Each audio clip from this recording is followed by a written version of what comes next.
Okay, so today I'm going to continue my upward trajectory into the 1500, which again, we're catching up to the point where we're going to be at our highest rapid rating on here ever, which is 1559.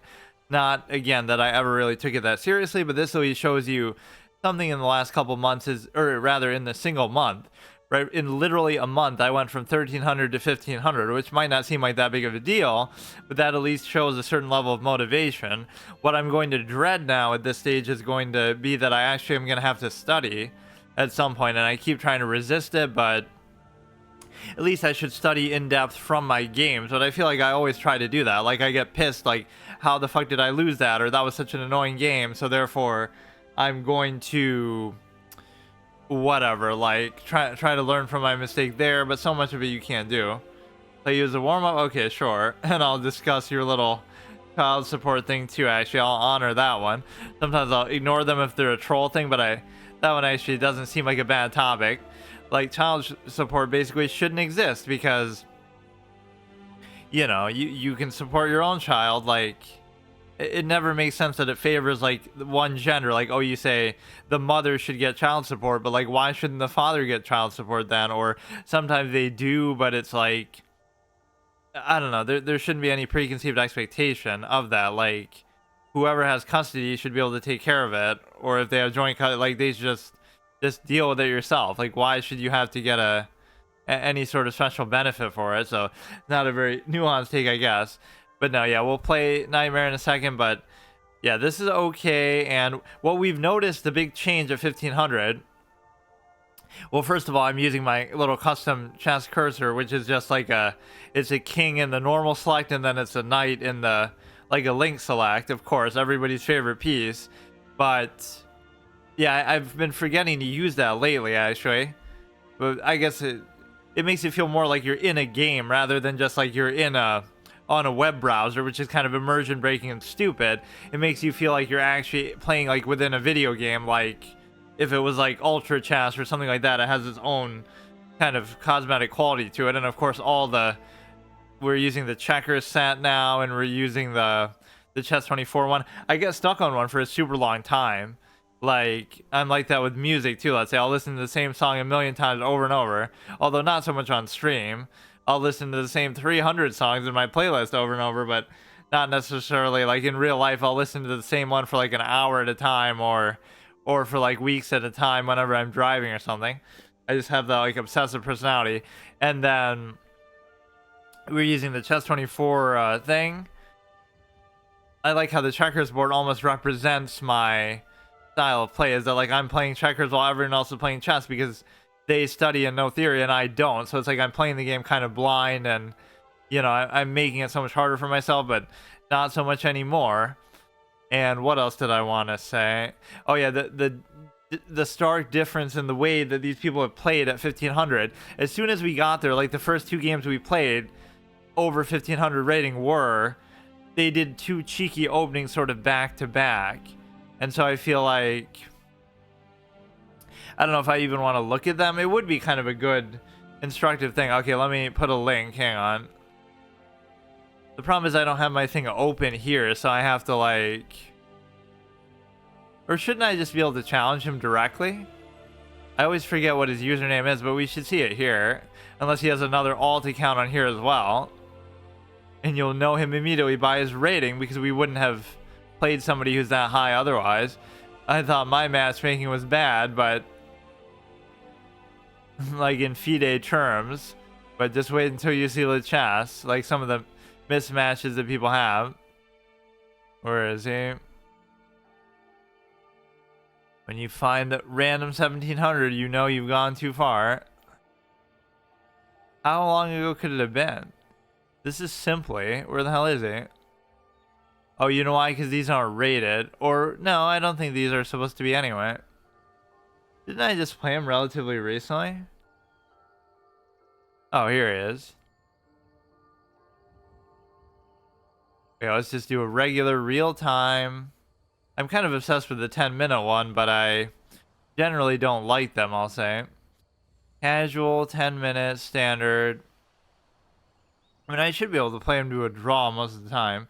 If you go to play a friend and create a game settings, you will get a link.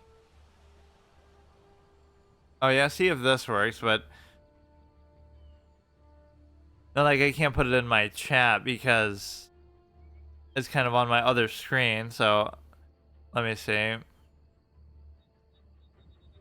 Let's go here, create a game. Yeah, I'll look at those cheeky openings. It immediately felt vastly different. Like people were sacking pieces and doing all kind of dumb shit that pissed me off. Um,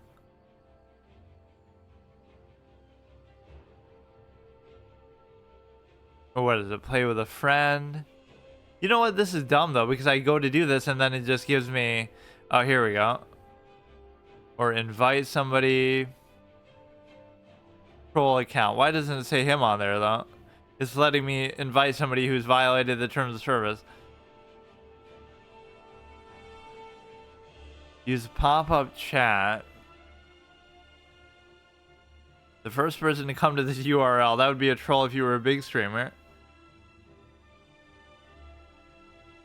Use pop-up chat. I mean, I guess I could just manually put it in there. Hang on.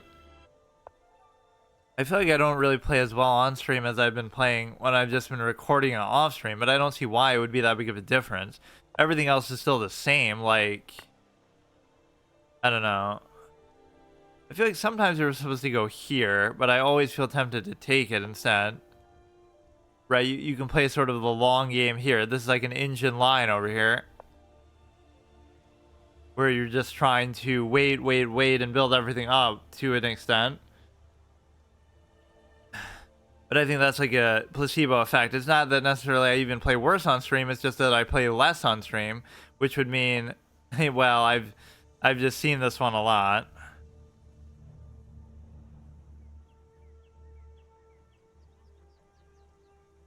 You know, this is either a common one or it's just one that's been burned into my brain by fucking it up so many times or something. I couldn't like explain openings to somebody if I was trying to, like, but see, at some point you are supposed to take here and then it never used to say that before, did it? White, black, like your thing in there? Or wait a second, it doesn't even say his name though. Oh, that's why. Wait, what the fuck? Oh, he's not even playing like on his account, I guess. But no, it's like a placebo effect. It's not that, oh, I play better off stream or I play worse on stream. It's that I play more off stream, so it makes up for that. I might play bad, but then I overcome it because I play for such a long period of time. Whereas here, I'm only playing like an hour a week or something. It just kind of makes it a little less effective that way. I might have already missed my chance to effectively... At some point, I may be being too greedy. Like, I don't mind this. This is a nice double stack. Or it's not. Okay, never mind. I didn't really think that one super thoroughly ahead, though. There's no pin play that he can do on this side. That's always what bothers me with the bishop there.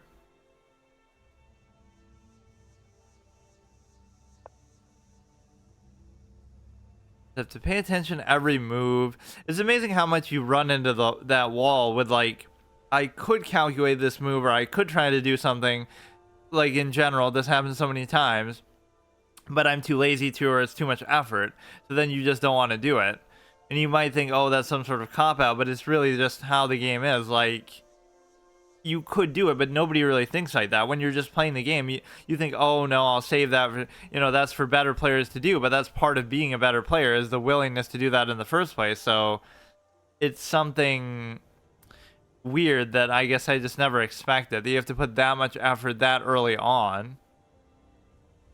It's one of the only games I think of like that too, where it's like you normally would say, oh, let me wait till I get good and then I'll really try. Or if I was really good, you know, then we'll get to a certain level and then we won't have to try as hard. But instead, it's like you have to try hard from the beginning, even when you're not good, to try to like overcompensate. Or that's why you're just supposed to study, and it's like you study, and so therefore,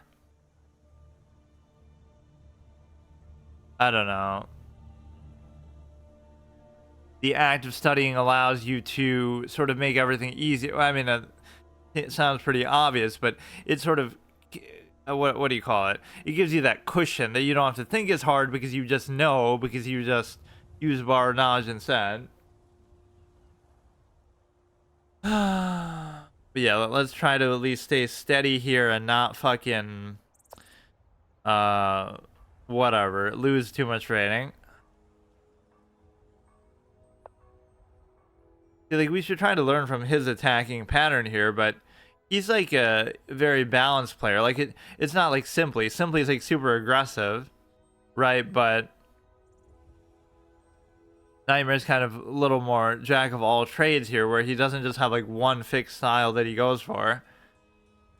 And obviously, Simply being 2000 plus can clearly play all kinds of styles, but he at least prefers the very aggressive one, or at least he can get away with doing it against me. But he always seemed to do that regardless. Like, I love when people say that, like, oh, Judith Polgar or somebody is an offensive-minded player, but she's also a 2700 rated player at her peak, so you don't think she could play defensive positions really well too? Like, you can't get away with just being a one-trick thing, right, if you're that good, so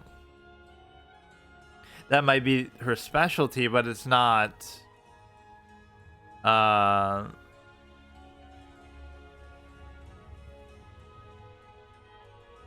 it's not like the only thing you can do, is almost how people make it sound. So I don't know what I'm doing.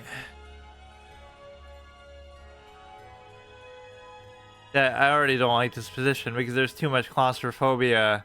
Although he's not really using his pieces too strongly here yet. This is a 1700 rated player, which unfortunately we can't even see that or show that because he's anonymous, but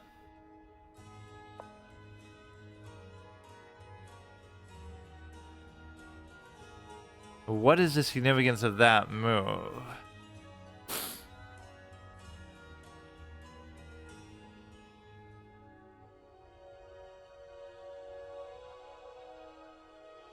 I honestly don't see what the point of that is. I did get my sexy little V-shaped structure here that I like so much.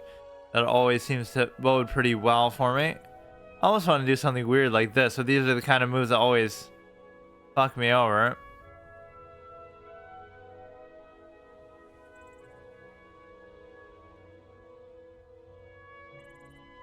I don't know. I have no idea what that move did. See, like, I'm using simple calculation here. Like, whatever that move could have done, which it apparently didn't do anything. He's gonna try to, like, trap the queen or do something stupid.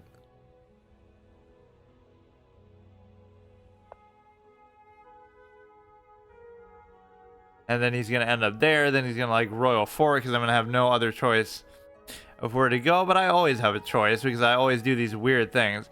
If I go here, then he's gonna go, I don't fucking know what he's gonna do. Or he's doing just a bait play, which almost doesn't even make sense why you would do that. Or you would do it there. Okay, that is at least a good offensive-minded thing, but I could go here.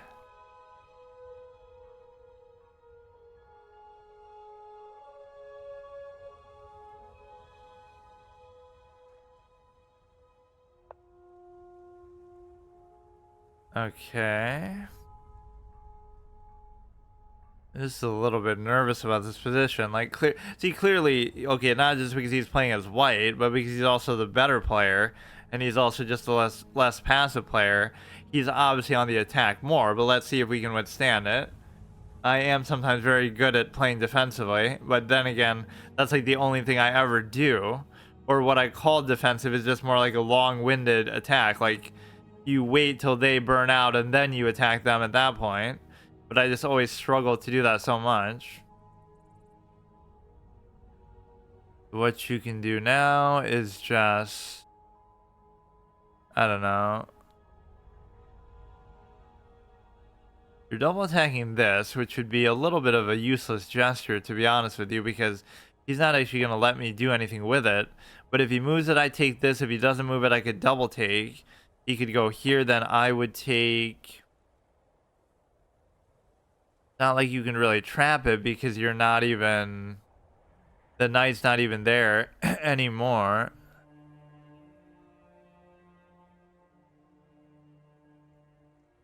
Like, this would be an okay position for the thing.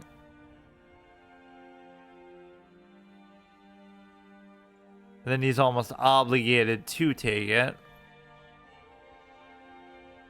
You're pinning it down to that, which is unfortunate.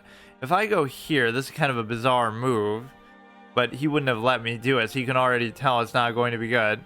He would take, I would take, he would take, I would take, he would take, I would take, he would still take. That is just like a simple oversight that I wasn't... But this is what happens when the queen is kind of dancing around like this so stupidly.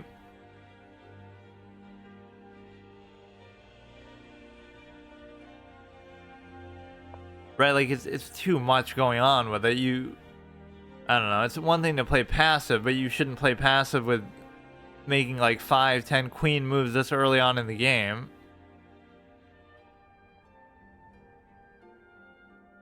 You can either just trade the queen, take the rook, it's fine. Like, it doesn't take a good player to really figure that out.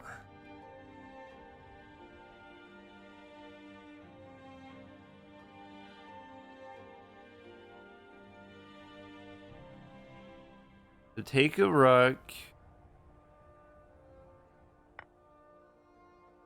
Now I'll do this one first, because now what we're doing is we're both attacking the rook and the bishop. So you can either save the bishop or save the rook. But he'll obviously save or actually, he'll obviously save the rook, therefore I take the bishop, therefore it's actually not that bad. So that double threat that we had waiting there that whole time did pay off. It's not even like he forgot about it, but it's like he maybe didn't... Oh shit, here we go. Did he fuck it up again? You know what? Maybe I have nothing to lose because you're going to take that shit anyway. So maybe you should just do it because now the bishop is still hanging. So go ahead and take it. The real problem is that you're going to take the pawn, I guess. I fucked that up. Damn it.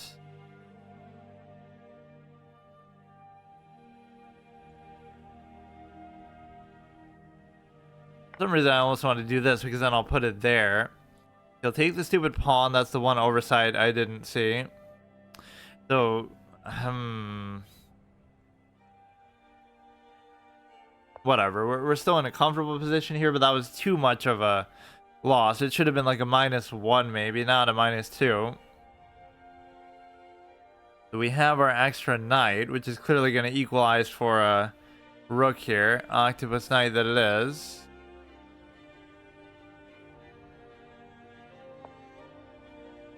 Let's see if he can actually take advantage of the... whatever, of the pawn here.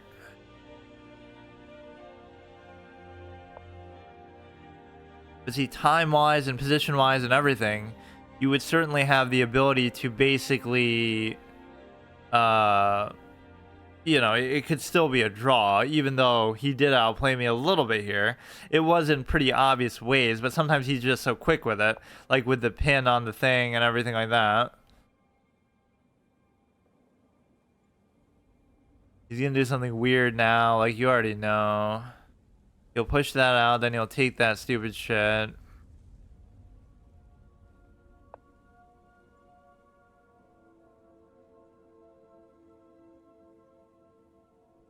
You can't take the pawn there. You can't go back. You can't go really anywhere. That's actually good anyway. And then we wanted to go here because this creates a double attack on that one pawn.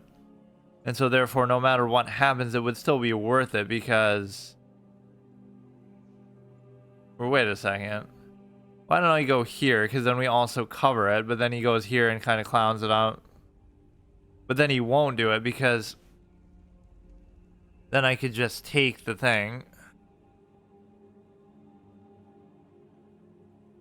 I don't know. I'm kind of I can't afford to keep fucking around with these pawns though.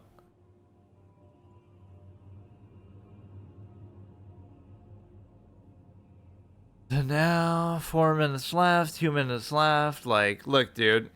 this is at least good enough to get. But now he'll say he's cooking. That's why he's always cooking. That's always his excuse, which he might actually be. He's not a fast food fiend like me, but still.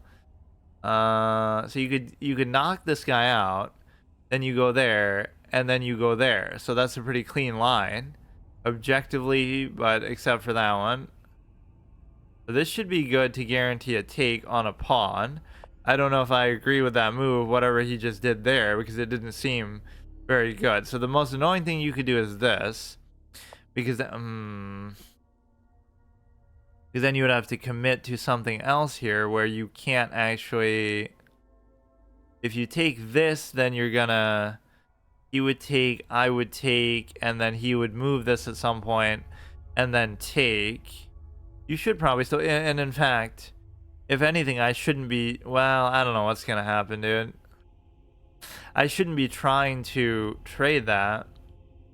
It's like the rook is too important here. I really don't know.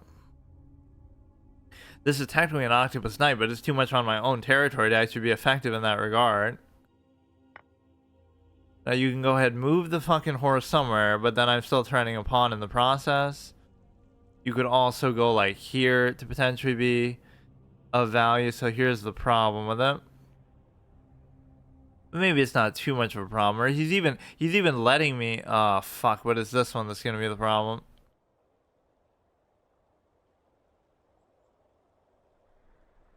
I mean, no matter what happens, he's gonna take that. Because even if I push the pawn up too, then that'll be a problem as well.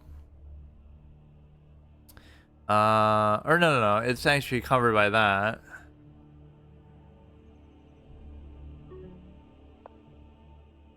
I guess I could have risen that maybe, but then you lose the cover on here.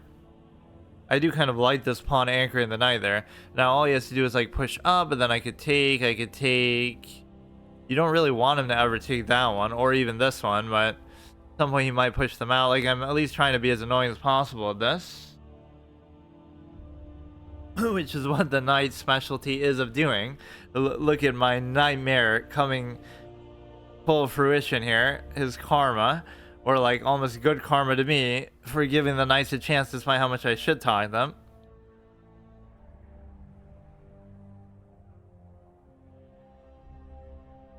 I gotta calculate a million moves per second here. The pawn's covered here by the knight. You don't have to ever move the knight. This thing is blocked by this. If you go here, I can take. So he's gonna like bait a take here. Then if I take, then he can take. Then like you go here, then I take. But you could take that, but you don't want to take it. Let's go ahead and move the king just so it's not going to be a problem in any sort of check scenario. Even if this does get dislodged, maybe I can cover it on the other side with this, because this pawn is really the one that needs to cover badly. Other than that, we can kind of just sit here forever and not really do fuck all. These pawns are all safe. The stupid clown horse can't do anything. At some point here, I'm just not going to really think it through though entirely. You could give a check there, but it doesn't really bother me too much. Unless there's some kind of good follow-up, which I don't really see. His rook's coming in. My king is always more active than his. Go ahead and give a check from there, but it still doesn't do anything.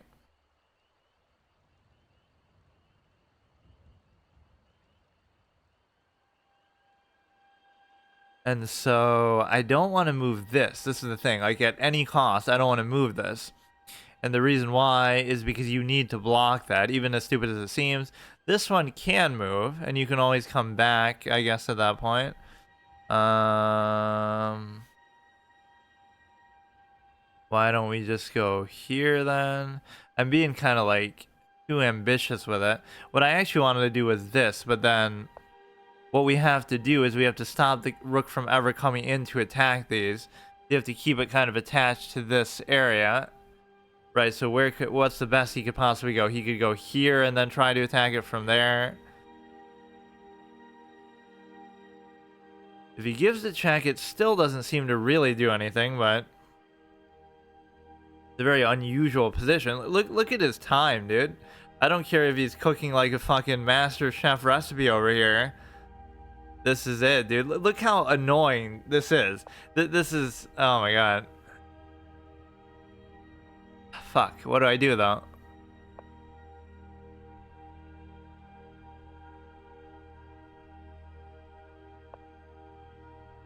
Okay, just go back. Everything's, oh fuck, I fucked up. Because, you know, you fuck up when you don't look at their move because you don't have time or you're not taking your time.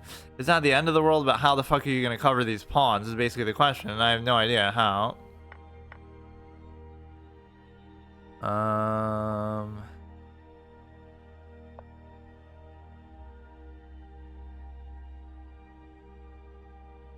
don't know.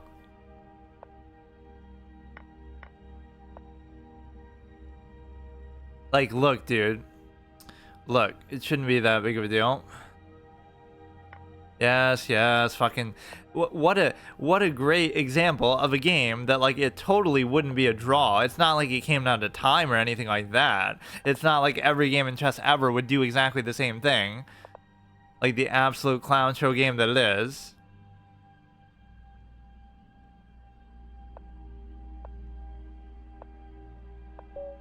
Like, what a fucking shitty game chess actually is. What a trash game.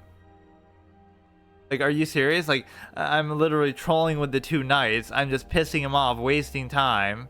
Almost to the point where I could just try to flag him at that point. Good game. You see how inane that is. Chess is an inane, stupid fucking game. Like, how can that be a satisfying ending to a game?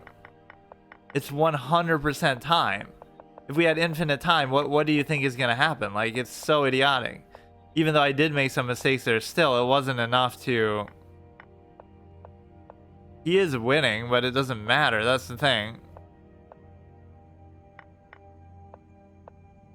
Or, like, I didn't have to do it that drastically, at least. Where I just fucking give up the knight. I don't know. That's just really stupid. That was a good game. You did better than I thought. I just think it's dumb, though. So what was the big mistake here? I let the thing get pinned, and you definitely shouldn't be moving the queen as much as what I'm doing. Yeah, I always think about moves like this, but it's just not my style to do that. I don't like to move the pawns that much. I have like some sort of pawn apprehension problem. Yeah, even here I thought about doing... Yeah, I even said this. This is why I'm glad I stream it. I literally said this. Oh, I should do this, but it doesn't make sense because... Like, why can't he just do this? 1, 2, 1... Oh, no, it's nothing to do with that, then. It's just the fact that you set up this threat, which that threat was pretty good, and it did pay off later. I guess I am losing more than even what I give it credit for, but it's very hard to tell that during the course of a game. And even as good as he is, he didn't take advantage of it at all. Like, it took him so long to finally do something. Like, this was me trying to be a total fucking troll. Like, you like the game of chess, you like knights, well then here, you can have them. Like, look at how troll and shit this whole sequence is. All I'm trying to do is be irritating, and the chess rewards you for doing that.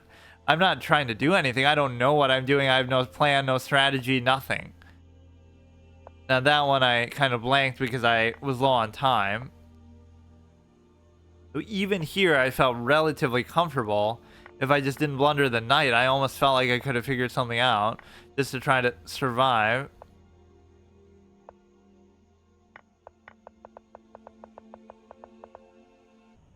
What you have to understand with that is, like... I don't know. I don't know how it always happens that, like, I see it the same way. Like, how can it be that every game feels like that? Where either it comes down to time or it's something stupid. Very few games feel like they're really decisive. Like, somebody actually does something really meaningful or substantial. I don't know. It's not even me, like, being salty. Like, I don't care if I lose. I lose games all the time. But I'm almost more pissed at the way that I lose because it feels like... every loss is preventable in some pretty obvious way or something. just like literally by attrition. That's why time is actually the most important mechanic in chess, to sort of hide and subvert the fact of how solvable it is. It's just a warm-up. Let me try to find those 2 games that people were trolling me with. The ones where they were doing these kind of crazy openings that kind of pissed me off. Just to show, like, now we're in the big leagues where people actually know openings, or they think they know them. They watch some Gotham chess video and they want to sack pieces and do all this crazy crap. I feel like it was, one of them was a draw, so it would be, was it really this long ago? No. Where the hell is that? How could I not have a draw anywhere in here? Huh? It wasn't this one. It was one where, like, he sacked the knight early on.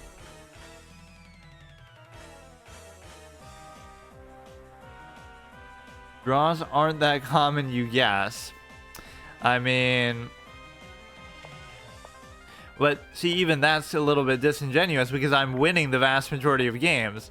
So they would be, like, either I'll win or I'll draw. I shouldn't be losing, like, hardly any of them. Yeah, where the fuck did those 2 games go? It couldn't have been... I was 1500 plus at the time. Let me just look at every game I played since I got to 15. Except against him, because I know that wasn't the one. Huh, why does it feel like some games are just missing here? Yeah, you can use filters. Yeah, use a filter that says, what game did this clown sack his knight at the beginning of the game for no reason? Because that's literally the one. Which is not this one. Okay, there's nothing too crazy going on there. I like when people play into my whole trading style of, like, you know, they want to trade as badly as I do, and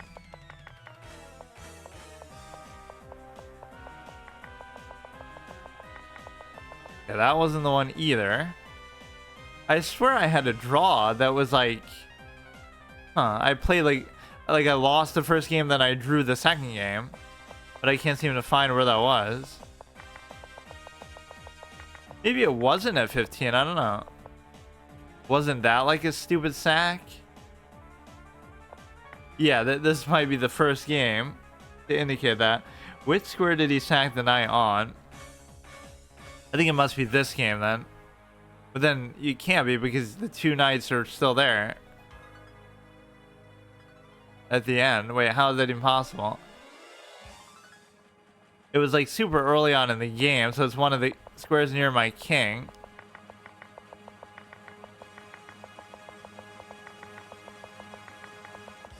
No, that wasn't it either. Huh, I'm genuinely so confused. I cannot find that game.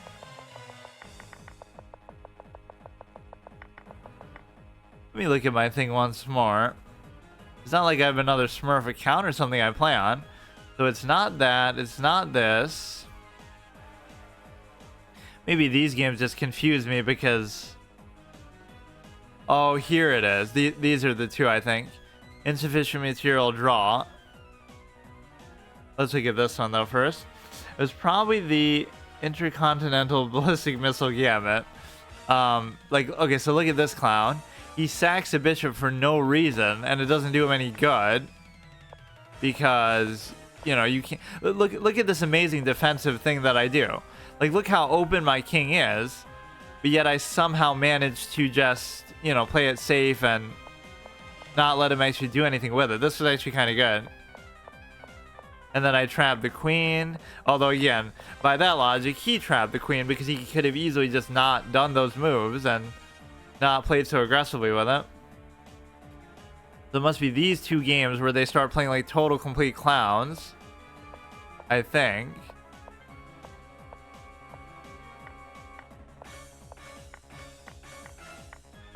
Or maybe not.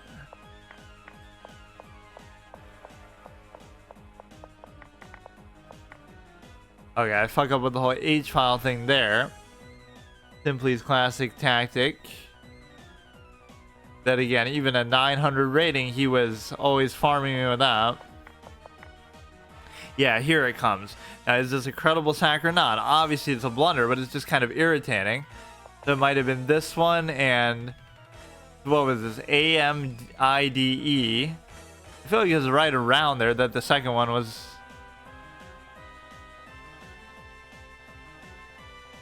There's the draw.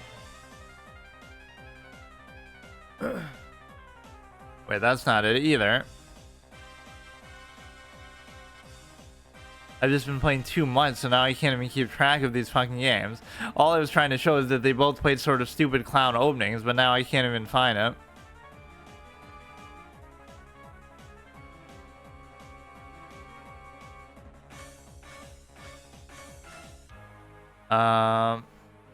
Okay, AMIDE.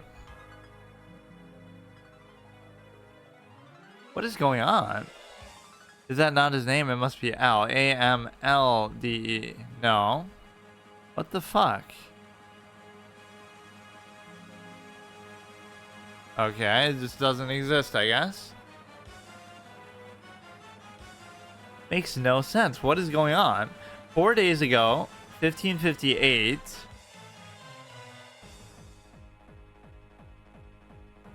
This is 5 days ago. So why is it... How is it? I don't think I've ever looked at this in this much detail. I'll normally just look at like the last game that I played. It's starting at 5 days ago. So where the...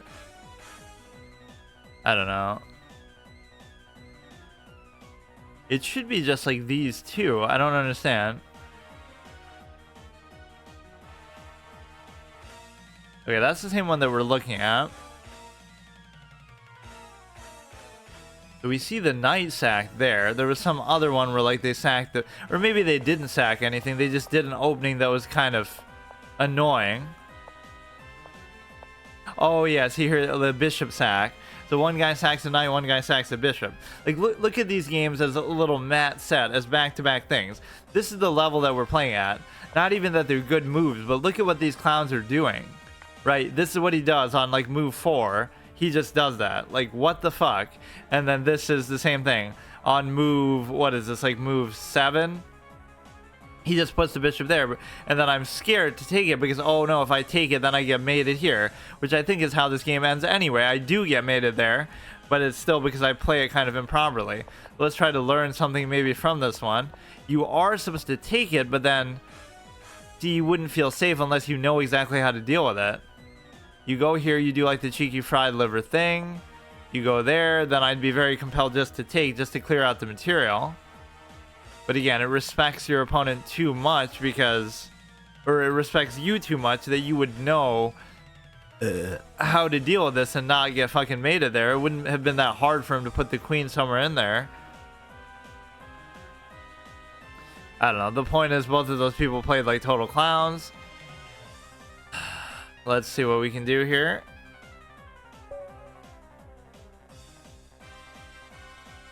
So we've gotten a couple matchups in these last couple games that are actually a little bit lower.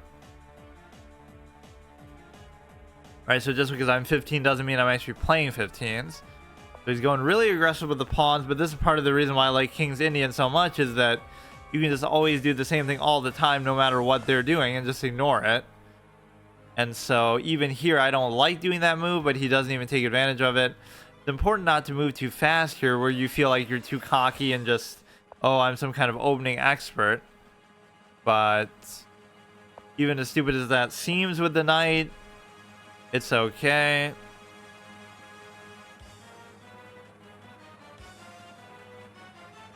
You know, what if I do this one?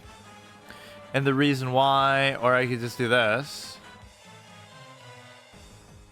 When people try to do too much, they end up giving you openings. Unless that's somehow his intention, but the worst case is you go here. He's just moving his pawns a little bit too much, bro. My development is actually kind of bad. If I go here, then he goes here, then I can keep going. If I go here, then he goes here, then I can keep going. Like, I don't like either of those scenarios, but...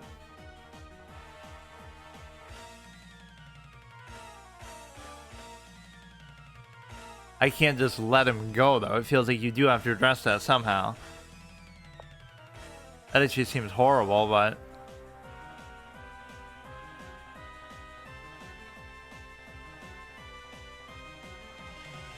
like all he has to do is get in there. Although you could always put this here to try to cover, I don't know.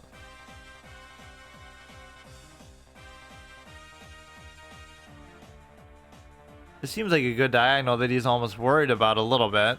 But I almost feel safer if I do it like this too, but it doesn't feel like I'm really going to take advantage of that either. It's that guy from the PvZ Heroes videos on YouTube. Hey, how's it going? Yeah, that is one of my biggest committed YouTube series that I've been trying to keep up with. I never used to even bother doing that, but because I hated to spam videos, but that's why I made a second channel to do it. Yeah, I'm surprised how few people actually either play that game in general, or not even play it, but like stream it. It's always a dead category, except for the 1 or 2 big streamers that do it, or obviously a couple clown small streamers like me, but it's just very interesting. Okay, so I could take a knight. This is actually kind of a tough move. I should have taken that knight maybe when I had the chance.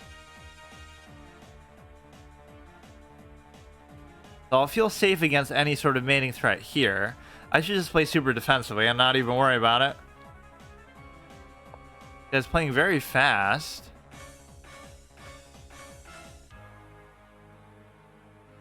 There's an octopus knight position possible here if you simply go like that and raise a pawn. But the problem is that you can't actually do it because major issues, frequent crashes on the mobile version of the game, making reviews overall rated lower. Isn't there only the mobile version of the game? Because you can't, there is no PC version, except for you can play it on like an emulator, sure, but man, what kind of weird pawn structure is this guy doing? I don't even know what to do with my own pawns. Like, what would I do with this one? I don't want to block my own diagonal. In fact, maybe I kind of do, because I'm kind of scared of his bishop now. If I trade it, then the queen can kind of take over that diagonal a little bit. Let's try to make him have to trade for the knight. Yeah, the emulation. But see, that's still technically the mobile version of the game, because you know, it's still the same game. Oh, I don't know what I'm doing. He's giving me like a couple good openings, but that is a very dangerous thing to allow here. The one thing you never would want to do is this, because then you're just going to get mated right away. Oh, I don't know why I'm playing like this. That was a pretty bad idea, honestly. Yeah, but for some reason the Blue Snacks version doesn't crash as much. Interesting.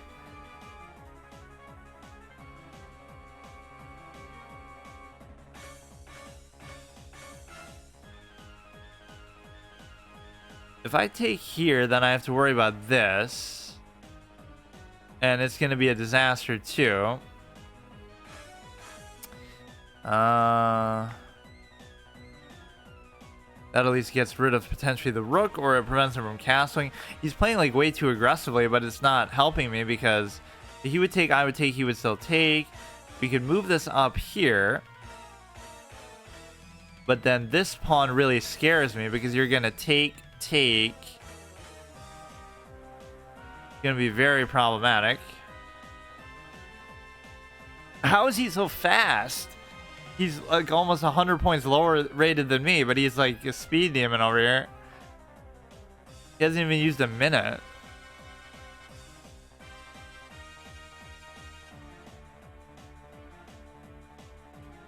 Let's see. We got to develop the light square bishop.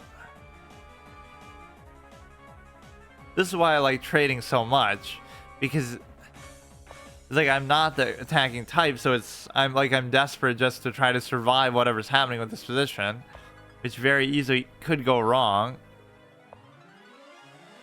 Try to trade anything and everything. Aside from the... Okay, now that's actually beautiful. He just fucked himself because now... Although it could still be trouble because... Fuck. I was just so happy about being able to take the pawn that I didn't realize. But now if I just don't take... If I just don't take, then it's okay, because then he can't do anything yet. So oddly enough, you might be safer just hiding on the pawn like that. Right, because his queen can't come in then, and I could like put a rook there. The reason he's so fast is in the name. I guess so, you're right. I didn't notice. He must play bullet or something. Okay, all we have to do is keep the diagonal secure here.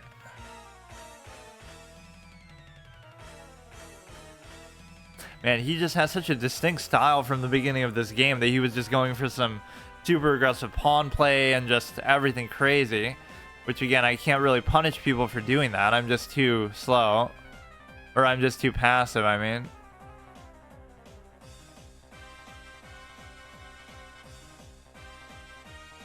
He's double attacking that, which doesn't actually do anything.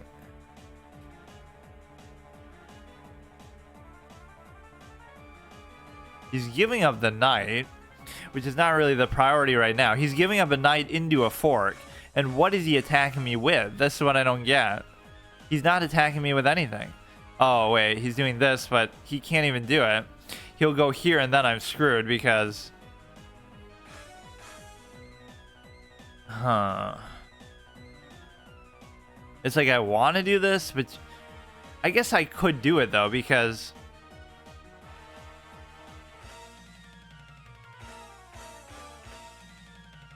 he goes there, I would take, he would take.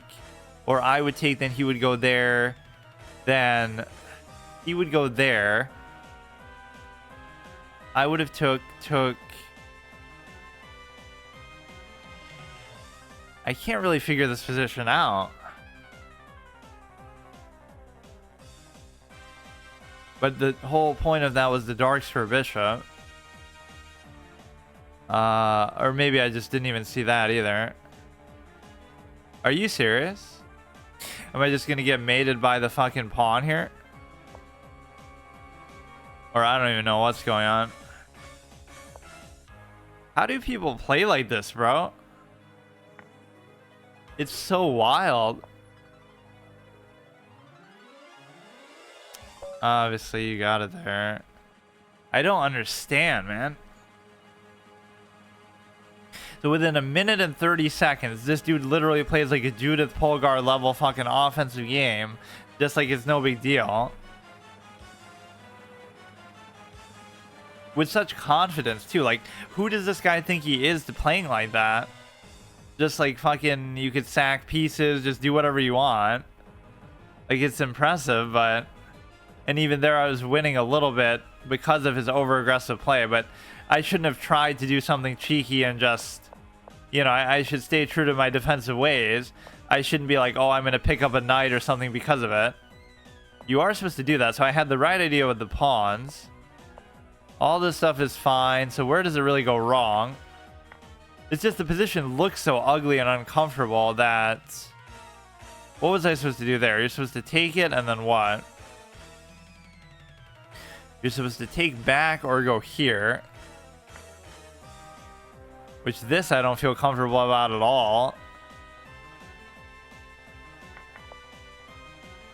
I actually didn't think this was such a bad move, but because he does have to address the threat.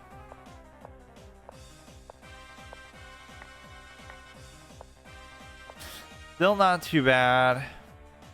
This move here must have been the blunder. Again, I'm trying to go for something you don't need to go for. It's not really the material advantage you have to worry about here. Right? You're not even down material. Yeah, see, I even said to do this too.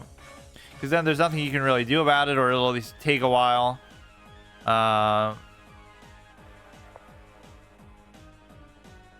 Give it check. Which apparently that was the engine correct move to make anyway.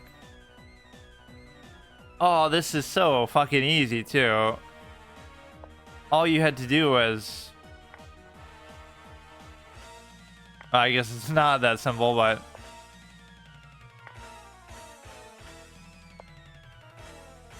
oh, yeah, like this is totally how the game would have gone. But as long as it went down the path of trades like that, I would have been fine with it.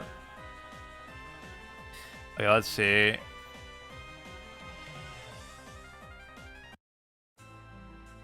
Let's try another one, but I don't want to tank my rating too much here. That kind of game is triggering because it's just too decisive. Like, how is he that amazingly good at it? I think what triggers me more is even the speed. It's one thing, okay, you beat me, but you just saw me take a 1700 rated player in Nightmare in the warm-up game, you know, to almost fatigue mode, basically, where, you know, where he almost timed out against me and we were both down to like 30 seconds. But yet this guy can just clown me?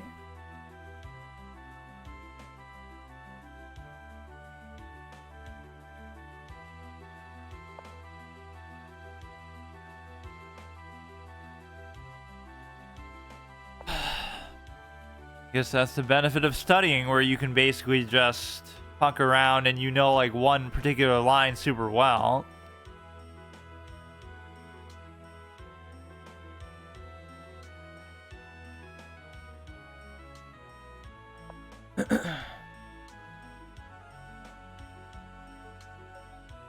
This guy's got ooh in his name. We have to beat him for that reason alone.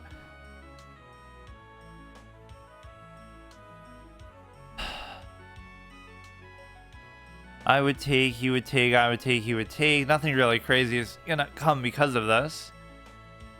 Like, what could I really do that would be a good double attack or something? I don't really see anything. Go here. Sometimes my development is so delayed because I'm either too paranoid about what they're doing or I just get caught up trying to do something fancy or cheeky myself.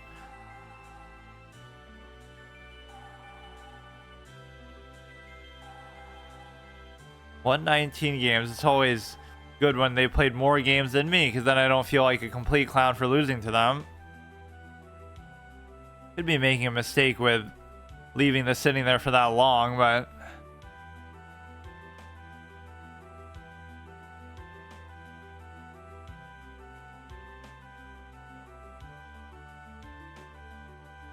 we should favor the light squares here, I guess, because you're gonna want to put this there, or maybe I don't want to, I don't know. You can't move the one knight, but so long I've had to take advantage of that and I just haven't done it because I guess I don't know exactly what. You know, here's kind of a good double threat. You're threatening this and then you're also threatening this even if he does castle, so he has to cover it in some other way besides that, or raise it or something. Is either I'll take or I'll take that and then potentially take the rook, so he just doesn't care.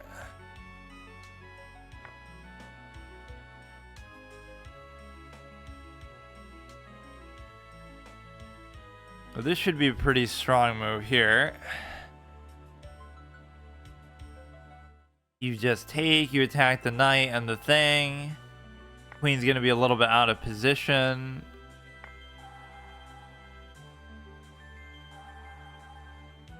Can't let me take the rook, otherwise I could take, like, let's say the other rook. Or of course, he has the perfect answer for that as well. We could take this with the bishop. I'm a little bit worried about what he might do towards the king side. Here he has a threat on this pawn. But since this is an undeveloped piece, I guess I can't complain too much about it.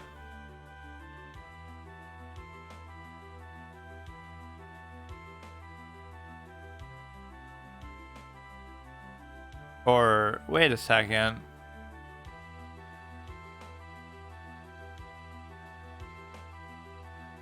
Wait a second, bro. Just self-trapped myself? Okay. See, why do I play so bad when I go in these sessions?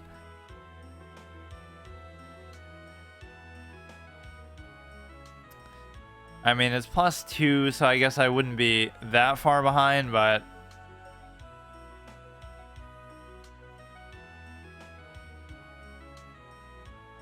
I don't know, man.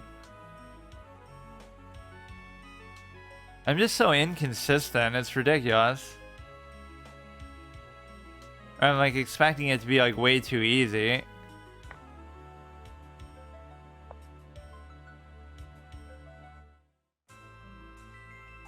Like I'm expecting to beat these people in the opening because they make a mistake or they whatever.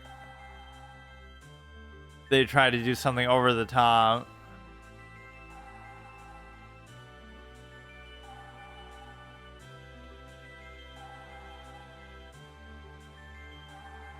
Doesn't really have to do much. He can just go there. It's not a big deal.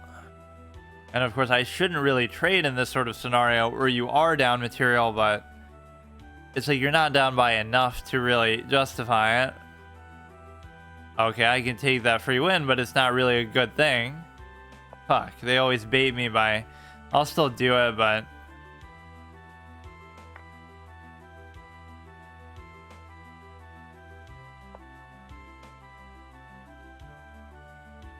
all these sort of senseless moves that would... The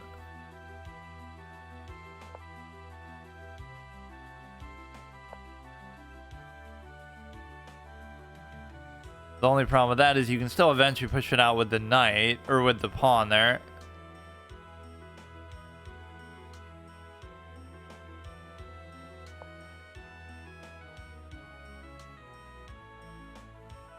He might give up a royal fork or something, who knows. No, the knight has to outplay the bishop by such a wide margin that it actually makes up for it.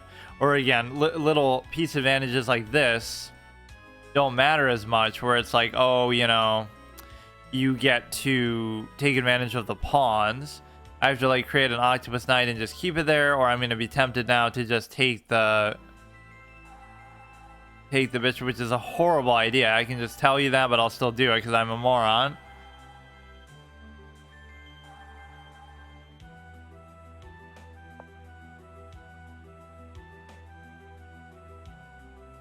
We can create the V-shaped structure here. Again, now the advantage just comes down only to pawns.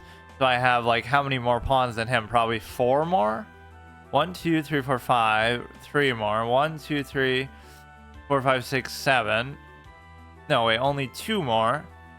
And then he's obviously +2 because it's a rook for a... whatever. Queen.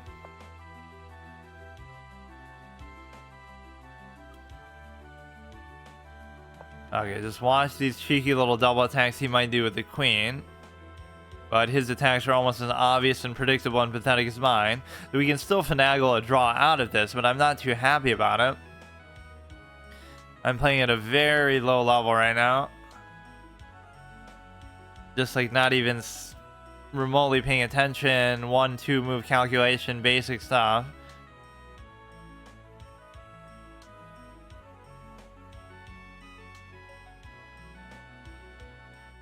Hey again. Or no, that's not Nightmare. How's it going, Stars? Everybody has too many fucking dual accounts, so I start confusing them. What is his other account? I can't even remember now. Because he was using his actual real account today, Nightmare.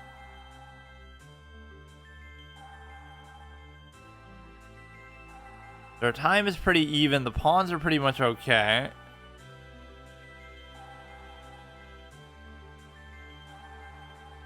Oh no, I know you. I'm saying Nightmare. He's normally in here with some other account too. Everybody has a dual account besides me.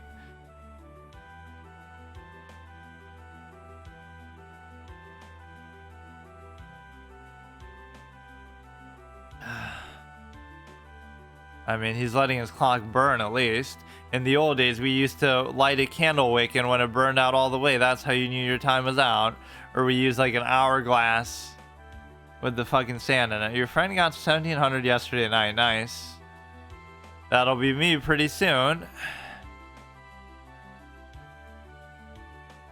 How can it be the 1500 on the nose is always so like...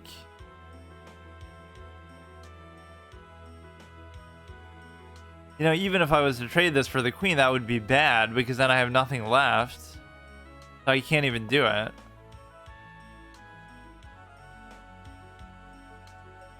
I mean, it's not like that's normally such a good play anyway. You're actually -1 from it, which I almost debate that analytic a little bit. I don't know how accurate that really is.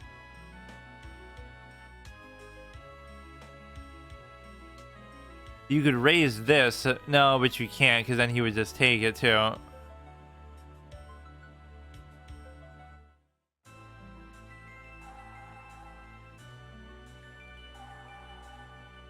I don't know. I really don't know.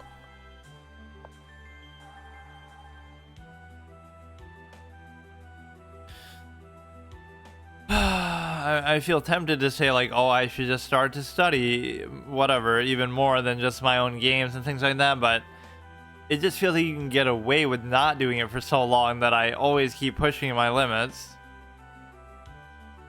It seems like nobody really has a sense of honor and integrity to do that, though. Everyone would just fucking study. You could play your first game ever and people are already telling you you should just look at openings and this and that. Not bad. How about you? I like how long he's taking at the very least. So the big mistake in this game was just that I don't even remember. I'll just look at it after. I worry too much about stuff like that during the course of the game. Like when I don't want to waste time doing that if it's really going to come down to that.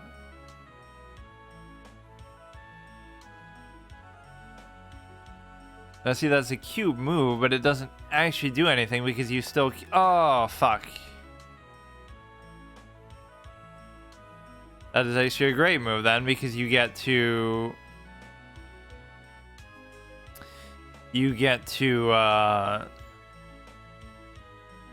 take this other pawn. Let's see if he's clever enough to do it. I don't know what else I could have done, though, to really stop it because you're...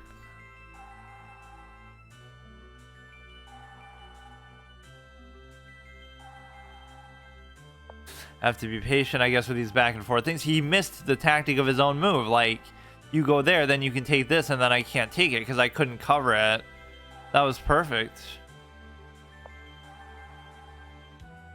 He doubles attacks there, so now it's very, very dangerous because you could do the same thing that we were basically just talking about. It almost makes me want to do this.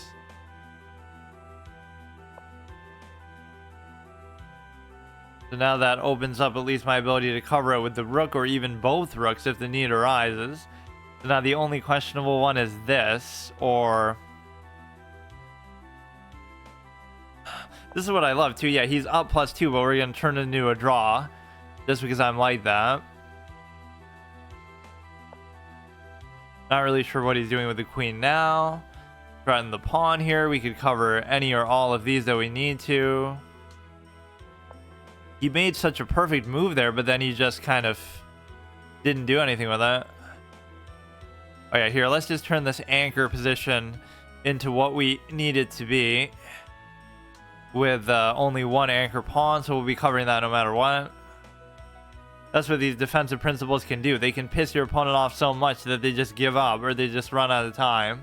They're not actually doing anything, but just you're not letting them take advantage of an easy victory.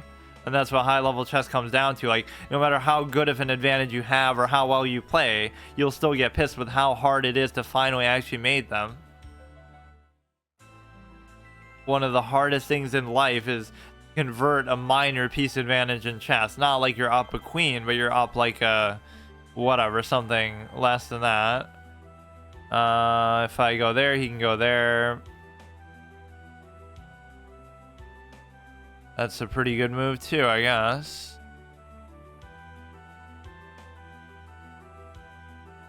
There he could just end Pizan, so I don't actually think I can do anything about it.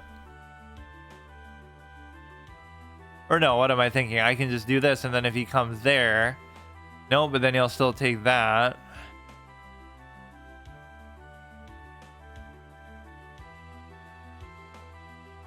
So he goes there.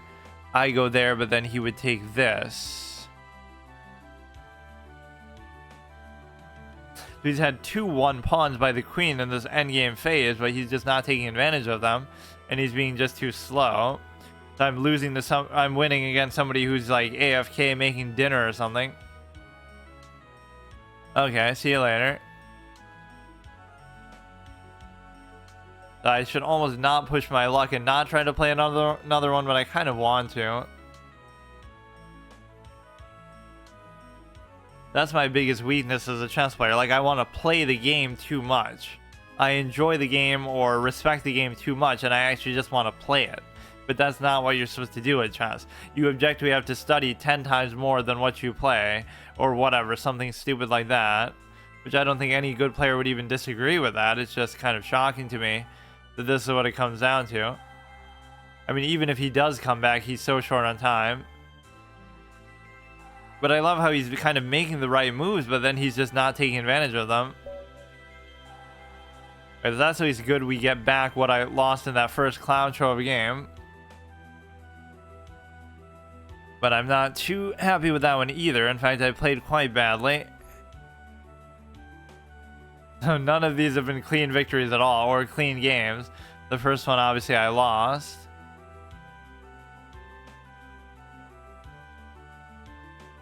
The black... wait a second. Oh no, obviously he's black. What did I do that was so bad? At the beginning, I didn't even get it. Oh, I trapped my own queen like a fucking complete moron, of course. You're supposed to do it here, and then he does that, and then you get out of there. Or... But isn't the queen still trapped? Isn't that the point? I guess you just do that early. I don't know what I was trying to do all fancy like with these two. It's not like you're really going to be able to take anything. And that could be very dangerous too, just like you'd be basically threatening a mate as soon as you move that. But even if you look beyond that, we still survive. Right, so we very well could have gotten a draw. That's a blunder because you're... I guess it's not really trapping the queen by putting it there. It would be trapped anyway. You just have to move it ahead of time. That is a very peculiar position, though. Like, have I ever, in my 1,000+ games playing chess on this website or chess.com, have I ever seen that exact position occur? And I don't think I have. Right, so how am I supposed to know exactly how to react to it? I guess I should just take a little bit more time to think about it, but it's just such a weird thing to do. Where you're putting the queen, like, right up in... Like, oh no, he blundered a pawn, which he actually unironically did, right on the king side, so that also destroys his castle ability. So it's a very good position for me, but then I fuck it up.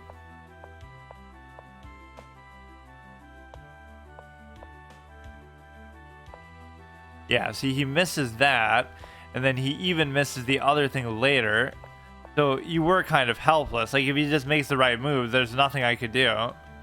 So what if he goes there? You just have to let him have it. That's kind of crazy. Okay, let's go for one fully instructive game, because those ones were obviously not. Okay, and this is actually a 1500 as well, which is only fair. We should actually have to play like a 1600 at this point, because we've gotten bailed out by these 1400 so much, even though they're still outplaying me for the most part.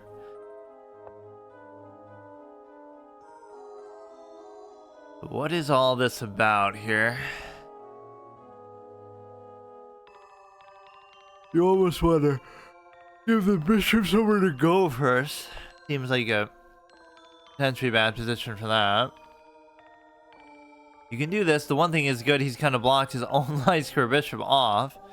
So maybe there's something to that that's good for me.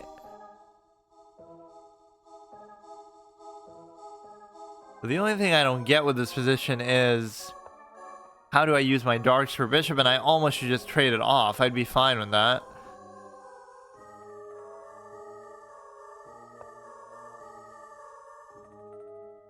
So you cover it with that, so I couldn't even pin it down.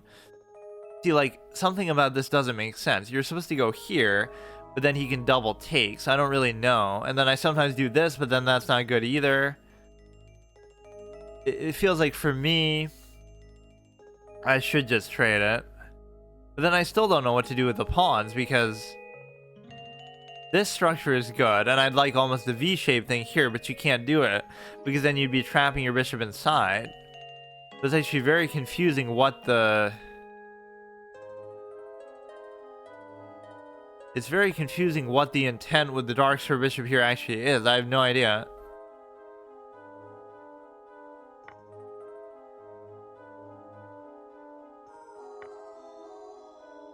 Yeah, there's no reason why I should take that.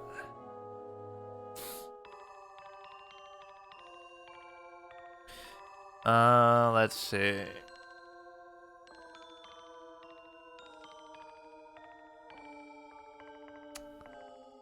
I just don't get this stupid... But now it's even harder to move it. I don't want to block that either. It's still, I'm in the mindset of like, I make too many random moves. Like, I'm just moving stuff just to move it. Do I really look like a guy with a strategy? I'm like a knight chasing... I'm like a horse chasing pawns. I just move things. My little Dark Knight title that I used before, that was a pretty good one. So we're attacking the one pawn here. Other than that, it's not a big deal. Yeah, this is almost something I should study after this. What the fuck are you supposed to do when this pawn is there? I'm not going to give up a center pawn to get rid of it. Okay, this we should do just in case he tries to pin me down, maybe. Yeah, this dark square bishop has been very confusing. My only train of thought is to put it here, but I can't figure out how to do it.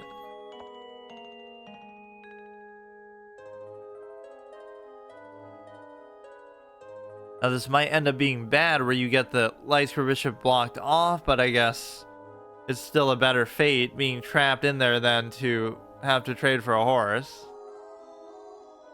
So the knights are kind of in a weird spot on the same side of the board. This would give him a center pawn, but the problem is I don't know what else I'm doing with it if not. This would at least be good because it kind of forces him to do it, because then otherwise I would double take. Even if he moves it, I can still double take the pawn behind it.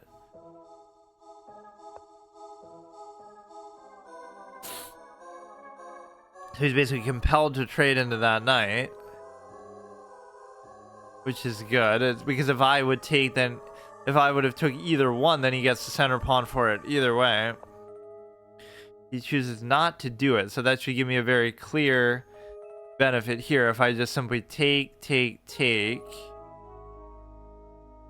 Wait. Oh, but then I'm kind of compelled to do it with this instead, just to do the trade. And he's also compelled to do that because you have to address the whole pin idea here. Or not really, you could just leave it and let me take it, but... We finally find a good use for the dark square bishop there. I feel like I'm playing differently than I was before, though. Like I'm trying to overthink it or do like different things than what I was doing, which is completely the wrong way to play chess. You should always do things exactly the same way because there's a right and wrong answer, and that's all there is to it. Like, it's a very sort of static, almost like set in stone kind of game. I mean, there's no reason why I shouldn't take there. Take with the queen, so the light square bishop is fine. Finally, we could do this, but I almost don't even want to do it now. Or like I won't be able to cover this shit.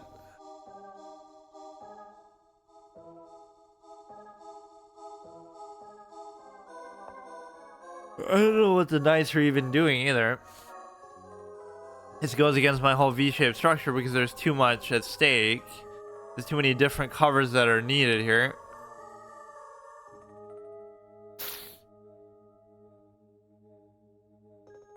This is an octopus knight, which is beautiful. Right, and this is actually one of the rare ones that you can't do anything about, except for the fact that you can obviously trade it into a knight. I'd have to somehow trade my knight and my bishop for the knight. And so therefore... whatever.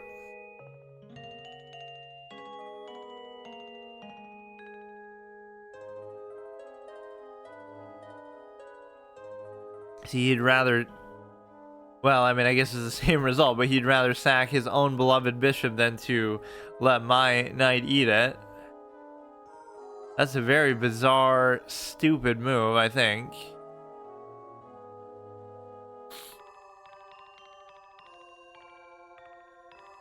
Let me see. Because it's kind of going to expose the king maybe a little bit too much here. But see, I'll tell you even my mistake now is I'm going to make a move that's like very unnecessary to try to force something to happen. This isn't a perfect spot, so I don't really have to do anything with it. I should almost try to involve this a little bit. His knights look like they're in a nice position, but they're really not doing much at all. But that cover was kind of a desperate move. He didn't have to do that at all.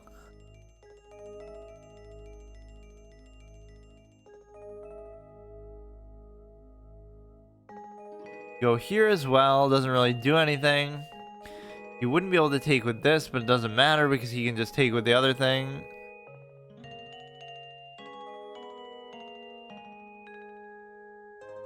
I'm not really sure what's even going on.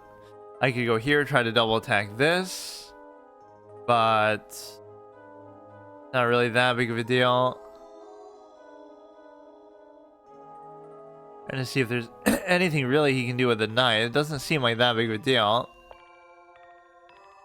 These kind of moves can be bad though, because he might have some imminent attack that I just gave him that the queen would have somehow stopped. Like even doing this, you know, and just taking it could still be dangerous because you might just have a mate or something coming in.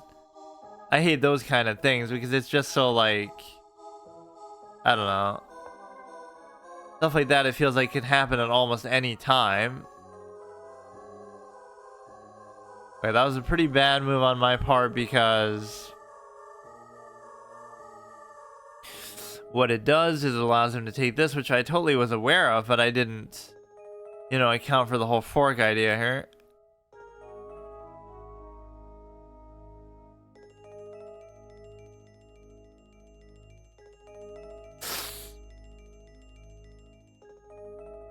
So the thing is that you can basically let him do that, I guess, which is very bad, but really nothing I can do.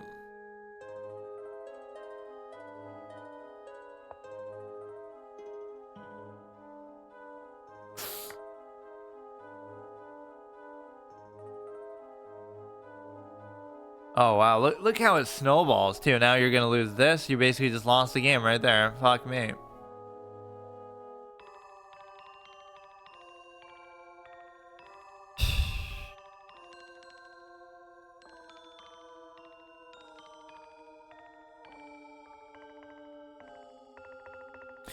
Let him have the fork. I don't know what yeah, some days you just shouldn't play. Like, this is fucking retarded. It's just the things I'm doing are so uncharacteristic too.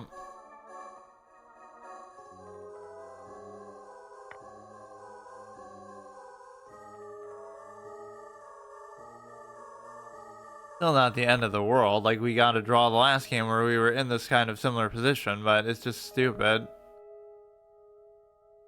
So the one knight is just sitting there, the pawn is takeable too. Like, that's how one mistake can just turn into, like, you lose 50 different things and it busts your whole position, and one little thing just breaks everything out over. This isn't chess, it's dominoes, haha. So we could get the whole octopus knight here as well. That could actually be the difference in whatever material we lose here, though, too, because... But, of course, he has to land exactly right there.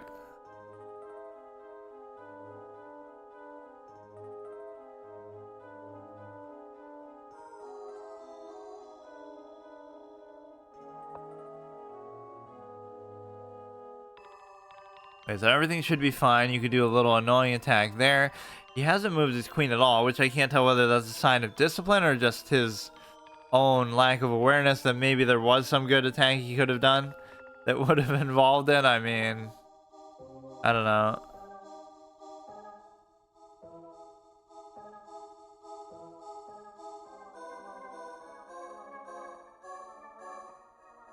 We're double attacking, but this still doesn't even matter.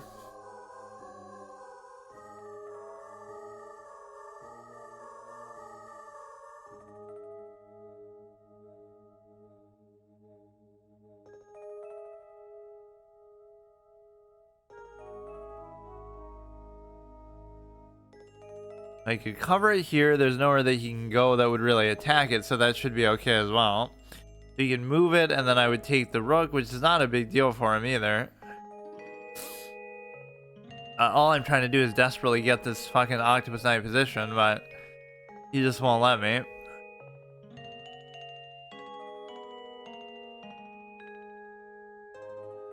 That doesn't even matter because the queen is covering it still anyway. In fact, this is good because if he takes now, I could double take. Or no, I can't because he's still there.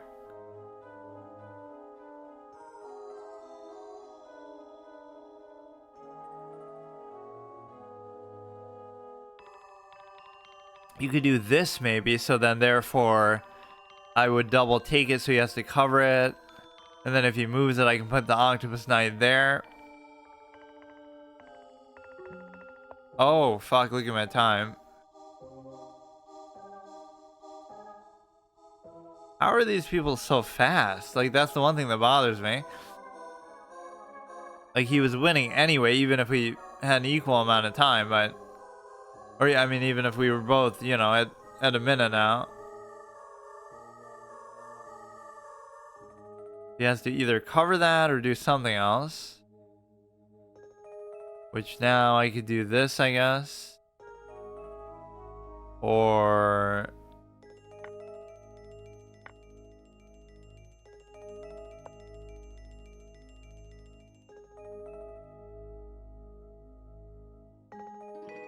That's kind of good that I, you know, didn't really worry about the time and probably played better because of it, but then it's gonna still come down to that now.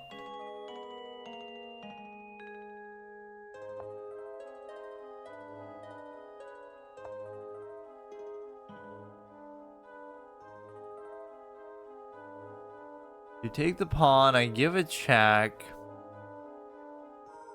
Really not a big deal. Or maybe if I took, then he took, then I took. That would basically be mate. The only problem is that the stupid knight is there.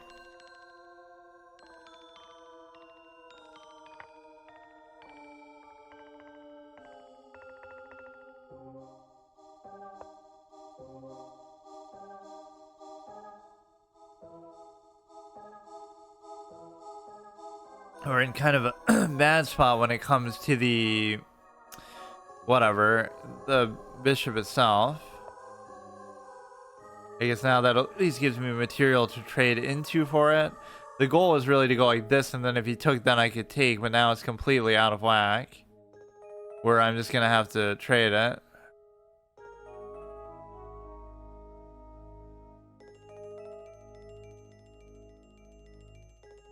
I could go here. It wouldn't be really that big of a deal, though. What? Oh, wait, that's covered by the thing anyway. It's covered by my own knight. I didn't even realize it, but now he'll attack both at once, I guess? I'm so confused.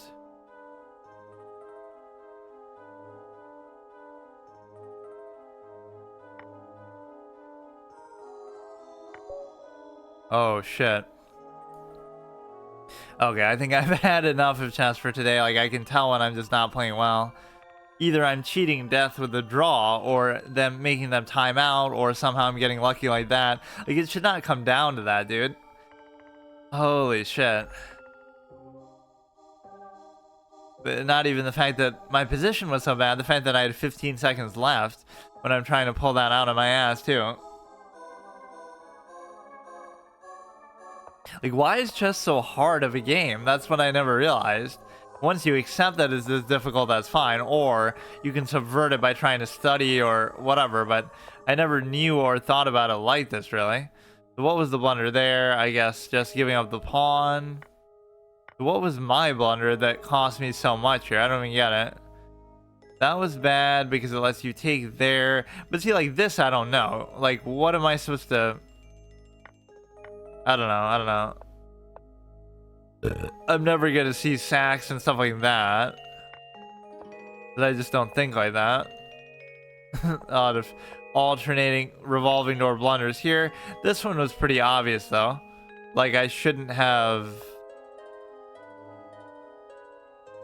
Let's say I go here, then he can still do it, though. So what? How does that help?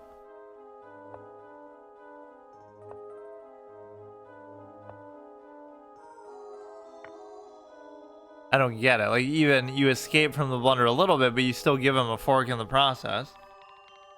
So we at least win one there, so we stay pretty much exactly where I was, which is still okay. Right? Even these incremental gains are fine.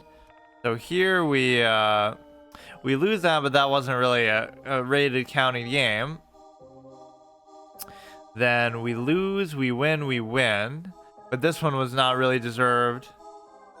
I guess this one was kind of deserved because you still win under whatever circumstance you have there. Like, you know, that is a legitimate victory. There's nothing to really say. I didn't play well. I didn't really deserve it, but this one was garbage because he just times out when he's winning the game and he's missing all these obvious pawn move takes. This one was kind of bullshit. Like, I don't get it. This does not feel like you're playing a 1400 fucking player, dude. Like, look at the confidence, man. Like, sure, I didn't play exactly right, but my god. How does he have balls of steel to be able to try to do this shit, man? And I even thought of... I always gotta go with my gut instinct. Like, I thought about doing it, but then I said, oh no, I want to get a little cute fork or do something else stupid. But, like, that really doesn't matter in that position when he's putting so much pressure on you. Let's see if there was something... That's gotta be really crushing, though, huh? Like, he must be thinking he's gonna win on timeout, if nothing else. Just, like, try to appreciate this game. Like, is this what you have to do to win at fucking 1500 rating? With 15 seconds on the clock, I have to, like, pull out something out of my ass? This is what it comes down to? I mean, obviously, I made my fair share of blunders, I guess, but... Oftentimes, whenever you move the queen too much, it's just a blunder outright. Or at all, even. A lot of these things almost don't even feel like blunders, to be honest with you. So again, even here, you're in a good spot, apparently. Even though it doesn't really feel that good. Like, forget about that blunder leading to the mate. I'm just saying, like, even letting him take the knight... Or no, I guess it's because he can't take the knight because... And then you choose not to take that either because otherwise he'll give like an endless check loop, right? He can't possibly mate there. All these kind of stupid considerations. Like, look at this, dude. This is actually a GM level position. You sack your pieces, like the game where Hikaru hung his queen for like 10 turns. He hangs... He doesn't take my hung knight because he's gonna get mated. Then I don't take his hung rook. Right, with the, or whatever. I don't trade up for a rook because I have to stop him from doing the take and the threefold repetition, endless check chain. And then he doesn't take my knight probably again for some other stupid reason. I don't know. It's amazing that White's actually winning there, though, if you think about it. I wasn't thinking about that, like, oh, he can't take the thing. But I guess why would you think that if you're gonna mate him anyway? This is so crazy, man. Like, I'm done trying to push my limits to see how far I can get without studying, but I'm also not very eager to try to study. And even when I say that, like, studying is a very broad thing. Like, there's a million different things to study, so it's not like... you know, it's not like I haven't done it through the course of simply playing either, but it's a little bit different. I love this guy. He's 2800. He doesn't even have a rating or anything. Like, who the fuck is he? Okay, see you tomorrow. Or, I mean, he doesn't have a title already. Okay, so here in this session, I'm only going to play one game, and almost like that sets a good psychological tone that you would like, you know, it's like all or nothing, and you're taking it like really seriously to do it in a certain segment. But we'll do a little ASMR eating even here at the beginning. Yeah, I'm like that in extremes with something. Like, either I want to do it all the time, all day, every day to get immersed in it, and then I can take it seriously, or even enjoy it, or, you know, there's like some old philosophy, like, unless you can do something all the time, you don't even want to do it at all. For some people, like, you could say obsessive personality or whatever. It's like, so if you know, like, oh, I can only do this on certain days, like, I don't know how to explain it. There's some games like that, oh, like a daily quest, or like, there's a certain format that, oh, it only becomes available once a week or something stupid like that. And so then, oh, fuck it, then I don't even want to do it, right? You want to feel like you could do it all the time if you wanted to, and then you get really immersed, or it's hard to explain. Like, that's why MMOs are such a catch for people. It's like, it doesn't feel like the world revolves around you. So, like, you could play it all day, every day, and never run out of stuff to do and never accomplish everything. And so, even if you don't play it that much, or even if you don't play it at all, it still feels like, oh, it's cool because, you know, it doesn't feel like it's just waiting for you to just beat it or exhaust the amount of content. It's a world that's moving, the economy system is there, people are doing their own thing. So that's how you want it to feel. Like, you can, so the same thing with chess, like, you can play as much as you want, you're never going to stop learning, you're never going to stop getting better. Even Magnus has room to grow. He's still not 2900 like he set the goal, and he's obviously not going to do it now. So there's something to that, either that or you just don't care at all, right? It's hard to find the middle ground. Yeah, here you'll hear some ASMR eating. Even, I don't give a shit. Just whatever, dude. We haven't been playing particularly well the last couple games, and I escaped with a checkmate. Like, you have to take that extra effort. Like, just look for something above and beyond, or just try to see everything that's there. Sometimes people will abort because they see, like, you know, that I'm live and that I'm streaming. It's like, oh, maybe he's a smurf, or maybe he's doing some kind of weird challenger content. But in that case, it's not even true. So it's not like people know who I am. I'm a nobody. But there's something to be said about, I mean, that even helps me because I get to play as white. Similar kind of matchup, though. But there's somewhere along the line that I get a little bit sloppy in the course of a game. And it's usually when I'm winning or doing well, or at least where everything is solid. Now, this is interesting because you... See, this I never liked, though, because what ends up happening is... Well, let's see what it does, because it discourages him then with the queen from moving too far away. Because if he moves too far away, then I can take this. But it's not a big deal. There's a temptation to go here, but then it's going to end up being fool's gold because you're just going to get stuck there and constrain the bishop, or he's just going to let me have it. But again, I don't know how to play this line because he's going to fuck me over with the thing. It's so dumb. Like, you can't do it because he'll fucking pin me down and then do something. Like, I know better than to do that, but... Because if it was really that big of a deal, then he would just go here or something. I don't know. But whatever. You shouldn't try to do too much too early. That's always what I learned. He still doesn't give a shit about it. He still doesn't give a shit. But now it's actually quite optimal because the pawn isn't even there. So what's the worst he can do? He can attack it, and then... Even if he attacks it, I can do like the fried liver thing, and then if he took it, yeah, because even if he does it, I could do it, and then even if he takes it, then he's moving the cover away. So what does that mean? Like, either you can't take it, or you can't take it with the king, because even though theoretically I wouldn't be able to do anything with that, like, that fucks his position all up at least. Now, this would be a perfect position for it to go, but it does need a cover. This is okay to do now, I guess. This is a mess of a position, but I mean, it's too many moving parts, and maybe for no good reason either.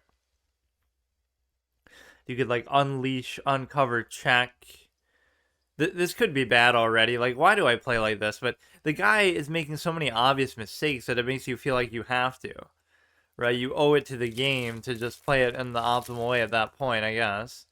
This has nothing to do with anything. Like, I could care less about that move. If I go here, you could simply take it, but then I could take this, but that doesn't have much impact either.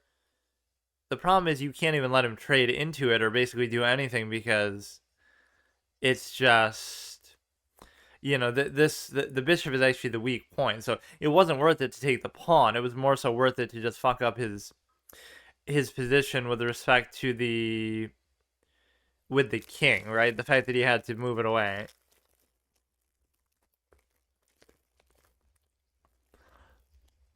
I just can't figure out a spot for the knight to go that's actually going to be good. Like, the act of moving this would be good, but I can't do it. Give a check from here.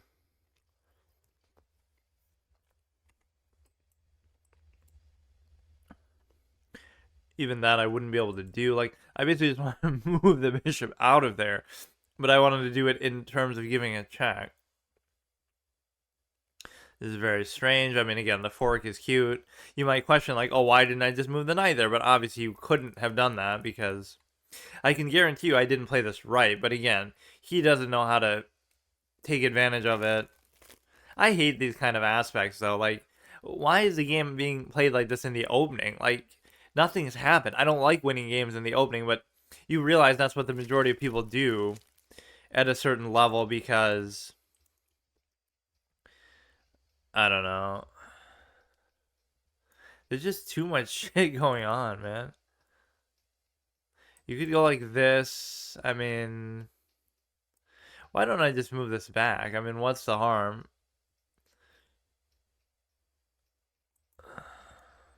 Now, all I would have to do at this point is just move the knight. And then the queen is covered in the other way as well. He's going to take there, which this is just, at some point, gets irritating. You could even just move it, but no, then he can take the other thing. That's the problem. This is actually bad, too, because it constrains the movement of the knight too much. Fuck. Like, you want to go here, and then that's fine. But if you go here, then you have nowhere to put the knight. Because the bishop is going to go there. Oh, I guess it's okay. You can put the bishop there and then put the knight there, but then he'll put it there. We get the potential dark square bishop development out of it. You would think he could have taken advantage of this somehow. I don't understand how, but like, just attack it somehow and it would have been fine. If I would take, then he would take, then the trade would still occur and you don't even have to give up the castle to do it. So I'm just doing very simple things. I just reacting, addressing through his threats. If you go here, it doesn't really change anything. Yeah, that bishop was in put in such a dangerous spot. It's really weird. I mean, I'm willing to do it to the point where we're just going to trade everything. If he takes the queen, it's fine. If he takes the knight, it's fine. Actually, if he takes the knight, what would happen? Like, I guess that either one is okay with me. But it's not like he can castle this way. That's almost what he's acting like. Oh, let me clear out so I can castle. What the fuck is he doing? There's nothing wrong with that position. Like, even if, okay, haha, he doesn't want to trade. What is he doing? It's like, oh, haha, he's going to bring a rook and pin it, but it's going to be too late. It's out of position, so it just doesn't even work. But I have to not get too overly ambitious and forget about castling. Okay, whatever. Let's just... Now, this is the stage. Like, I'm in a good spot, so let's just focus. You just focus and try to continue to play well. Not that I really deserve a ton of credit for it up to this point, but his king is so exposed. And that's also one area where I either struggle or I just choose not to do anything because I'm very passive and tentative about actually taking advantage of piece leads, piece advantages. It's not an advantage if you don't take advantage.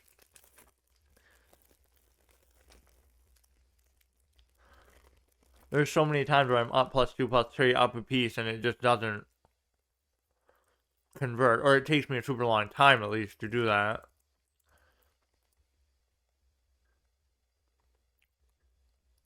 Now this is like an Octopus Knight Exposition. We could double stack the thing.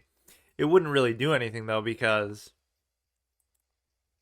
or I become very degenerate with my trade desires. Like I'll just do it where I'm just fiending absolutely for a fucking trade. There's no rhyme or reason. I'll even do it. It doesn't have to be good. I'll even do it if it's bad. It just doesn't matter.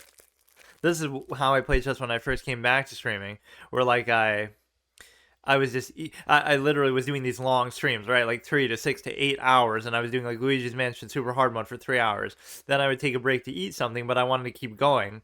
So then even though I hate the idea of eating on stream or while live, but I tried it. So I was like, fuck it, let me play a game of chess while I eat, and then I'll continue with my hard mode. So that's the old spirit of me.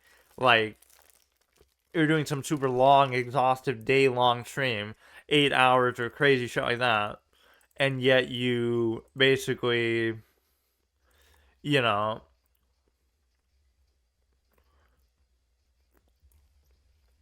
you use games like chess or Scribble.io or stuff like that. That's the category that chess deserves to be put in, just to take a break and whatever. And classical chess works so well too at that point because I was going AFK a lot, even if for short periods of time. So if I go AFK for a minute here and there, it would ruin most multiplayer experiences. But chess was the one that I could still do because classical was still a thing where you could basically take advantage of the fact that you could take advantage basically of the fact that you can pin it down, he could take it doesn't really matter. You're gonna get a passed pawn, double connected pawn, whatever. But yeah, it's like, what was I saying? It's just good as sort of an in-between category at times to relax and just do it like that. So again, there's nothing instructive about this game at all because it's just kind of dumb, actually. You could just move it, you could just do this, but there's no good follow-up with that. You're stacking your pieces kind of too much. I don't know why I feel safer here than there. I guess because he doesn't even have a dark square bishop or anything. You can take there. Again, at this point, I don't really even care because it's so... it's just too much going on. Or it's just too much of my trade degeneracy here.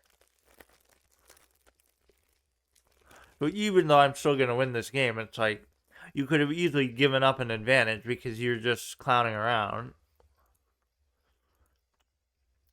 Like, that wasn't a very good check, or it didn't really do anything, but...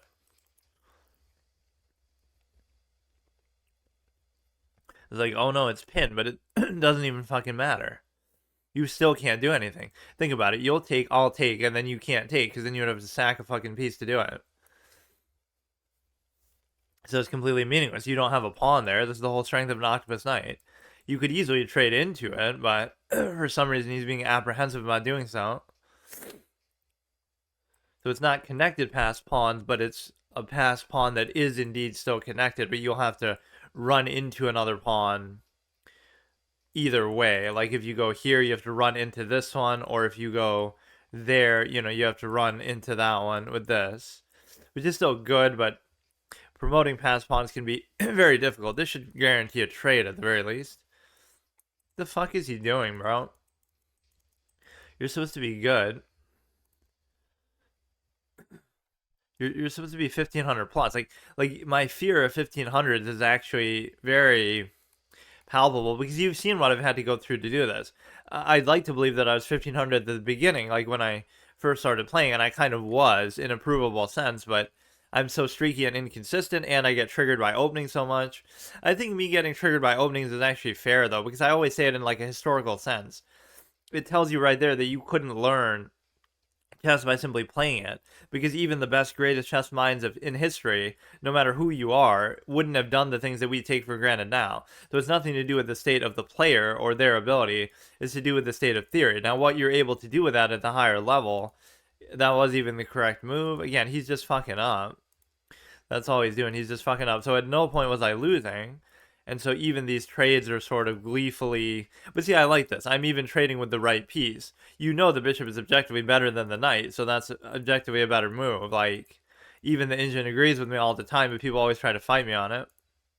Now, this new thing that they're trying to fight me on is that, oh, the majority of games totally don't end in draws, even though they do in the sense of any sort of higher level of play. And it doesn't like completely discredit the game to say that, but it still leaves something to be desired at the least. That's what I always say. Like, no matter how far I get now, it wouldn't mean as much to me because in my view, it's like, oh, it's only because I played so much. Or like if the average person did this much, regardless whether play, study, etc., you would think they should at least be good. So it doesn't give you any satisfaction if you really think about it. They're like, oh, haha, you're better than the majority of people, but that's just because you played or studied more than the majority of people. You can say that about the majority of things, so you can judge it at the high level, but something about this just doesn't feel very satisfying. Okay, so here's for my daily chess game, whatever day this is, Thursday. Not that I can always commit to always doing one every day, but whatever. In the course of a week, you should at least do, what, like an hour average a day, although I highly doubt that. And I've kind of fallen out of love with classical, not even because I dislike it, but it's just more like, it's like a real life time pressure thing. Like, I can't really get invested in doing it because I can only do like one game per session, although philosophically that's kind of what I like anyway. Like it's better than doing one of those than doing like 3 of these, but it's just a higher quality experience. But I guess what I'm also trying to do is like, I had gotten to my goal here by getting to 1700 in classical, and so now I want to get to 1700 here at least, and then we'll kind of have to bring them both to 2000 before I finally decide to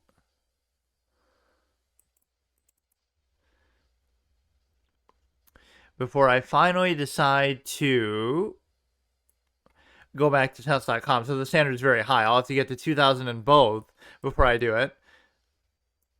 You know, there's a big punishment if he doesn't take, because then I could take and then, well, I could just like double take, but you'd be like pinning down.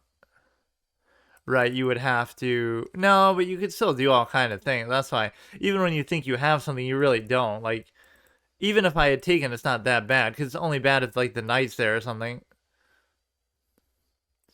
So the knight's position here is weird, but it kind of works, I guess. You could, like, put this somewhere here, going towards that, because I don't know what...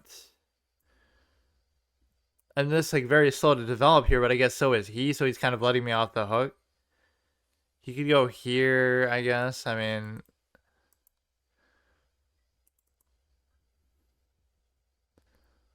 I don't really like the position too much, but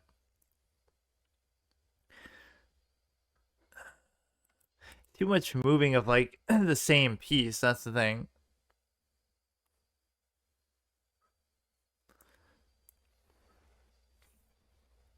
Sort of aimlessness, yeah, but that standard is going to be much higher, and then maybe I can finally get to, once I'm 2000 in both formats here, I can finally go back to chess.com and get to 1500, because that's apparently how insane it is to get there.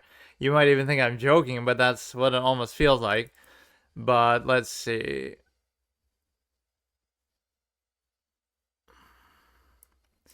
Not entirely sure what he's doing, but too many times I don't pay attention really to what they're doing. Like, my king's position is constrained in a way that's just not good.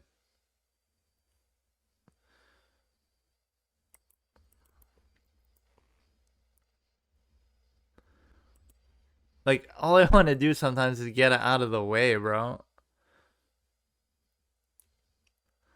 You got the knight covers knight connection, take. You are posing this potential threat. If he takes there, it's not really too big of a deal. This gives you kind of a cute, you know, like octopus knight position, actually good. And you are attacking the bishop here. And you'd be giving a check too, but whether I want to do that or not, I can't say for sure. What would make more sense here? I feel like either way, my king is kind of too exposed. This opens my rook to attack, but it also opens my king to a dark square attack, which, of course, he doesn't have the dark square bishop, but... No, it's already open, though. I could take this. I don't know why I feel like this. I don't know. I don't know. I feel like that's better somehow because then I feel too open from this side, but you've got too many things going in that direction where it shouldn't be that big of a deal if you just like go back and do something. Here's where you got to be almost a little bit annoying with it to the extent that you could reinforce the knight with the knight, and so therefore you can't disrupt my octopus knight that easily. Here's where it's easy to tunnel vision though. Like I think my development was pretty bad here, but he kind of lets me off the hook. But yeah, I have that permadeath condition for classical, but not for rapid because I've never really cared about it too much. Like where I got to 17 here, so now I can't fall below, or no, if I get to a 50 mark. So if I get to 1750, then I can't fall below 17. But I obviously didn't because whatever.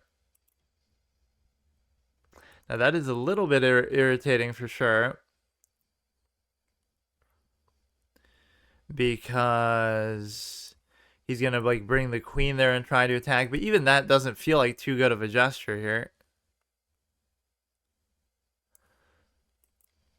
I like where the knight is that way, but I just don't know what this is exactly doing. The light square bishop just isn't doing anything.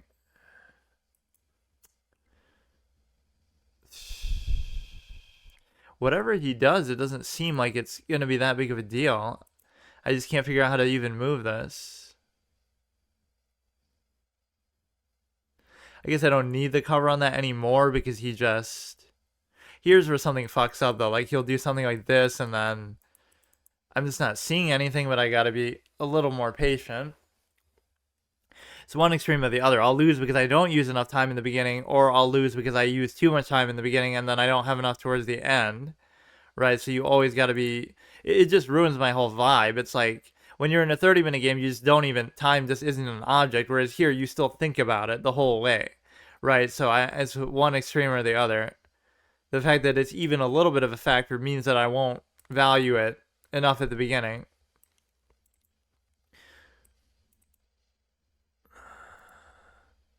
I don't like doing these moves where you put the knight out like in harm's way because it feels like it's too easy to bully around. As a serial bullier of a knight, of horses myself, in the game, of course, I always do that. Like where, okay, fine. But even this is still cute because you get to do it in such a way that if he takes, then you're setting up for the fork, which again, it shouldn't be that hard to necessarily do anything about it. But you still have the octopus knight sitting there in such a way that... Didn't I just say that too? I just said... That is a tunnel vision special because... I mean, that's not fair, man. I gotta...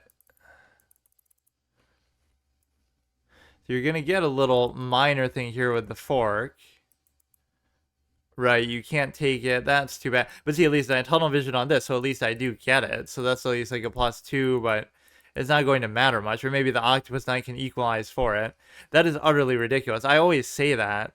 Like, oh, when the knight's that close, you got to be weary of it a little bit and just...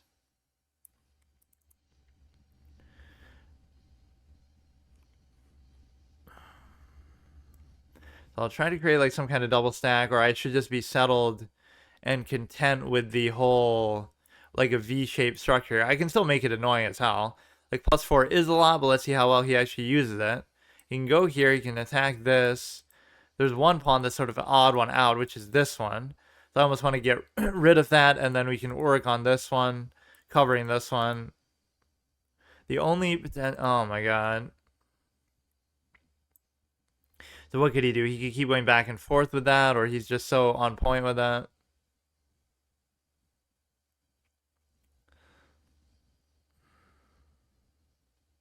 I don't know entirely what that does. Like, he's targeting it, but it doesn't matter. It's just like... I almost just want to raise it for a take, but it doesn't... I don't fucking know, man.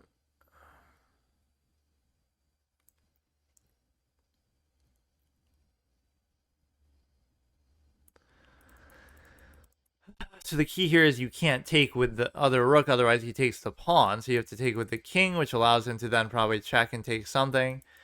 The material difference is just too big here. Like, you have to equalize the queen with a rook somehow. But again, that octopus knight is sitting and waiting and biding his time for something. So we did at least still get the fork out of it, but it wasn't like a good way to justify it. I don't know.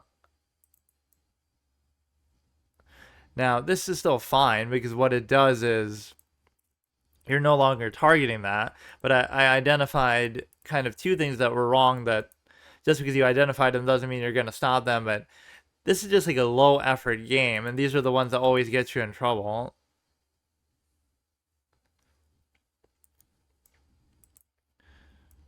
I'm going to do something stupid here now too, just like... But that knight's not really doing anything anyway. Unless he just like blunders his queen or something. These are the kind of games like you can squeeze out a draw and then you feel like actually good about it because somehow, you know, you just can't afford to lose it. This is shameful. Like, there's nothing...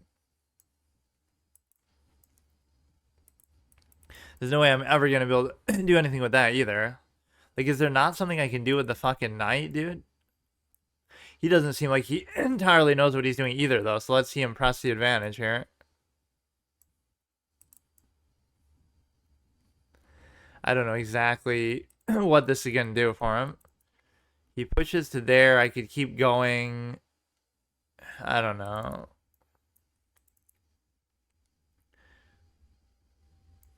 We should keep going. But the problem is then if I do that, then he can keep going too.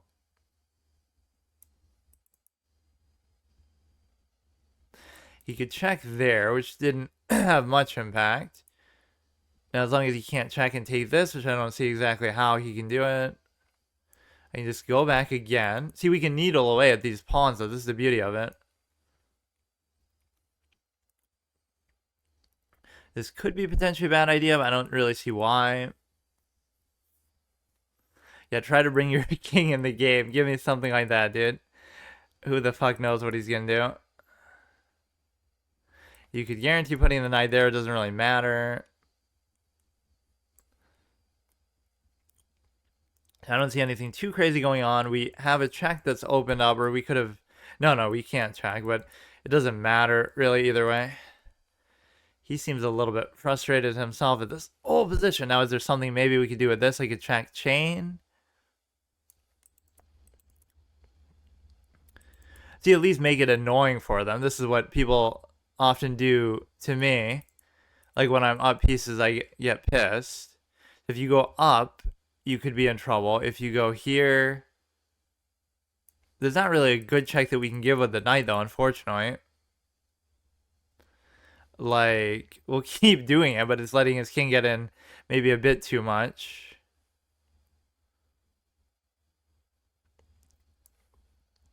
We still get a pawn out of it. I don't know how much that movement really helped him either.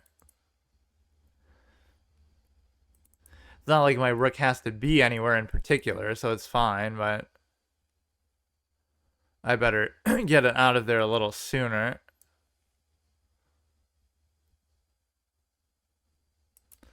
Or this could potentially get me in trouble.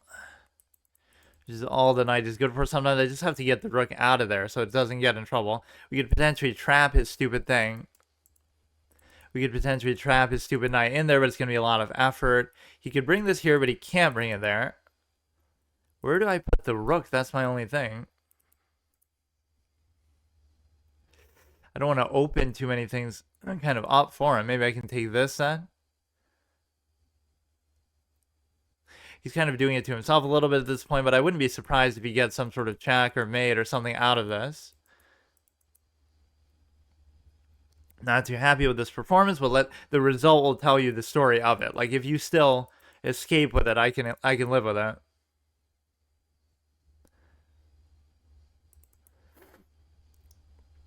Come on, what do you got? What do you got for me, dude? This is the will of a 1500 player. You still suck, but never underestimate the heart of a 1500 that you fought so hard to be here, dude. He gives a check there, but it doesn't bother me too much. So you've successfully trapped the knight. Imagine how frustrating this is. Like, you get the better of me, but then... Okay, but what is the thing now? What is the thing? What do you do? Do you have a... Oh, fuck, you get that. Oh, fuck. What could I have done? I don't know.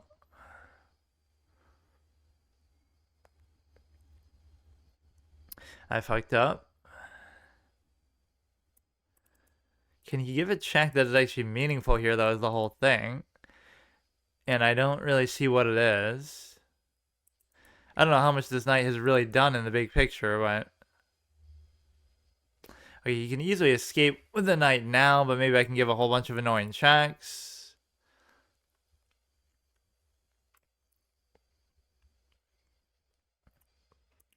He's not targeting a knight or a pawn yet, but it could be very hard to cover it if he does target it.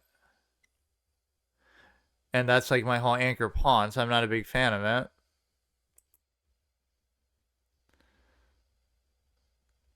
It's completely naked with no way to cover it here. Damn, I did good for a stretch there, and then maybe I got too overconfident with it or something. So now it's going to open up all kinds of nasty things and checks and everything else.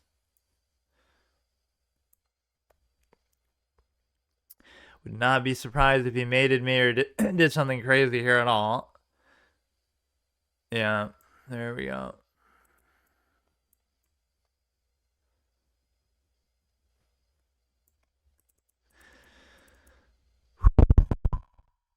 It's too bad. It's too bad. I mean, he deserves it, but I mean, at some point I can't maintain a level of interest or effort. It's very hard for me to do that.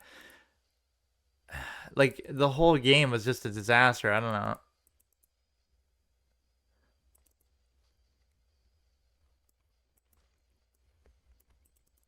Just keep giving checks. Maybe I can do something here. At some point, you're going to have to do it with the knight, though, in a way that's actually effective, like this.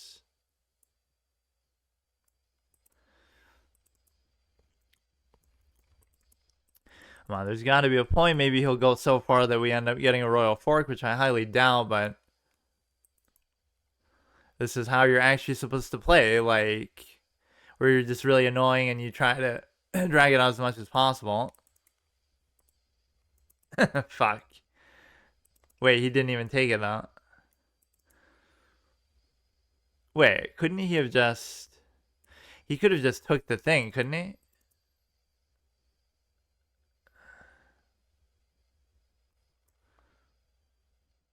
Now this will allow it to get basically pinned down. So he takes that, and then does it set up for a royal fork or anything? I don't think it does. This is bad, though, because he can kind of do whatever he wants, and then it's pinned down. He had the chance even to take the knight there, too, I think.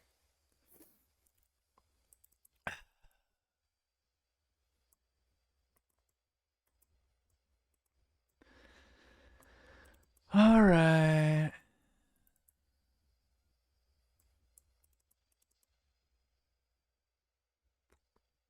You can't play like that. You can't play like that. I mean, you just can't do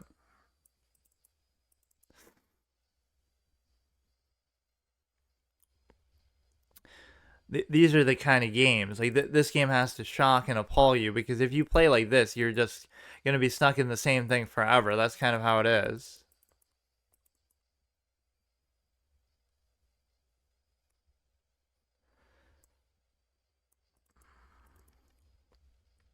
The only possibility of a stalemate, the knight could get in the way in that regard. Right, using the knight here could be definitely trouble.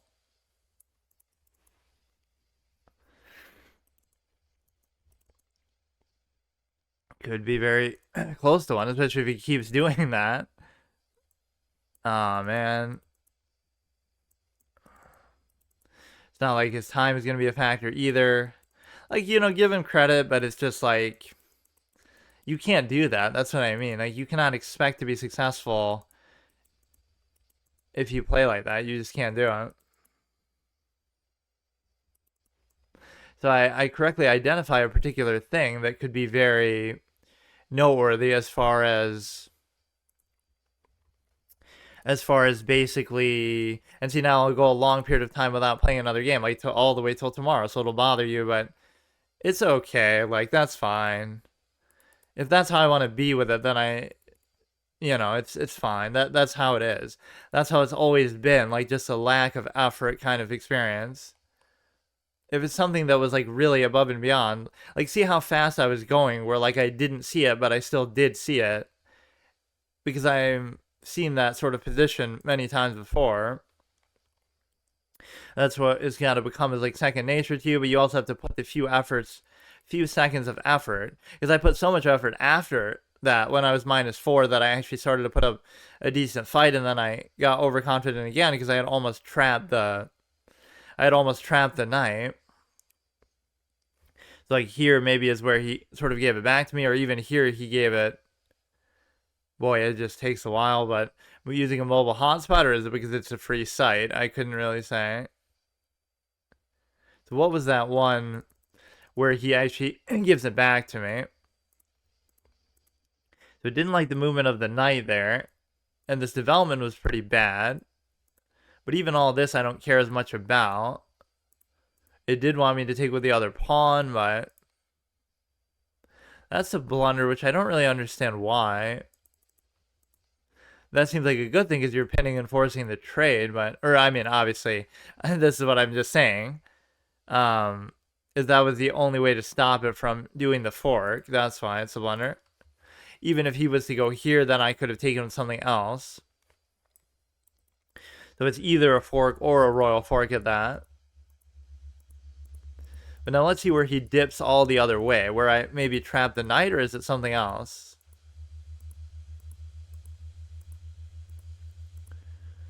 Does he give me like a royal fork? Like, what could it be that not only evens it out, but tips it in my favor? It must be that. Okay, we give the check, but then so what? Oh, wow. Oh, wow. I was even almost looking for it, but then I just keep giving the same check over and over. And then he doesn't give it again. It's like I was even looking for it. Imagine how satisfying that would have been. You have to at least see basic things like this. So forget about even as badly as I played. Normally they'll let you off the hook, and that's exactly what he did. But even in the other scenario, doesn't the knight get trapped potentially here? Like, shouldn't that be enough to equalize the game if you... Yeah, you go under, and then he can't escape, and then he can't give a check. So that was like a half attention, lame brain sort of game that just doesn't really have much value, but I have to at least, accept the outcome. Okay, so today, first thing I want to look at that last game, because that's a telltale instructive one that'll kind of explain to you, there's this expression like in sports, the great ones have the shortest memories, but in the case of chess, that can't be true because your memory has to be excellent, and, and memory is like 75% of chess. What's the other 25%?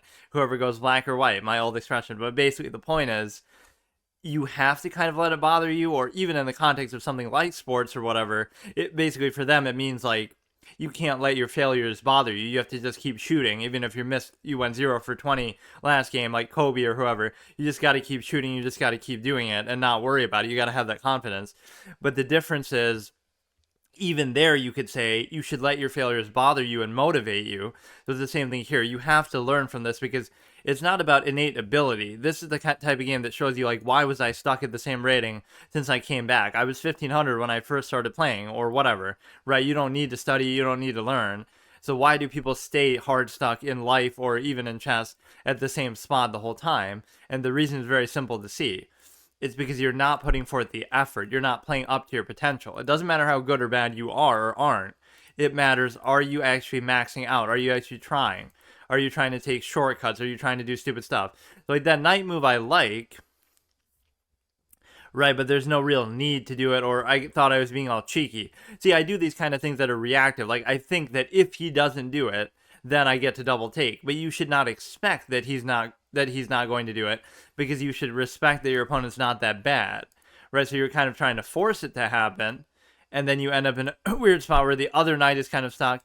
All this is still fine, but what's hilarious is I almost came back in the game too. Twofold.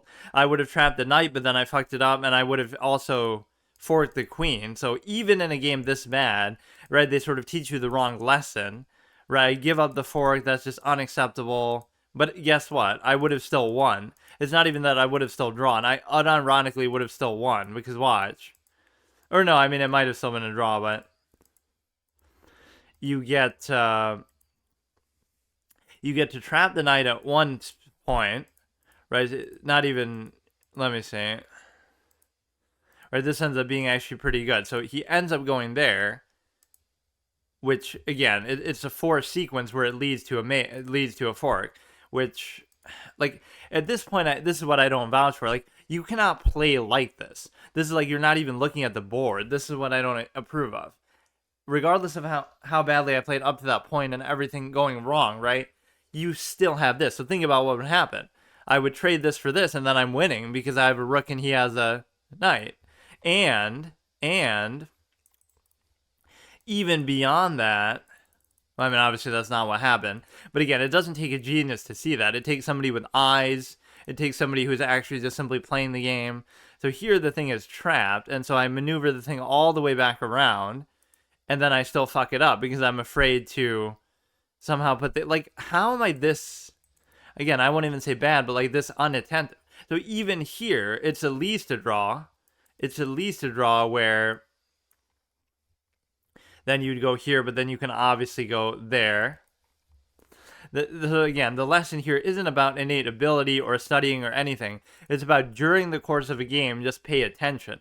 There's no excuse on that even in terms of time, because when you sit down to commit the time to do it, right, you're committing 10, 20 minutes per game to play. So if you're going to do that, then actually do it and actually focus. Otherwise, don't bother, right? Don't do it halfway. So I'll play at least a couple games here and see what I can do, but that was at least a good instructive one to show in a different sense. It's not instructive in terms of chess, it's instructive in terms of psychology. What are you doing if you're not trying there? That's how much that should bother you and haunt you. So in chess, you have to not have a short memory, as much as people say, even in terms of literal studying and learning lines and stuff. And it's kind of funny, I probably know a lot more than as much as I say, like, I never really study, I probably know a lot more than you would think just through sheer repetition of having played this much over the course of the last 2 years. Like, let's say even an hour average a day. Obviously, sometimes I'll only play once a week. Sometimes I would play, like, every single day. So it evens out to at least an hour a day for 2 whole years now, since, that's about when I really started playing a lot of chess. Before that, I was just kind of doing it a little bit on and off, and it was mostly... And I didn't really start playing on here till like April, it felt like, when I failed like my chess.com challenge. Then this is always where I have to go in exile. So you're better than 57%. And there is some bad tendency I have, like, where I get too full of myself when I reach a goal. So like, I've gotten to 15 and I was doing well, and so now I kind of take my foot off the gas. Like, oh, these people aren't worthy of my full effort game. And that guy was like 100 points below me. So it has nothing to do at that point with ability. It's sort of consistency, conditioning, effort issue. You have to play your best every single game, which is hard to do no matter what level you're at. But it should at least be a little bit easier here, because you're not really, it's not really that high of a level. So I should almost react to these type of things. Like, I'll do react chess content where I react to the articles here and debunk all the fallacies in them. Like, imaginary rating anxiety, but it's not imaginary. Like, a 1600 should whoop your ass. No, I didn't think about whether or not the pen would come off. I'm doubting that's you who fucking wrote that on there, but this is the story of one man suffering. Yeah. The point is, I'll even explain it for you. Like, it is relevant, because if somebody's 2000 and you're 1500, they should destroy you. Now you could say, oh, well, some logical razor, like, play the position, not the player, but and you might overperform and you might actually match them, or they might play down to your competition. But you should just play the same way every time and just not even worry about it, is ideally the case. But it is true that, like, if somebody is higher than you, they probably should win. But when you think that, then you almost accept that it's going to be the reality, right? That's different than, if you pretended, whatever, I'm just going to... But see, on the flip side, that shows you the whole taking your foot off the gas thing, too. if you know it's a 2000, now you might play better than you would have if you thought it was a 1500. So you're always playing worse because you're never maxing out because you feel like you can get away with it or you don't really have to. Whereas if you know it's somebody much higher, that happens to me all the time. Like in a classical game, I'll see that, oh, there's 1600 in classical, but then they're 2000 in rapid. So now all of a sudden, oh shit, I gotta really focus. But that shows you your failure right there. Why wouldn't you always focus? Why wouldn't you always put that effort? But again, you feel like you can get away with something, so you have to get over that tendency now. Just give it, because what I'm doing is still the same mistake. Like, you're not even looking at the board. You really think like, oh, I missed that move. And in a literal sense, yes, I did miss the move, but you miss all the shots you don't take. You miss all the moves that you don't look for. Like, did I calculate this move or not? I give a check.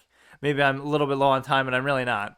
All you have to do is look. It's like, this is that expression that kind of triggers me that better players say, oh, look for checks, look for hanging pieces, look for, like, yeah, no shit. Obviously, you're looking for them, but, like, I don't know. It's not like, oh, I have to look for, I just have to look, period.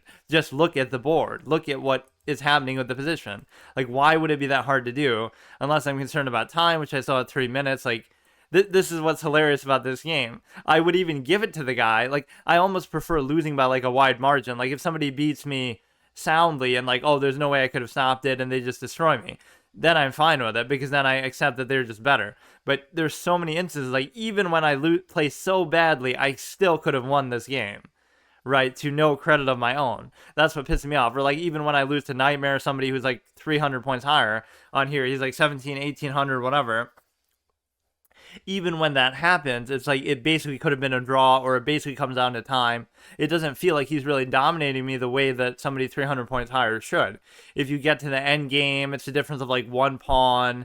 It's not like really, you could say that's legitimate, but that's how it should be against somebody his own rating. Here, it should be a little bit more of a mismatch. If you just win a piece outright, you do something that I couldn't have seen, or at least I couldn't have seen in a raw fixed amount of time. There's so many of these things that I sort of theorize that are true, but then I don't really live up to it in play. So that's what kind of disappoints me. Like getting to a certain level without ever having to study. I didn't really get as far as I thought I would.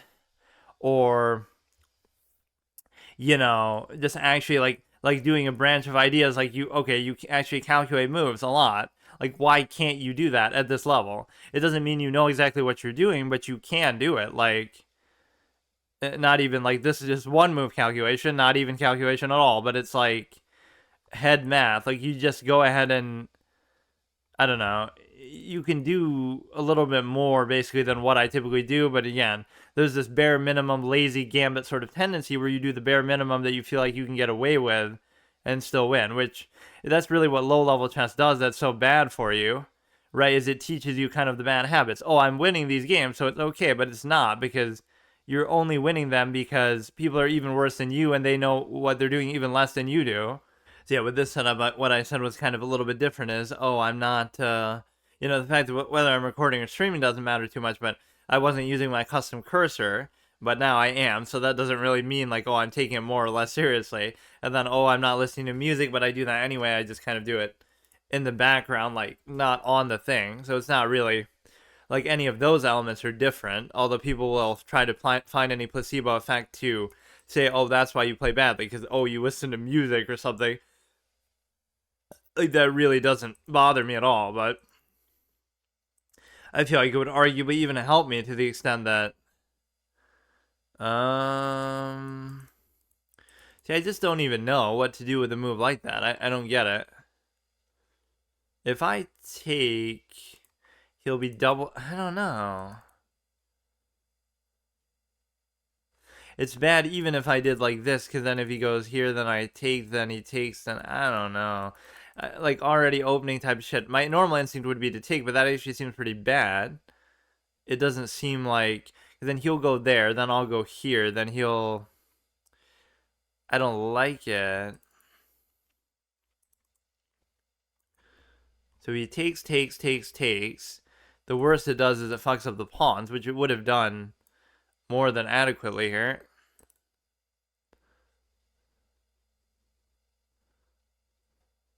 You shouldn't look for anything above and beyond, but I feel like I'd be giving him too much initiative with the queen, maybe.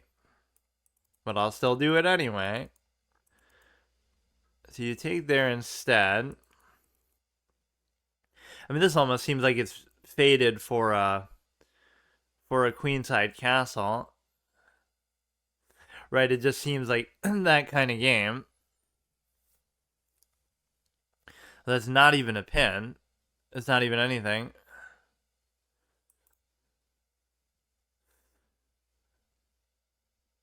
Only bad thing, I guess, if he goes here, then I feel compelled to take. Then he would take, and then I would just lose the thing.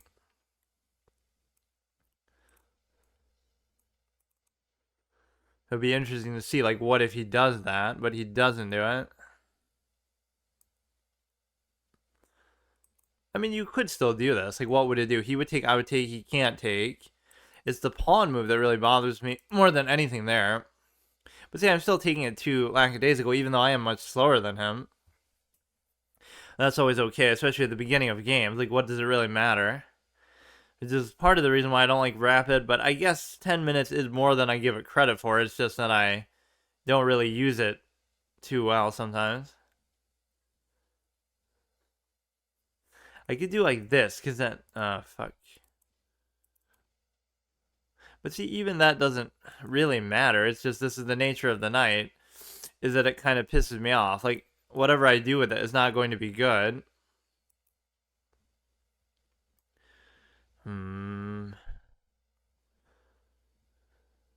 But the point is, like, you could literally give it up to die, because even if you did that, then I could take. And if he takes this first, then, I don't know. Like, it's not like he's done something clever there, like, oh, ha ha, he got the... He'd be able to double take on the pawn, I suppose, which now, that's what that knight move actually does counteract, but this is why I hate the knight. Like, it's always just in the way to the extent of... I don't care, bro. Like, I don't care.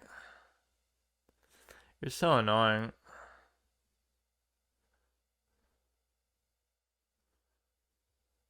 Now, I don't even know what to do with that. If he goes here, I can just raise it.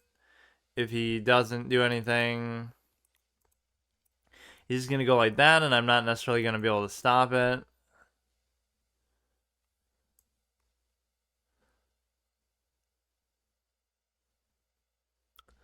He would take, I would take, he would take, I would take, so you wouldn't really simply just do it. So again, it's not like, oh, he caught me out with that. I sure didn't see it. Like, you just have to... Okay, that seems to be actually okay.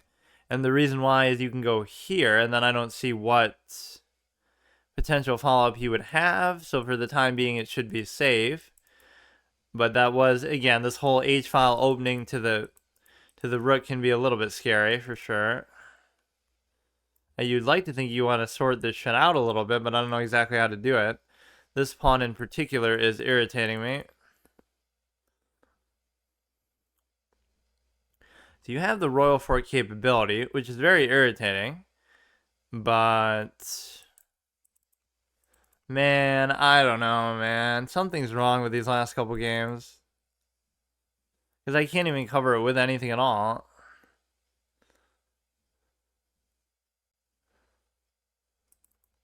Yeah, I guess I'm in the big leagues now. You gotta really fucking go here. He attacks the queen, and then I still won't be able to do anything about it because I'm in a bad spot.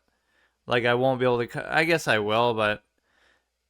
or no, I probably won't be able to. Because you go here, and then there's nowhere I can go to still cover that. I'm about ready to just give up, because, like, this is what happens when I get to a good checkpoint. I can't believe it, man. I don't know what I'm doing. It's so fucking annoying. Like, I really, at the beginning, 6 minutes is too much. I gotta use 10 minutes in the opening. I mean, this is trash. He doesn't even fucking do it. Can I do something about the queen or not? Like, is it just possible? Because, like, no matter what I do, he can just do the same thing. He can just go there and I can't do anything about it. Like,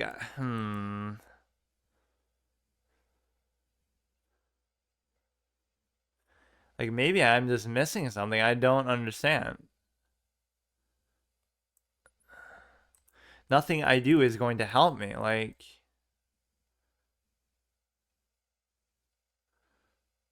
So fucking annoying, man.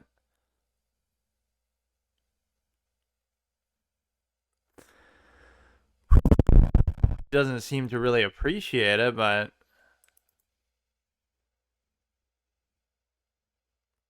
I'm kind of in a state of shock that there's just nothing you can do about this. Like, if you go here, he takes, I take, he can't take. Like, I give up, man. Just do whatever you want. Like, if it baits the queen trade, I'm really triggered. I'm really triggered. I just can't play. Like, I just can't do it. It makes no sense to me how some of these games go. Well, I mean, at least that's the whole reason why I fucking just did that, so it's okay.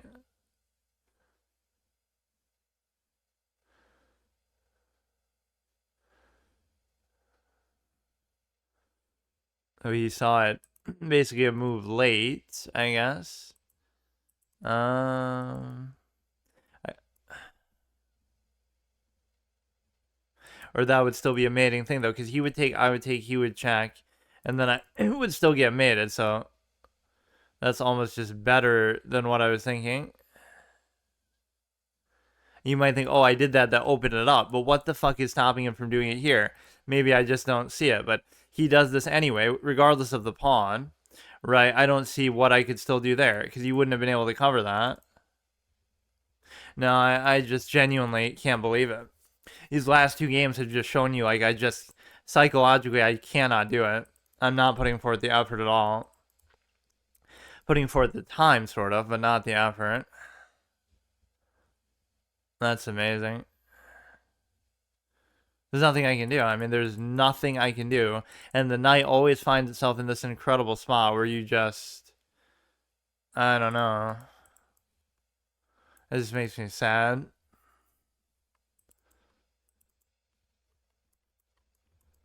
Wow. Yeah, this is it. This is the beginning of how you tank it for like 50 games and go back to 1300. This is how you do it. If you look at this level of play, this will explain it. This is exactly what happened before. There's no other way to explain it. It has nothing to do with the actual, like, well, let's learn from this one then. This is really just, you know, bad efforts by me. There's nothing else to it. Like, what is it that I guess you really just have to do it to this extent, though. Like, I'm probably playing this opening wrong. Okay, that's correct. You do that. Then I took, you're not really supposed to take, but I don't think that made too big of a deal. Like, what is it that I'm doing that is so catastrophic here? Most of these moves are correct. See, like, what is that move, dude? What is that move? I even said, like, something like that might be possible, like, even to take here. What the fuck is that move? I should have just done this, of course. So now if he takes here, I could take back with the knight. And if he doesn't, if he takes here, I could take back with the knight. If he takes here, I could take with that and check. So you accept that that's going to be the outcome. Like, why should I do that, though? You're not supposed to open that, but I don't understand. Okay, just go like this and don't... I mean, that's a pretty basic logical razor, just that don't... Okay, so what am I supposed to do here? You're still supposed to go like this, which seems stupid. That's going to open maybe too many things for him, but... Who am I to question the engine? But again, the only reason why engine moves don't make sense for players like me is because you have to be like the engine to... You know... To make them work. Right, so you'll do the right thing one move, but then you won't know how to follow it up. So why would that be good, even if you were capable of doing it? I get triggered too much, like, out of the opening and stuff like that, I feel like. Which is sometimes justified because you either know it or you don't, but...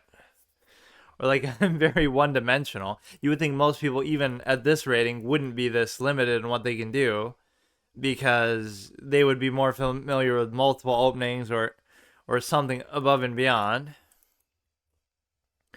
I wouldn't say, like, oh, I'm more comfortable with black or something, or like with white.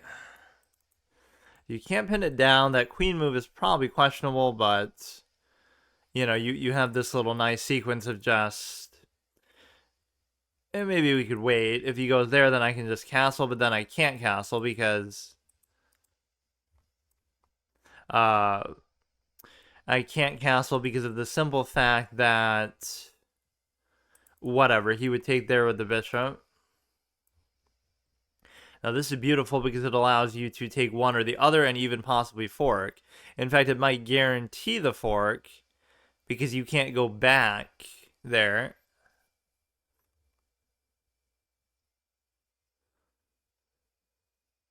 So would there be some reason, I wonder, not to do it?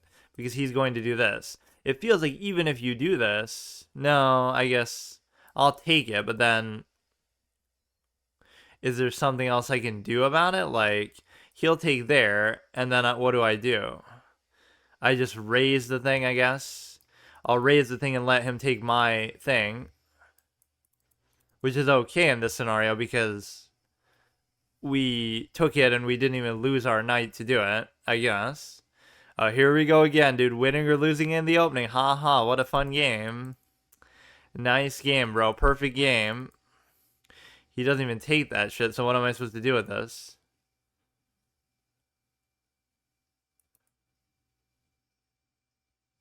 I don't see any way he can really press this threat any further. Like, how's he going to get the queen in there? If there is a way to do it, I have no idea what it is, so...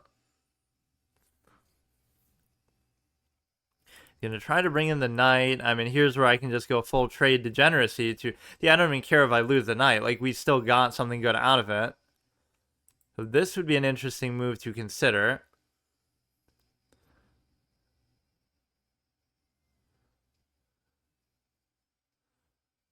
This could be bad because it could lead to him just simply taking with the bishop, and then I won't be able to do anything. So he left his bishop in an interesting spot. I don't know why exactly he did that either. Yeah, I'm focusing, by the way. I'm really not happy with what I'm doing anymore, but I'm not. I don't know. I don't know.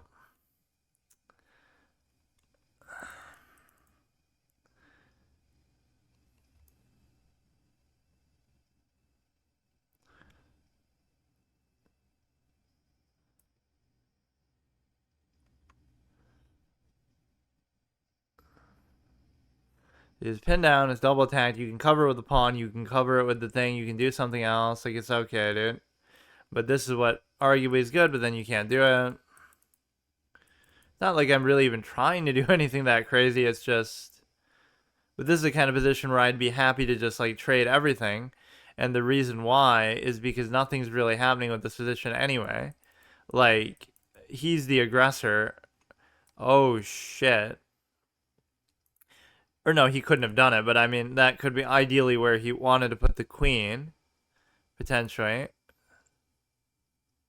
So all it's doing is keeping his pieces away. He could put his darkstar bishop here as well. Like, there's so much threat he could potentially do. Then he can probably sack something, check, and then guarantee the thing, but it's not going to necessarily happen. So, again, we got off to kind of a lucky start because of the opening. Even if he wins the thing back, I don't think I would care really that much, but...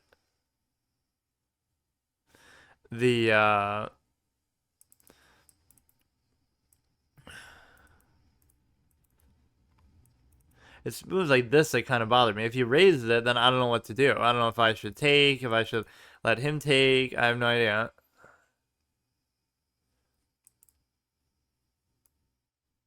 This one seems kind of bad because it allows him to undouble the pawn to a certain extent. This would be kind of the same sack idea, or I don't even really know. He's just reacting to this.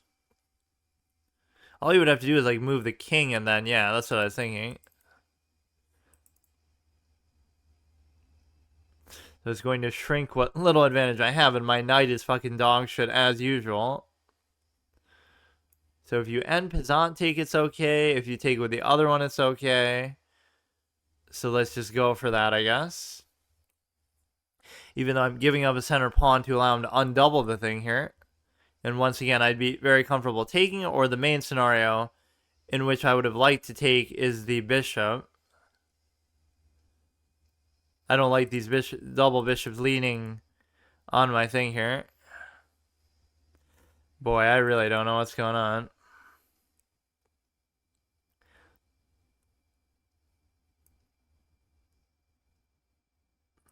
He could check there, but I could still take with the thing, with the knight.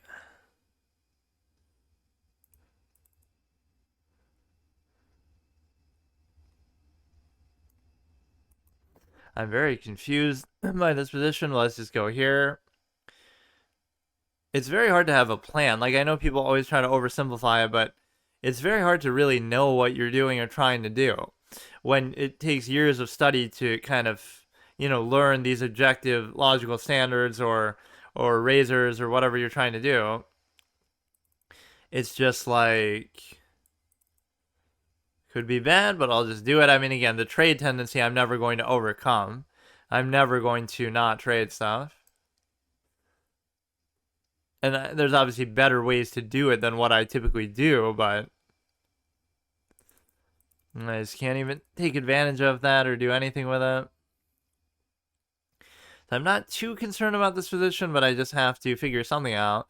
Like, I'll try to bring in the knight, and that'll get me killed. If he takes here, I take there. He takes here, then you're kind of screwed. So it's almost like you'd want to go here. Or I guess this would pose some use because it would stop that from being entirely effective, or even that's okay.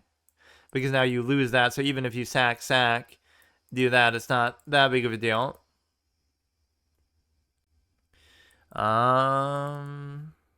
He would take, I would take, and then he has a lot of optional takers here. You could almost just keep going, but that could pose some problems too.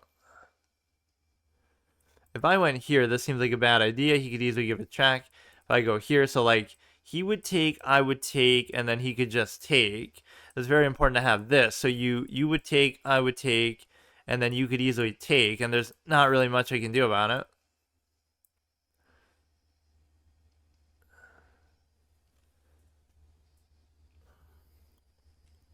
Even if you took with the queen, for example, it wouldn't matter because I could still block it, and the dark square bishop can't necessarily do too much, I don't think.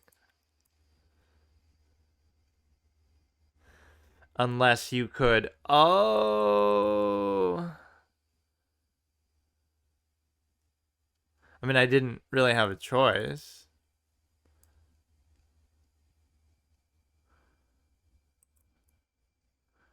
Or, actually, doesn't that actually help me?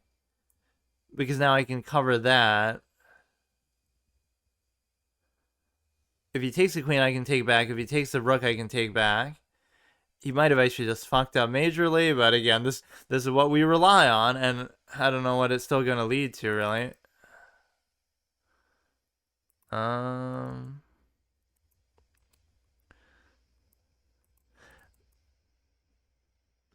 still don't think it's necessarily mate, but I'm kind of not sure what's happening anymore.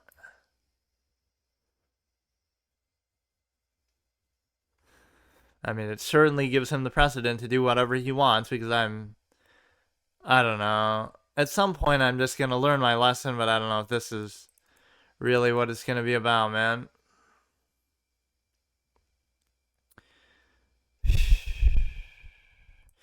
At least if the stupid ass king wasn't there, you could do something with that because you could actually fucking... Like, what is the queen going to do? That's the whole thing. That would be a mate. But it still wouldn't be because...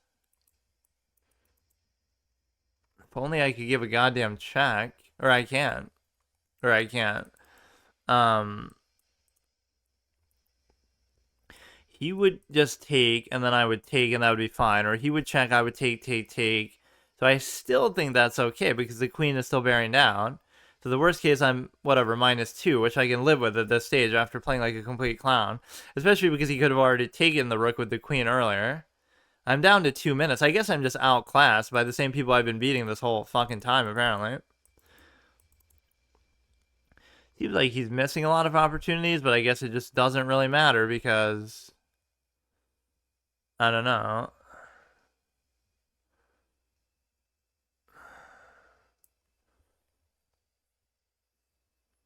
That blocks his own queen's ability to do that. And then I kind of fucked myself because I'll go here. I don't know.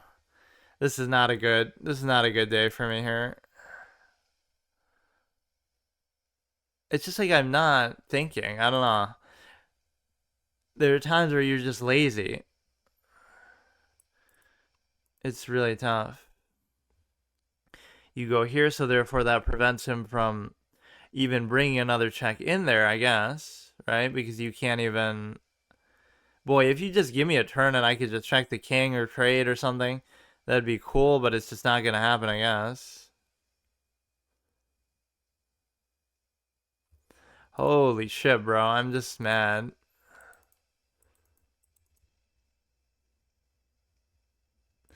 I'm just getting really, really triggered. I don't like how these games are going at all.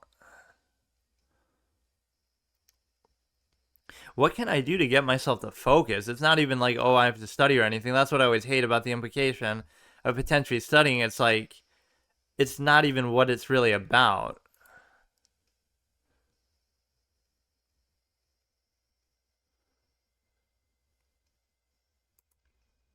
Right, like it's...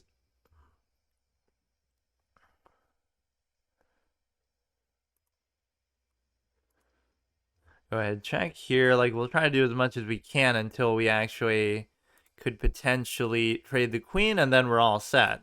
As soon as we do that, we're all set, because there's nothing you can do. Well, my king's not exactly in the best spot, but it would be the consideration of his king trying to come in there to try to push the rook out. That's still possible. I could fuck this up, but I should almost just do it myself here, maybe? I can't decide exactly what's happening with this. It's very hard sometimes to decide whether you should go on the offense or not. If he pushes the one pawn, I can at least take it. So I'm threatening both. So if he pushes here or pushes here, I can take either one.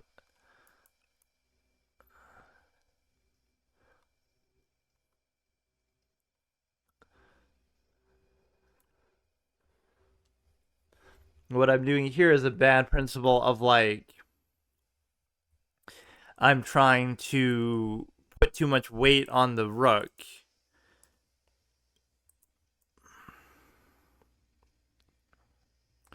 If I do that, then I'm going to end up having to sack it, so that I don't like. You would think you should be able to make it like this, but it's going to be too slow. That's the thing.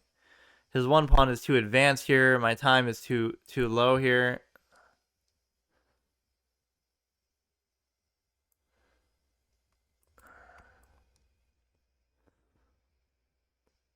At least here I can give a couple spam checks. Maybe that'll do something.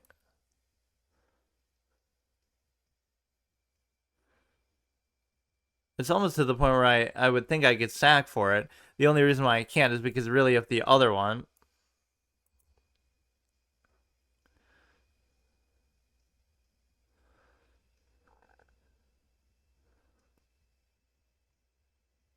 But how?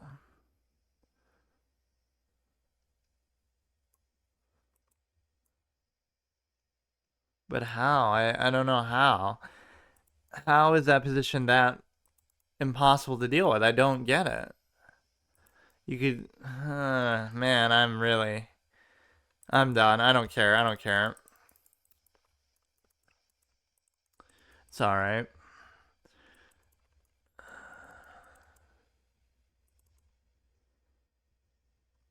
Six seconds left. Like, I don't know what I should be expected to do here, but you would think that was almost a drawable sort of position, and it'd be nice if we got a stalemate here, but who knows? Yeah, this is the kind of moment that makes you realize the problem with either yourself or maybe the game itself, which, you know, maybe that's an excuse, but maybe it's just not interesting enough. Like, you have to really be interested in every move. It's forget about studying. I always come back to the same point where I realize it's not about that at all. Let's just play another quick one. We'll tank another game. It's fine. I'm back to my old self. Like maybe I was doing better for a while there. Is it because I hit 1500? Is it because of, sort of like a winner's burnout? You get overconfident. Is it because these players are actually better? It seems more like just a preferential thing. Hurry up! I want to do it quickly now. Fuck. It is also very triggering when you have like in a real life sense of, like I'll just quit my job and play 12 hours a day. There you go. Then you'll be great. I do it as an actual career. So we're in a good spot here. And then at some point, I just don't understand how to play the game of chess. I don't understand how it works. Like, why is that a blunder? What else should I be doing instead? I have no idea. I should do that move that I did do eventually earlier. It seems unbelievable that you would lose this, though. I don't understand. Just to take, like, with the king. You are just supposed to take here and just deal with it, because I guess you can still come back there.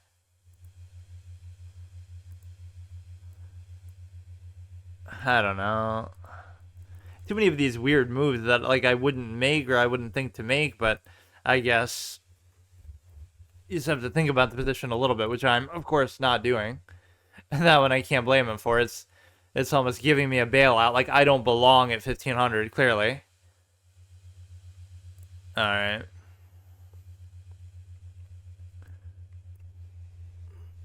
Like, every time I try to give opponents credit or whatever, like how chess works, like, oh, it's hard and you got to give it credit. That's not why I'm losing, though.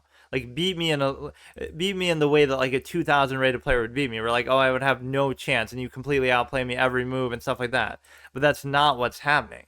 So until that happens, I feel very content to say like it's not this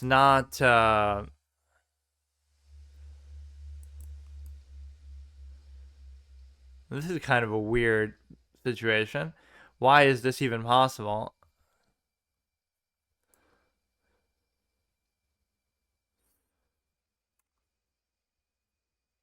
But no, I wouldn't feel comfortable saying, oh, it's studying or it comes down to studying, because it shouldn't be about that. When you, well,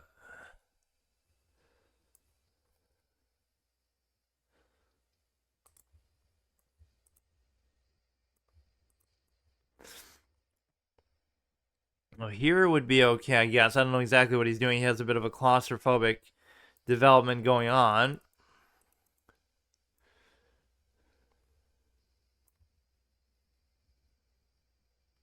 Everything's fine. This pawn structure is a little bit unique, but I won't say whether it's too good or bad yet. It's hard to say. But you get this nice little V shape. I can't imagine that it's bad. I just don't know whether it's really that good or that I entirely know how to use it all the time. He's attacking like into there. Okay. Again, you could even say like, oh, I'm trying to move too fast some of these games, but I'm really not. It's just like, if I want to go like this, what would I want to be the overall pawn structure? That's what I can't decide. It doesn't really make sense to do it like this, and you're leaving yourself open from here, but that's the only logical extension of this position I can think of. You go here, you open the rook to the thing. This pawn could be very strong later on.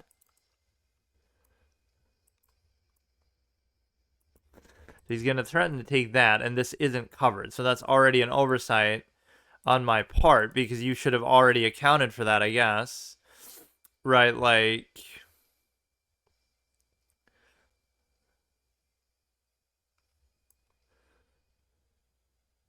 Or it could turn into like a nasty octopus knight, and if he tries to push it out, you could hit here, but you won't be able to necessarily do that either. It's covered by the rook. So he takes, I take, he can't. He takes, I take, he takes, I take. I mean, probably a knight should be there, but it seems weird to do it at this angle.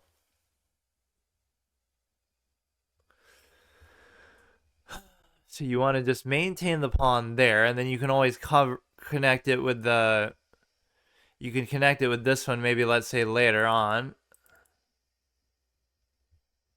Because even if I was to take this, it wouldn't change anything with the ability of the thing to do this. The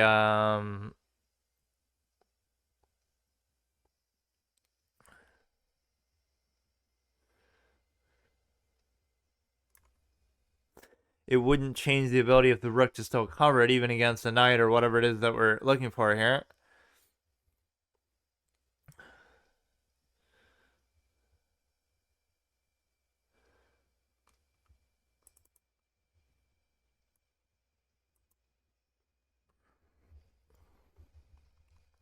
So you're looking for something here that you can actually do that's actually good. Or you could even just do it as simply as this, even as weird as that seems. And again, the dark sword check could open up all kinds of nasty stuff for me. But let's do it. If you're in for a penny, in for a pound with this whole pawn structure, you may as well just do it, because that's all this game has been about. Which again, I'm usually bad in positions like that, but it's a case where you're basically able to, like, it's a case where you're basically able to do it in such a way that I'm going to almost kind of greed for it a little bit.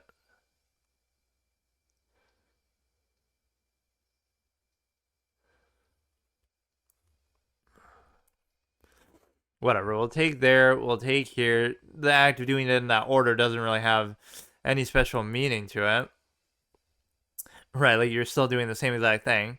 So now at this stage, these pawns are still pretty strong. So the point is, you would guarantee a passed pawn if you simply play this aspect correctly.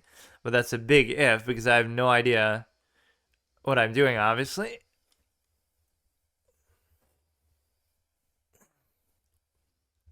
So you can get a nice little locked pawn structure there. I could go here and try to take this. We're attacking multiple pawns. At least when you get to these kind of positions, it feels relatively comfortable for me, although I can't say that for sure. It's just like we've traded down to the point where maybe it's an equalizing factor, so now it's going to come down to time or something, which a lot of these games, to be fair, don't really come down to time at all, but the 1543 doing that, dude, blundering a pawn in a genuine sense that I don't think is actually like he has any sort of master plan beyond that.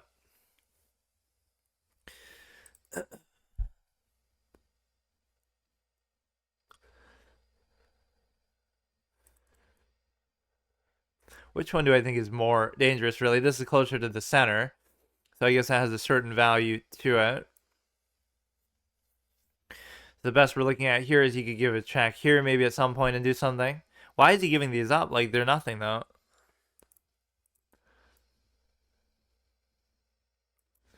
The fuck is he doing? He would give a check here, which even that has no pertinence, because I could block it with the queen if nothing else.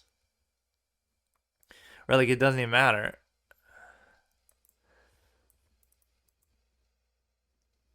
I have to try not to get too fancy with it here, but of course, just don't let him give a light square check. Going here could potentially be dangerous too. I don't really know which is better. Like, that could come back to bite me later, if in some way that I can't figure out.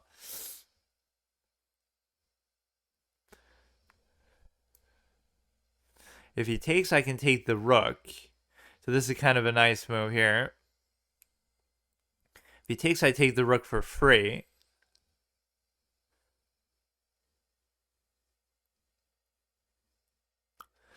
I would take, he would take, I would take. So I still don't see what it really changes. You would still have the queen cover onto there as well. What did it change? That's still fine with me, I guess. This is covered, that's covered. In fact, fuck it. What if, well, that theoretically would be good, but then he's going to do some stupid check chain with the stupid whatever. Right, there's no need to rush it, I guess. Damn. This is such a good move. It's just like He'll give a check there or there, and then I go here.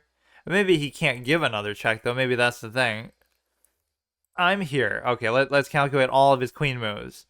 He would go down there, and then I would move, and then he would take, and then I would move, and then it would be like an endless, maybe like an endless check chain loop. See, as it stands now, at least he shouldn't be able to take, or he shouldn't be able to check. So yeah, as much as that looked like a puzzle, brilliant caliber kind of move, it's maybe just not the right time to do it.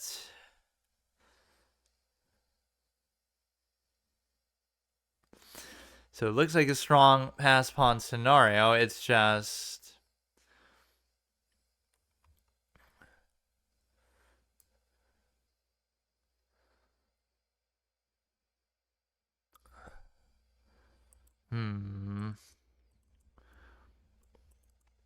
You cover the pawns, you attack the queen.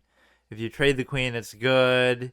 If you don't trade the queen, it's fine. We could try to attack something else. We could try to create like another pass pawn situation. The thing you don't really want to be doing here is you don't want to... Well, it's okay still, but you don't want to commit too much on the same square here because you don't have to. Because... you know, it's just not necessary to commit both of them to the same pawn here. Or, like, maybe the best thing he could do is just bring his king in, and then he could end up taking it that way. But, like, we could connect these two, which could arguably be very strong.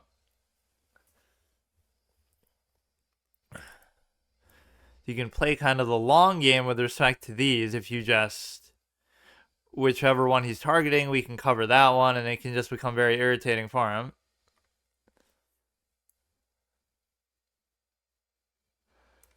We give it check, so where can he possibly go from that is a big question.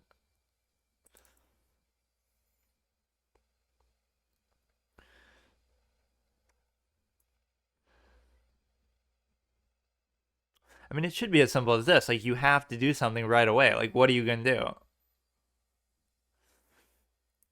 You can take the pawns, but there's nothing you can do here. You have to move the thing. I'm going to promote. Like, this is where I'm too tentative and passive. I'm obviously in a good winning position, but I just don't know how to take advantage of it enough to really do this. And we still get to cover that one back after him doing that.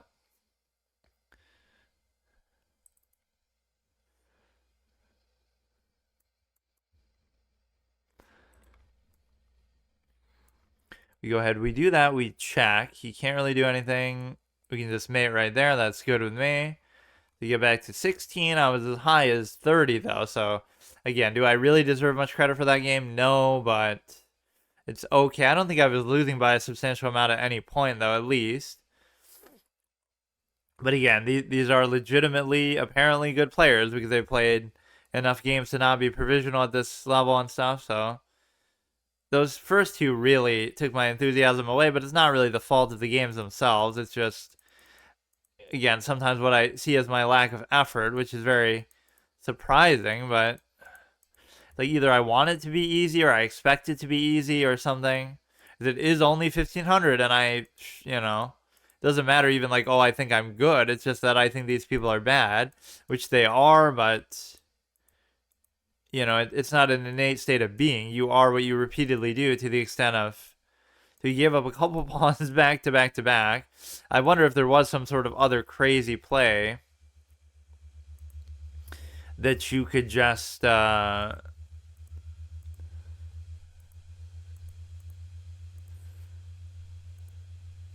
know, you're winning by so much now, it almost just doesn't matter. But it didn't tell me to do that back there, did it? Where I just had... like here. You just go here. And that could be potentially bad because he's just going to keep giving endless checks. Right, couldn't he? Why couldn't he just keep doing that? Oh, because I'm actually a moron and I'm not seeing my own cover. But regardless, that would have worked too. I mean, basically, in a position like this, it's hard to judge really what the best move is. That's more like a high-level thing. It doesn't matter if you make the absolute best move, even though you should think like that. Because you don't have to actually do the absolute best move. You're winning by such a margin. But those first two, again, were very disappointing. If you look at this guy boarding out, doesn't bother me too much. So we lost 13. We get 7 back. So we lost basically just like, wait, how did we... Wasn't I at 30? 22 minus 6. Or that was like yesterday. That was the other instructive one that was the one that I was talking about. So that was like 3 in a row. That was really questionable. Where this was just a lack of effort, missing obvious things. I guess we could look at these other two again. I was trying to learn from them, right? Like exhaust every mistake possible in chess so that there are no more to make. Is kind of the idea. Just do it in such a way that what was really wrong with this? Usually it's a knight move. Either my eagerness to trade the knight or my eagerness to get it out of the way. It's amazing how much that is. Like, this is understandable. Okay, so under any circumstance, never open the H file. Just don't do it. And so if that happens, then I'd be relatively comfortable in this position. Yes, he's winning by that little chunk amount plus 1.8, but you can't really read into that too much because this is a weird-ass position, but even the thing is fiending for trades. The engine is fiending for trades. What the fuck is that? What? But, like, again, this could still turn into a drawish type of thing. It's only a win when it's that minute. If you do, like, everything absolutely perfectly, it's not going to be super obvious or super decisive. So, the instructive thing from that game is just don't open the H file. And then the instructive thing from this game, I don't really know. This one kind of pissed me off as well. It's just trolling me with even the first move on the opening. Optimal in every way. So this is good, but what is the thing? You are supposed to do it, but then what? Then what? You take there, and then you move. Oh, are you serious, bro? Are you serious? This is the one rare case where you don't do this obvious move, which would have even been okay to do. You go here. Are you serious? You're fucking serious. Now you take here, and then the knight. So based on the unique position of the knight there, that it's normally not like that when this happens, you can actually just do that, which again, my unwillingness to move the knight or think about it or put my faith in it comes into play there every single time. Take. I can't ever feel that trades are bad. So this move was really bad, and it's hard to imagine why. Just to allow that dark square diagonal to be taken by the bishop, which he doesn't even really take. But again, that sort of blunder still doesn't bother me too much. And the reason why it doesn't is because you're going from a winning position to a drawing position, so it's still not that bad. So that's a blunder, but I make a couple blunders back. Now, these are weird blunders because it almost doesn't make sense. Like, I don't understand. These positions are not what you're... I don't know. What the fuck is going on? You're winning, but it doesn't feel like you're winning. Like, what was so bad then? I don't even still understand. He takes, and I take with that. So why is that a blunder? What is he able to do? And it's hard to even know because then they'll make a blunder back.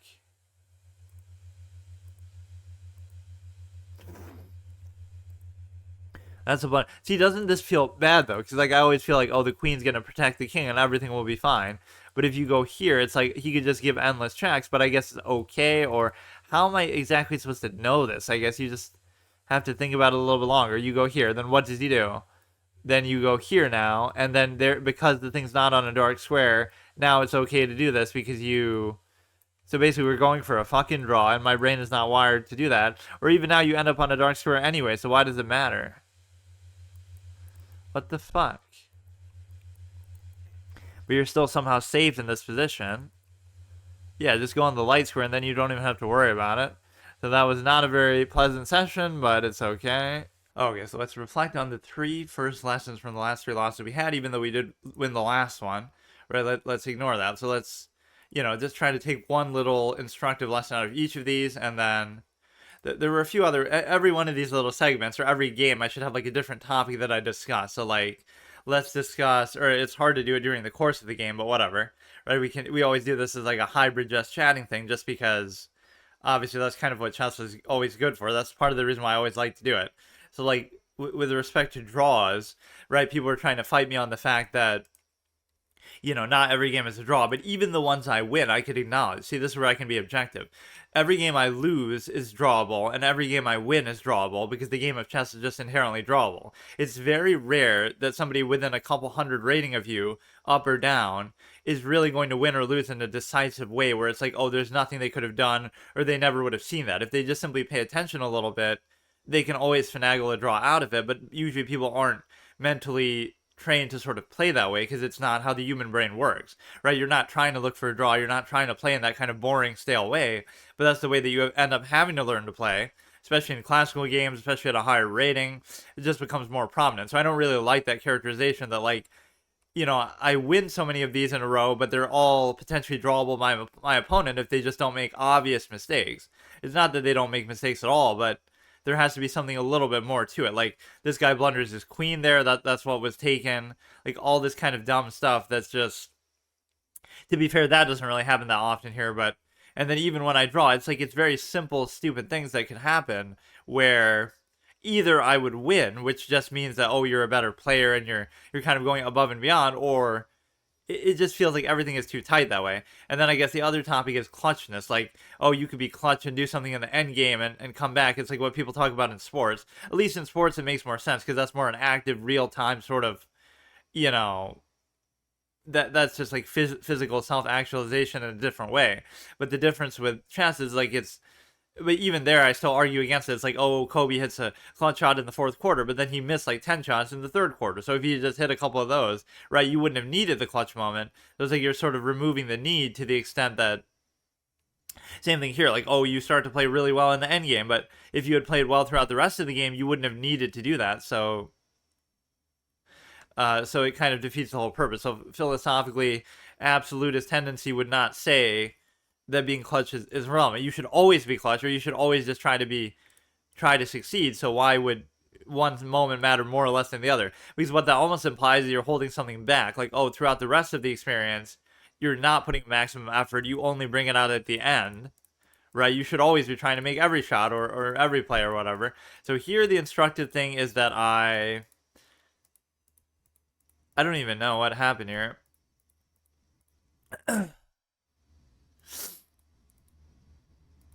Oh, we just have to do the old school thing called actually looking at the board because like you give up a fork and all kinds of stuff. Like you just didn't have to do this. Wait, why is that considered even? Oh, I guess at that point it's considered the best move, but you would have seen that, and I even kind of was worried about it. So you have to do this simple thing called actually looking at the board, and if you do that, you can deal with most things at this level in chess. But that might sound even like a joke, but it's actually true. Like that's really all you have to do. It's just people don't put that much effort, or they feel, you know what it is? They kind of feel overwhelmed. Like, oh, I could look at all these options, but it's too much effort and too much work, and it's just not really what I want to do. And also you feel stressed on time that way. But none of these games are ending. Well, one of them did end with me on time, but most of these I still have time left, so it feels kind of like you're not really doing it to your full potential that way. See, this kind of move is just stupid, though. This is what I mean. Even as I'm looking at it, I think it's dumb. Because yes, if he takes it, I can take this. If he takes this, I can take this. Or I guess that part wouldn't even really matter. But no, it does matter because it's not that you would take this back. It's that you would remove the knight from being under threat. And if he takes this, you could still take, like, yes, it's fine, but that's the kind of dumb move. Now, the real mistake is here, right? You just don't take. Don't take because you don't want to open the H file, and that's something that Simply should have taught me, just a basic offensive idea, that this can be very dangerous later on in the game and pose all sorts of mating opportunities. Simply, who's a 2,000 rated player now, but even when he wasn't, even when he was like lower rated than me and like 900 rating, he would still do these little offensive tricks, and that would always just be his style. So he's done that to me a number of times, and obviously other people have done it as well, but just I think of it as his like signature thing that he would do it so often. So never allow people to open the H file towards your king. So here you're doing pretty good. So I have to wonder what was it that went wrong in this game. And here it's like this move because I guess this is like a snowball effect where all these kind of moves start to be bad. it's not like any one of these is a blunder, but like all three of these is like you're not doing the right thing. You're supposed to just let him sit there, which is kind of concerning, but this is wrong, this is wrong, this is wrong. So 3 moves in a row, it's like where I have no idea what I'm doing, and I'm just kind of in a bit of an unfamiliar, strange position until eventually it ends up hurting you, even though he's not really taking advantage of it all the way. But see, even here, it's still a drawable, middling sort of position. So everything is fine, and then I still keep forcing the issue a little bit because some of these things are just weird, though. Like, why is that so bad?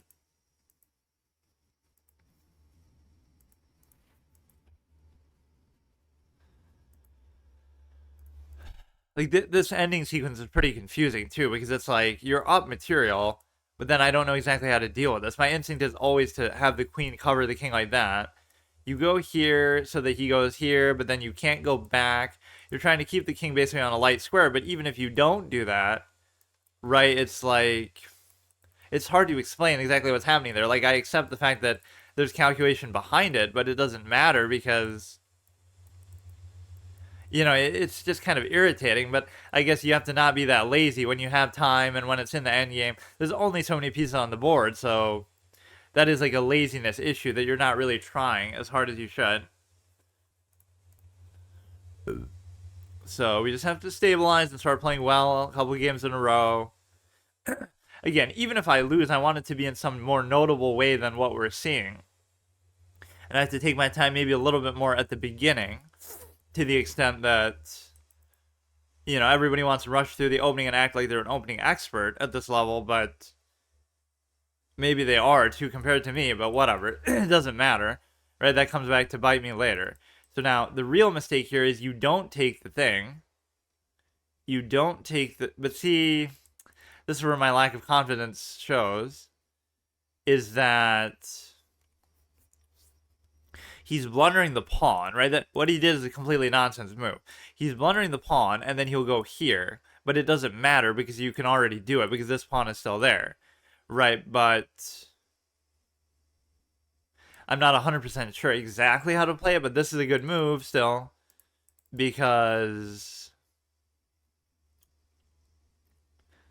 so you can do this and you're forking these two. But the problem that I have with that is what can he do then? He could not do anything there. He could do this, which is pretty damaging. But he'd be doing that into that. So this is where it's just hard to decide sometimes. I got my little pawn. Maybe I should just be satisfied and leave it at that. Or maybe I should just castle first. And then it doesn't really change the fact that I can still do this.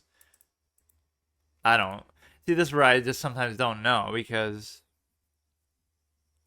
if I do this, is kind of bad, actually, because even though it moves this thing around, it's not actually going to do any, like, it's just leaving this too exposed. So the position that we landed ourselves in is bad, only because we're giving up this into a potential take on this, right? And this also doesn't have a cover. And there's no way to move the knight back in such a way that you would actually cover. That's bizarre, isn't it? Like, just how the knight works as a piece. Like, isn't that incredible? I'm actually kind of baffled by that. Like, what he did was not good, right? But you just have to figure out the right way to punish it. I don't understand. How do you save both of these two together? And it seems virtually impossible to do it. It makes no sense, bro. I mean, at least if you're going to lose it, then you may as well lose it kind of on your own terms, I guess.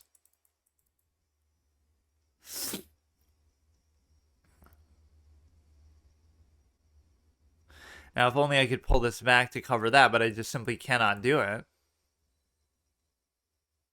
Bro, how is it so stupid, man?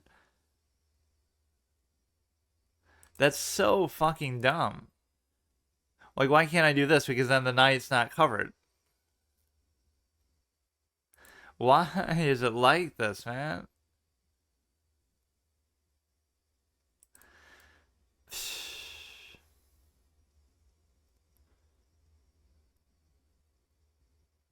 I'm so frustrated by that position, but it's okay. Let him do that. I'll just take that and just let it be, and I don't care. Like, I'm getting so triggered in the openings of these games, even when it seems to favor me.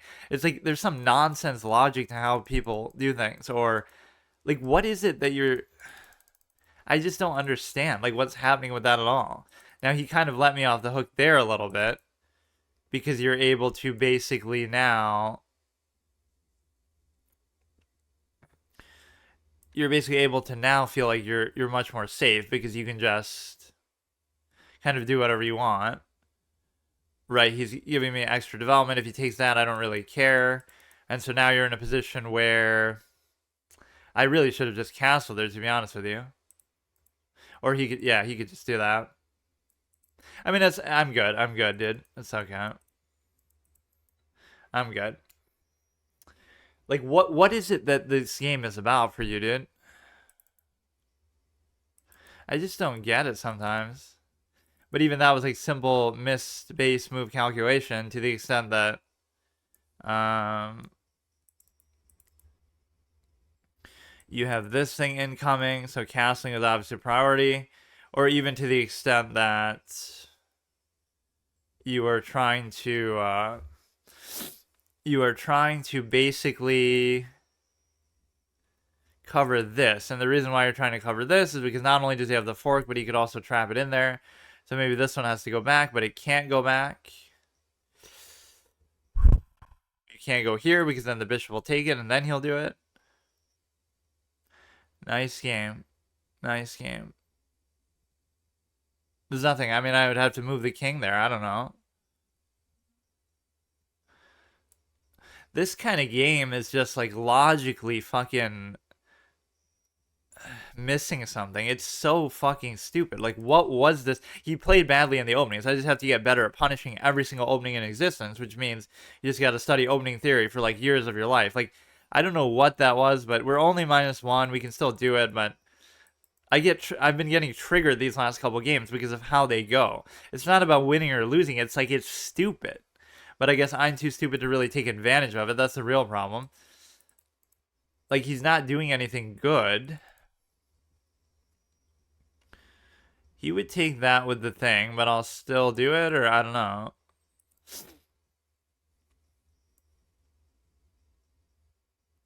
I just don't know. Like, I don't know, and I don't have the will to think, I guess, long enough to really do it either. If he goes there, I can easily take it. I just don't want to give him the free check. And then if he is stupid enough to take it, I can check and then take there. Because he can't take, obviously, with that either. So you would think this is not a terrible position for me to be in, but of course I don't know often how to use these things.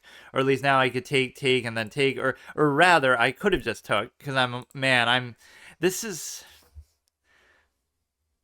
It's like they do something that almost makes you not take them seriously at the beginning on purpose. It's like the troll gambit. Like they're acting like they're bad, and then you won't pay attention, and then you end up losing because of it. Like, he started off so stupidly that now I'm not treating it with the proper calculation or respect that I should, but at the same time, I should do that in every game anyway, but something's just wrong. Like, I can never really put a proper effort.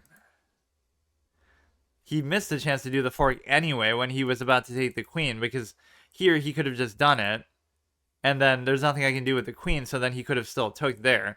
So even that was a pretty obvious mistake, but I put myself in these positions too often where, you know, you're at the mercy of some stupid thing like that. He can bring his bishop here, give some sort of stupid check, which isn't good at all to do, but... So he would have been up even more than he's already up now.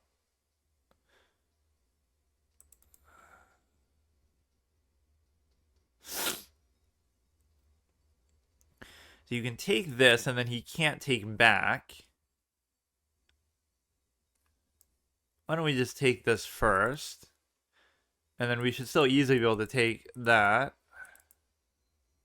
Or rather, we could take it with this, which could pose maybe some problems for him.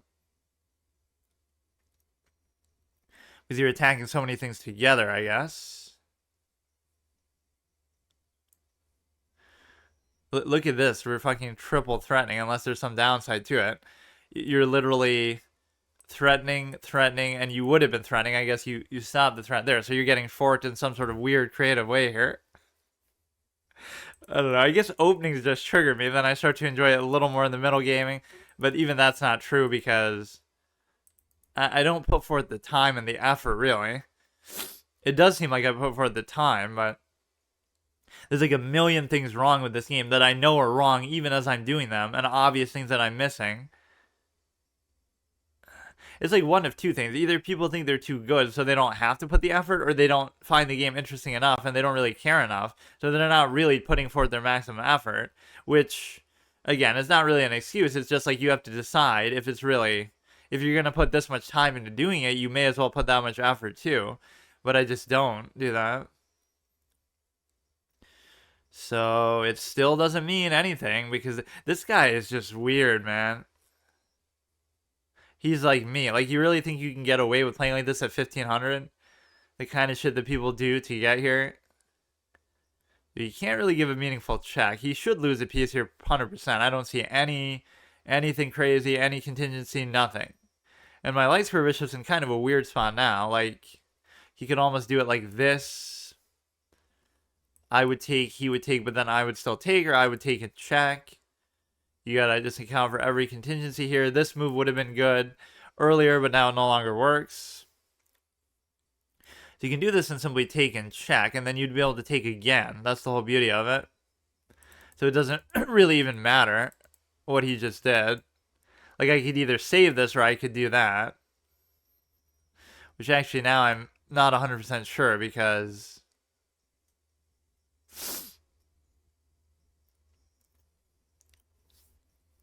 what it does is if I took here, then you're opening up some dangerous possibility maybe down there. But then again, it's okay because now he's going to open up yet another issue here.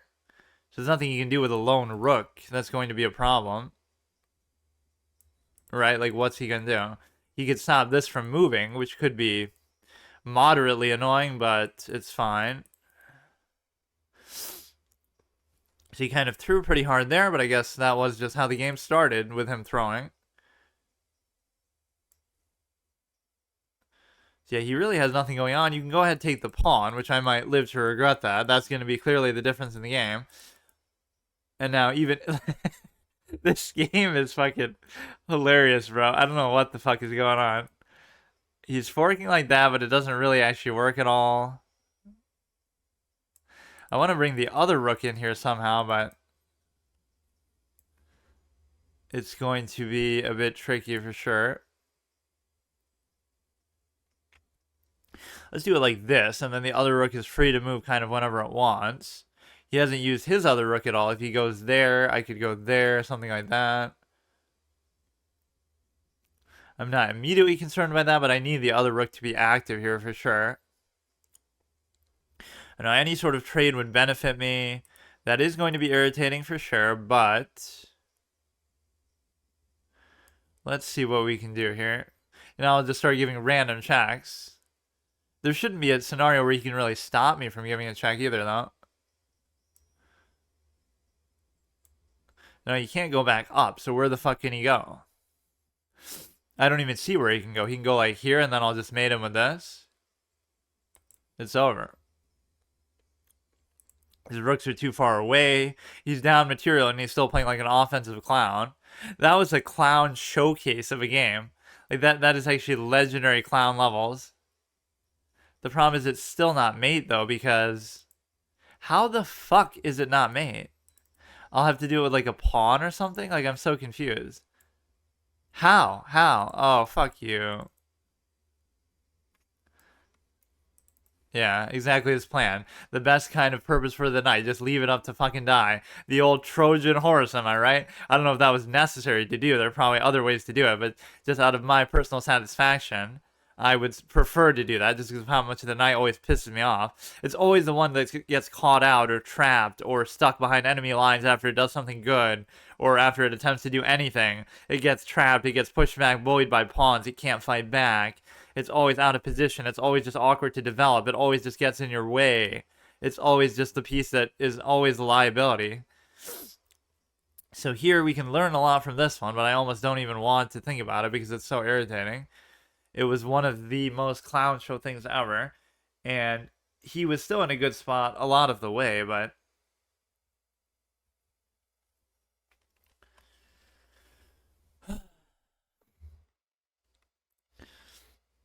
like what is it? He gives up the pawn early, but we should learn how to play that exact thing, because see, what happens with these positions is they sort of snowball, but then again, that's partly my fault too.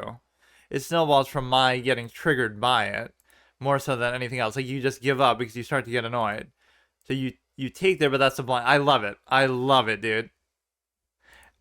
Of all the times when I feel like that is what it tells you to do, but normally I don't do it because I find this annoying. Of course, that's a blunder. He cannot simply make a mistake and hang a pawn. That's not possible for a human being to do. So it's always part of his master strategy here. So then I do that part correctly. What was I supposed to do here? You're just supposed to castle. You're just supposed to castle and give up the knight, which is actually still not that bad for you, I guess, because you fucked up his castle and stuff, so that's at least worth a couple points right there. So we're trading blunders. Again, I don't... What was I supposed to do there, then? Supposed to bring the pawn... But obviously there it's because you were losing the... You're double attacking that, so if you just give this up... Yeah, why couldn't I have done that? Because you would you would effectively cover this. Right, so that sort of solves the problem of the castle there. You take a random pawn, which is not really relevant to the position. This is bad, though, I could tell you. The engine made a mistake, because now you can take there, but I guess there's nothing you can do about it? What the fuck? Why would you let that happen? The whole problem with this position was not letting it happen, but apparently now you're winning. But how? What?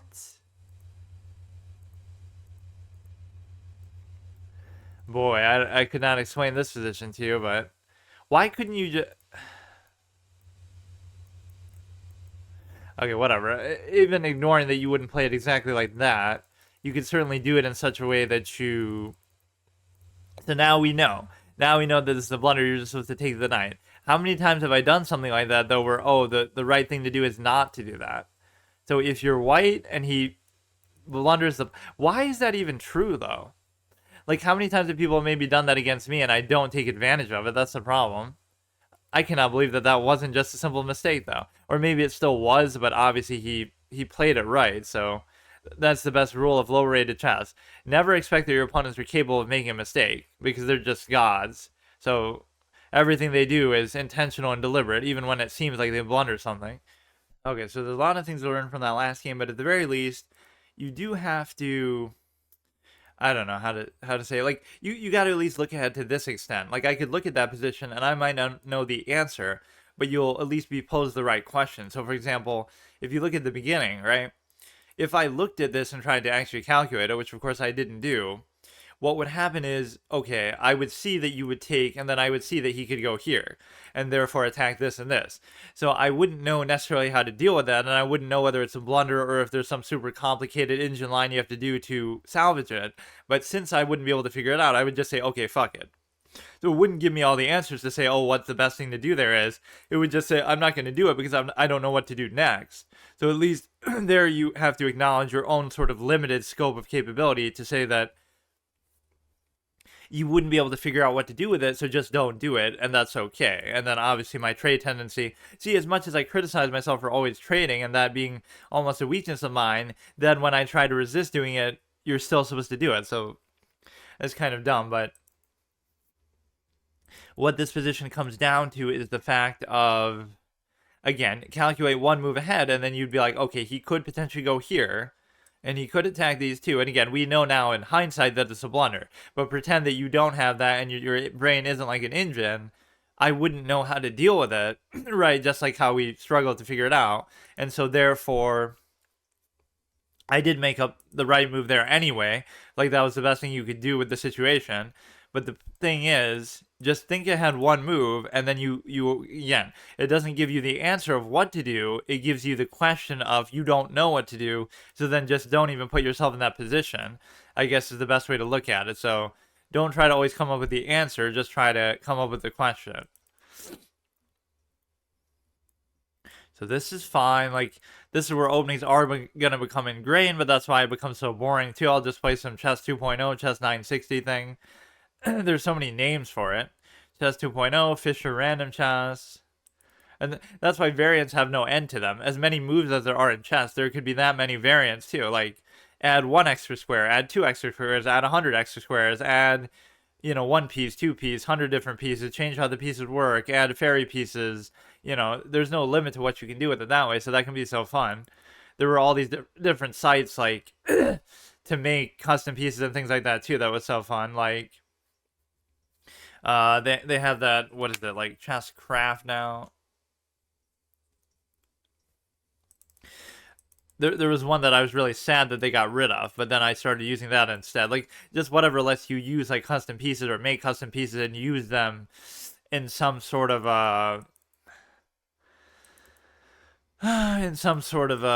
online sense. But then again, it's hard to find people actually doing that. So see, here's where I kind of question even the development aspect here, because I just don't know which of these moves makes sense to really do. So even here, it requires a little bit of thought. If I do this, you're sort of just self-pinning. I don't know whether that's good or not. If you do this, it could potentially be bad later, because I don't know if you really want the pawn to be there. I like this because it forces him to basically make a decision, but then it still doesn't, because, I don't know. Even something as simple as this can trip me up, because I just don't know how to deal with it. You don't want this because you're sucking out with that. Like, you're giving up a center pawn for something else. Like, what if you just totally ignore what he's doing? He'll come like this, let's say. Then I could just take those, so who cares?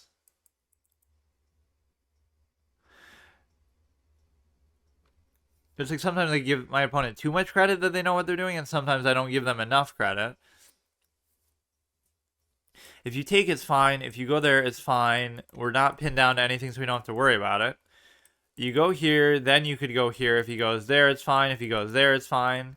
Like, I always play a little bit passive and defensive with the pawn, so I'm never the one to take the center sort of initiative, although you arguably should. Although it's black. Speaking of which, that's exactly the position we find ourselves in now.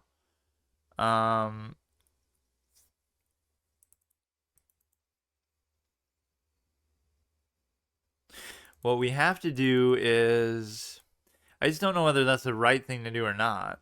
But it'll also give this somewhere else to go to, I guess.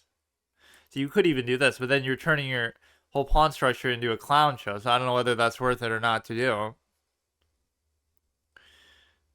Like, I'm okay with this because this is always going to be covered by that. And now I just can't move this.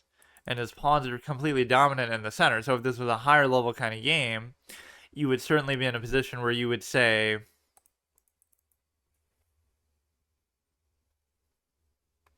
I love this. I'm listening to some music on my phone and I get like fucking 5 ads in a row, dude. Holy shit. It's still going, but one of them at least doesn't have sound to it. The point is that what you're trying to do here is you're trying to cover this basically, which you might not be able to do, or you can.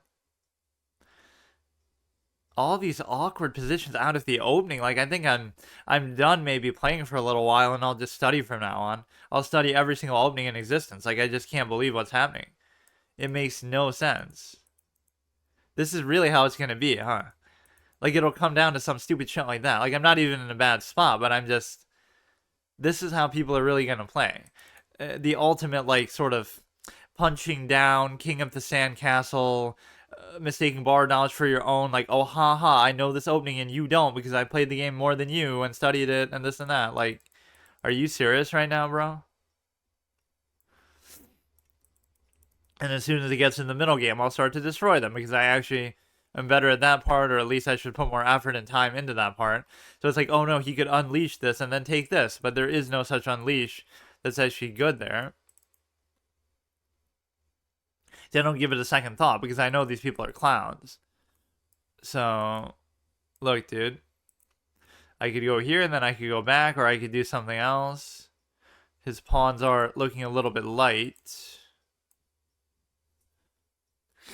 So there's nothing really good that came out of that whole situation for him. You got to remember that this is indeed not covered, though. But that does pose some questions to me. That's a on point kind of move, and I don't know whether this is the right extension or not of that, because that poses a lot of problems too if he's going to go like that. But perhaps in his lust to do that, no, it doesn't work though, because of the rook.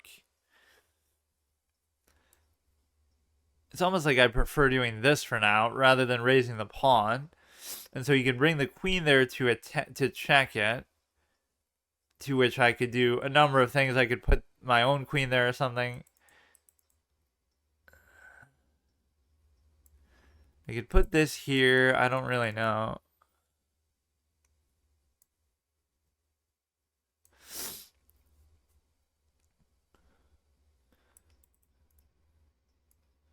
This is a good safe spot to put the knight, right? To finally develop it after a lot of waiting. So even if he comes to give the check now, there's at least a couple things you could do, I guess. Although, I guess even in that sense, I could go back. But you see how tentative I am sometimes with the use of the pawns here. This one's kind of a little bit annoying because of that. I try not to use the arrows too much, but maybe I should for the time being. It's just you don't want to get spoiled by them too much. You could go here, you attack this, which isn't too big of a deal. So you just pick up little minor piece advantages like what I did there, but then I don't know what to do after that. This is an annoying move because it'll mess up this. And maybe this is an okay move to make anyway, regardless, because neither of those pawn pushes are too impactful there. But it doesn't change the fact... Oh, it does kind of change the fact because... Oh, but see, even the act of him... No, never mind.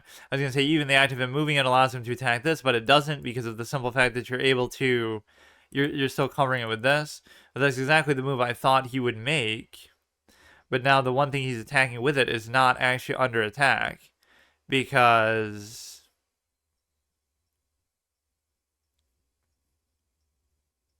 Let me double check. Okay, you can't take this because the dark square bishop is there. You can't even raise these pawns because I could still just take. You can't really give a check. You might give a check here, to which I might react by going here, to which you might react by going here, to which I might react by going here, to which you might react by going there. So let me check it again. He checks there. I go there. Then he could check there, but then I could take with the knight. Never mind.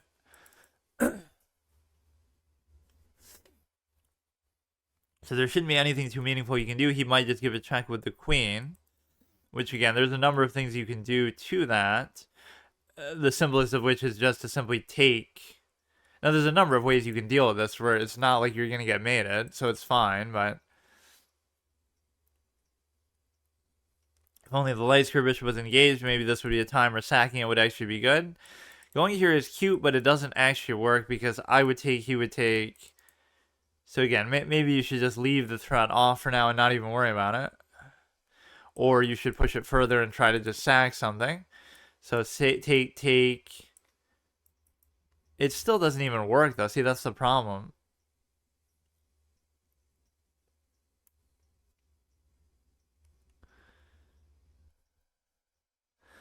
There's no problem really leaving my queen there. And there's no problem with him moving anything here. Or did he just take something? So he took that and gave me this for free. I cannot imagine why that's a good move to do. Is it because his knight was trapped and I didn't realize it's trapped? It doesn't seem like it. My time's actually getting a little bit low myself. So he's trapped his own bishop there, or at least blocked its effectiveness. So we can just bring the queen back. We don't have to do anything overly ambitious. You know, you could just do this. But you could also do that. Like, it doesn't matter.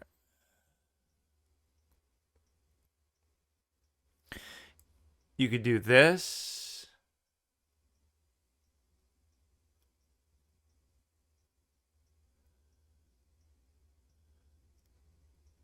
Here's right. Sometimes you get overly ambitious and do like some sort of cheeky threat with the on the queen too many times that doesn't actually serve a purpose. Like that maybe isn't a good move, but it doesn't really matter either. Like just you got to move the queen. There's not really too many great places to move it. You could go here, but again, it's never in any universe going to actually work because you can do a million other things.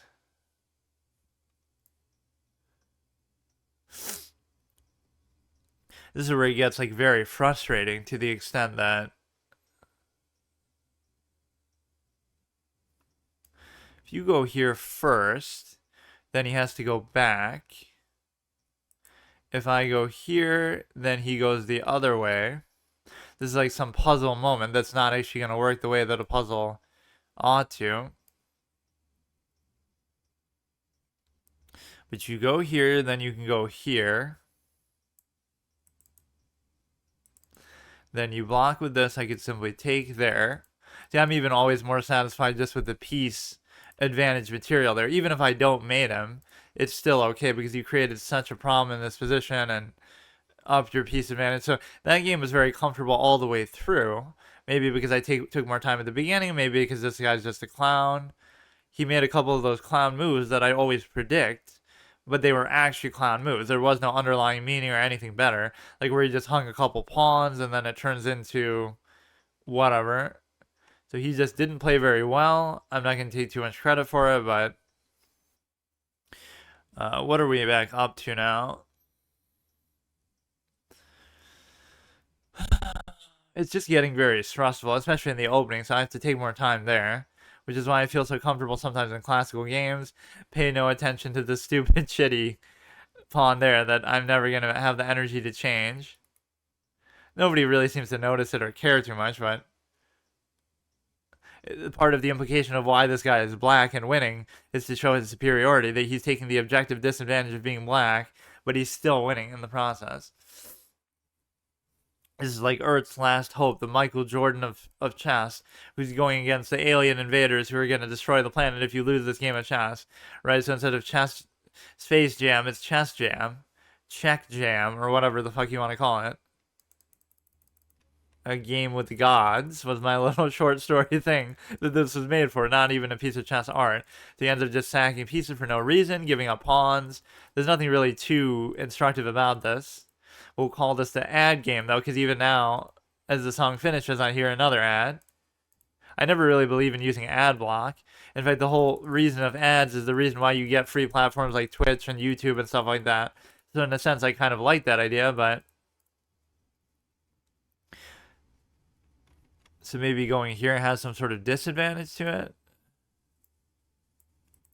I mean, whatever you do here, you're going to win. So it doesn't almost even really matter.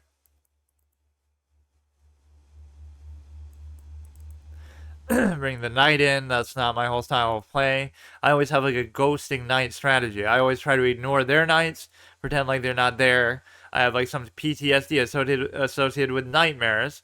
So therefore, I just ignore all the knights, and I don't want to use my own. I don't want to use theirs. Even the best application of a knight is always the octopus knight, to the extent that you kind of just leave it in one spot and let it sit there for the opportune moment and wait for it to go behind enemy lines and get itself trapped or killed or do something stupid. So it is almost like a suicide piece where it's trying to, do it with its last bit of strength. It'll go behind enemy lines and do something only to never be seen again and basically sacrifice itself for some greater good, which is obviously always what you want to do with the knight, is just get rid of it.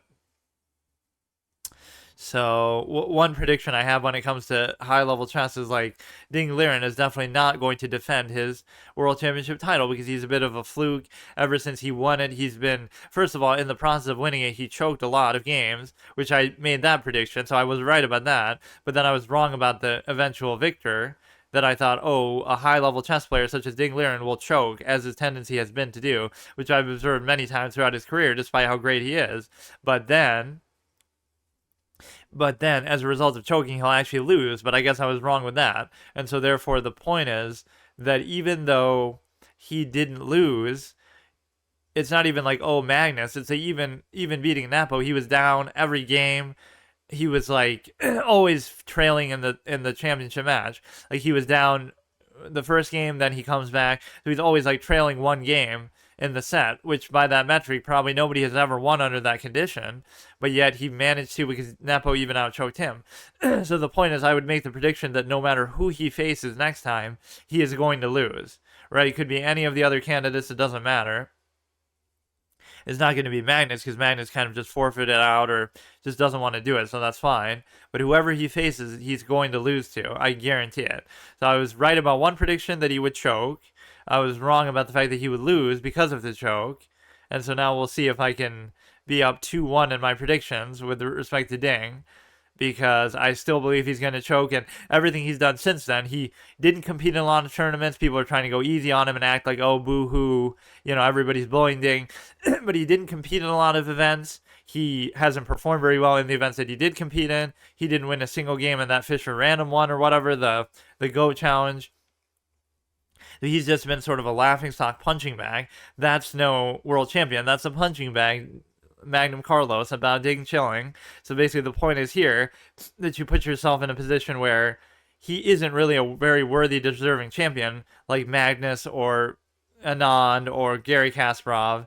It's not even about the fact that he didn't face Magnus. If he had beaten Nepo convincingly, and if he had performed well since then and represented the high level standard that comes with being a world champion, that would be different. But the reason why he deserves this fair criticism is because of the simple fact that heavy lies the crown. With great power comes great responsibility.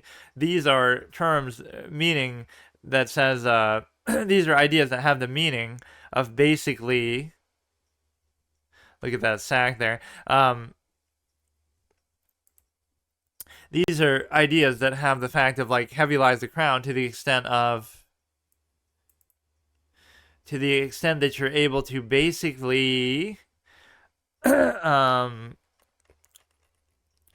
like it's not being mean to the guys, holding him to the very high standard. You have to represent the game with a high level of respect and integrity and value and play at a high level. The world champion should not be a punching bag where he's just getting beaten by everybody and getting clowned up, right? Like, oh, he can't handle it, he's stressed, he's whatever. Like, that's part of it. Like, you don't get the good without the bad. Like, you have to live up to it and really hold a high standard, which of course he hasn't done that at all. So I think he's a bit of a fraudulent world champion. Of course, it's Nepo's fault as much as anybody else. Like the fields, it's not his fault that he won, but it's his fault that he's failed to really live up to the high standard that goes along with winning. And so basically, I don't think he'll be able to do it. And yeah, I don't like this whole apologist mentality, like, oh, boo-hoo, let's feel bad for Ding. Let's, it's stressful being world champion. And, let's go easy on him. He's been through a lot. Like, let's not do that, because you wouldn't do that with Magnus. Like, the psychological element is part of the game. Not only did he choke in the world championship, then he's choking even with the pressure of being world champion, to the extent that, obviously, he can't even handle that. So, like, you have to just always, like, I'm not saying you have to win every tournament or every event, but you have to at least be respectable. He's playing worse at this point than he has at any other point in his career. And if you want to, well, not any other point, but like, since he was world ranked 2 for a very long period of his career, since the sort of peak of his prime. Right now, people are making all kind of excuses. They're saying, oh, he's sick or something. Like, this is where YouTube comments always trigger me. It's kind of like, people are always saying, they're always being apologists for certain things. Like, oh, George Lucas isn't a bad writer. There's just like this 10-layer retcon explanation for why what he was saying was actually accurate, even though he clearly didn't think about that at the time. Or like, those are some of the things that trigger me, like the Red John ending to The Mentalist, how he's finally caught. Right, people will actually defend that. So that shows you if they'll defend that, they'll defend anything. Because that's such a terrible ending. It could be, oh, they're so invested in the series that they feel like they have to. But that's where I'm always at least objective, is that I'm not going to blindly do that. I can say very positive things about the show overall. Just like here, I can say very positive things about Ding as a player. But that doesn't mean I'm going to be blind to what should be a fair criticism. He's not really a very integral champion who's holding up his position the way that you ought to, the way that the game sort of deserves, right? That you have to represent the game very well. If this is how the world champion behaves, people would look at chess pretty poorly. Like, wow, this guy's a clown. It's a fluke. He's a choker. He's barely even playing. When he does play, he's playing like garbage. Like, if you look at it in any other context, people would make fun of you and criticize you, because that's what comes with the responsibility of being the champion. Like in sports, right? People make fun all the time if you win a championship and then you start playing like garbage. They're like, what happened? What? Why is this guy? People even make fun of you if you're injured or something, victim blaming, like Kawhi Leonard or somebody who's like a great player whenever he. But again, when he choked away the 3-1 lead in the bubble, you don't get to use that as an excuse. Like, oh, it's not the. Don't blame the bubble because everyone else had to play there. Don't blame the stress of high level chess for Ding choking because everyone else has to deal with that too. So I don't really like the fact that, yeah, it wasn't the World Chess Championship, it's the World Choking Championship. So Nepo beat him there. Okay, so this session I'll only have time to play one game. Again, I guess maybe I should stop saying those things, but it's good to put it in perspective. Like, does that actually make a difference? Like, do I need to play a few to get either in a rhythm or to get immersed or something like that? Or arguably, it should make you do better because then it's like you got to really make that one count. But it feels like you're kind of, again, in a hurry, even if you're committing the full 20 possible minutes that you could do. It's like you just always want to have that psychological sense that you can really take your time, not the least of which is again why I like classical, but we'll get to that when we get to it. But for now, at least I wanted to catch up. Like I want to get them both to 17, then I'll get them both to 2000 before I go back to chess.com. That'll be my very punishing unlock condition when I said I almost shouldn't be allowed to go back after failing for the third time, but it's a very high standard. 2000 is like, feels like ages away, but we'll see what we can do. And the theme of this game should be just that we basically try to win in a way that's more convincing, right? I've been getting away with mistakes a lot. I've been benefiting from their mistakes a lot. Like, just play every move like it's clean, where you're not missing stuff, or you're just kind of letting it really speak for itself. You shouldn't have to worry. You shouldn't be like, oh, I won, but I was kind of uncomfortable, or it was unconvincing. So the one move here that, and people might say, oh, part of it is you should talk less, but I don't think that's even the issue. It's just more like, given my username, obviously that was my old past self, but it's just more like, it's not that you should even talk less. It's just I just need to calculate more and be sure of what I'm doing.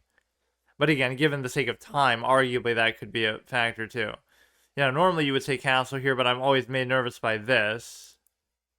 The pin. Again, whether that's a very pertinent thing to worry about or not, it's not that big of a deal to let it get pinned, but for me it is, because that always throws me off. So some things you have to know on an instructive level, like what is just best, but some things you have to know what is even your preferred style of play. Like, even if I know exactly how to deal with something, right, it doesn't mean I like to play that way. So at some point your preferences come out, where you're going to be a more offensive or defensive player or something along those lines is always going to come into play. So because I like bishops, I prioritize protecting this. But then people would arguably say that's bad because I'm not developing it, but these two moves are kind of tied together. And what he's actually done is he's enabled his to kind of be trapped. That wasn't really my thought process in doing it, but see, the problem is it's still not trapped, because even if he goes here, it's going to take me like a century to actually do anything with it. Now, this is a move that I can say 100% makes me uncomfortable because I don't know what to do with it. I wouldn't want to do this.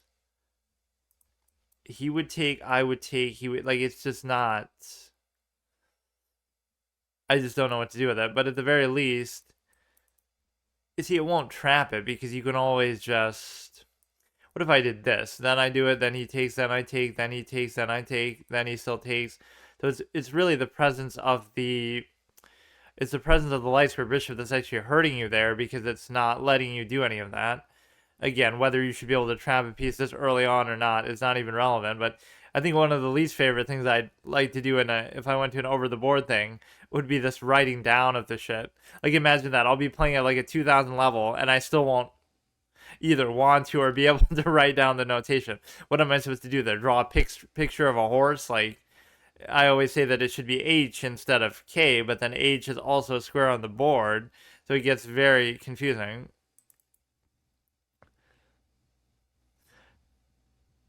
So again, I would have to first move this. It's almost like I should do this because it's the V-shaped structure that I'm going for, but even that doesn't work because of the presence of the light square, or I mean the presence of the dark square bishop.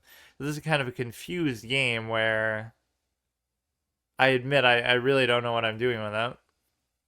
He goes here. I have enough covers on there to make that still okay, but I just don't know. My arrows are about as accurate as my actual moves.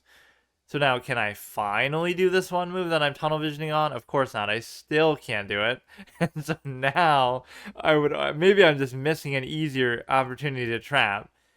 But like, this is utterly stupid.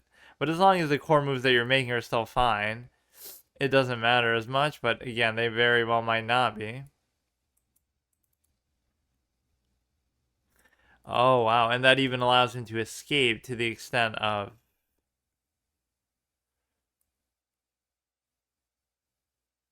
Like, if he was to take now, either scenario should at least let my bishop escape. Because if he takes, I take. If he escapes, then I can escape as well. Although, I really can't. You've got to be kidding me, man. It's like these people really beat you because you... That's not right, man. I gotta stop doing that. They beat you because they... You really are expecting, like, oh, he's so bad that he's gonna let the bishop get trapped. So I go down that whole line just thinking about that. That's so stupid. I could still escape it there, but that whole situation pisses me off. Like, did I play that way because that's naturally normally what I think is the best thing to do, or did I specifically say, like, oh, I'm just trying to do this stupid thing? Like, never, you should never do things like that, but sometimes you'll win because of that, and then you feel like it's validated, but I somehow saved it there. But again, this is exactly the kind of thing I was saying, like, let's try not to do it this way, where it's a little more clean. Like, this wasn't clean at all, and this guy is almost 100 points lower, which I don't know why I'm getting matches like this, even. If he takes there, see, I don't like it, so I don't know. That's where I always feel compelled, like I have to take, because I just got to think, like, if I don't take, he'll take, and then I go here, and then that's a totally busted pawn structure. So even though I don't like this, I don't know what else to do with it.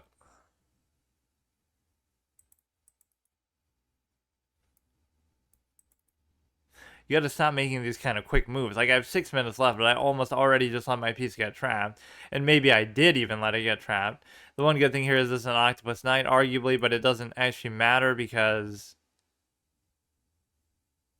It doesn't matter because it's not really going to go anywhere, like...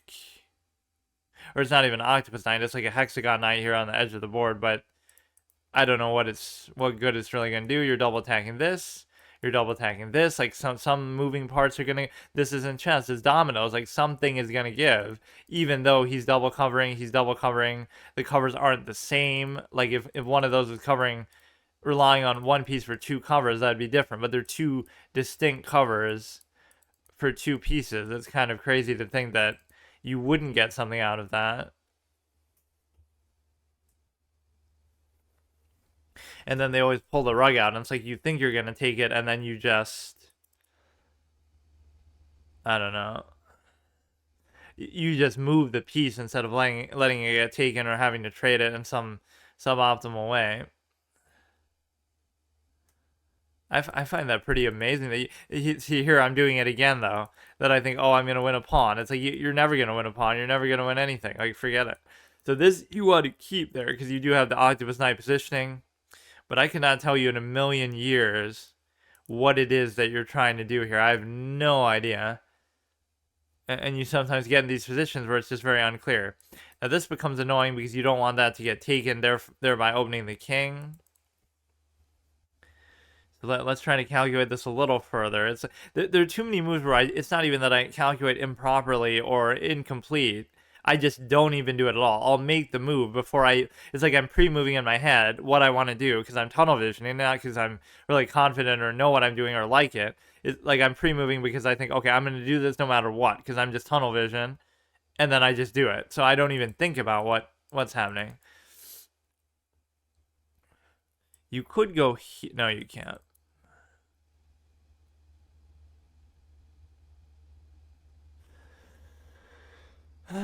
Maybe it's just stopping me from going there, but then going there wouldn't have been that big of a deal.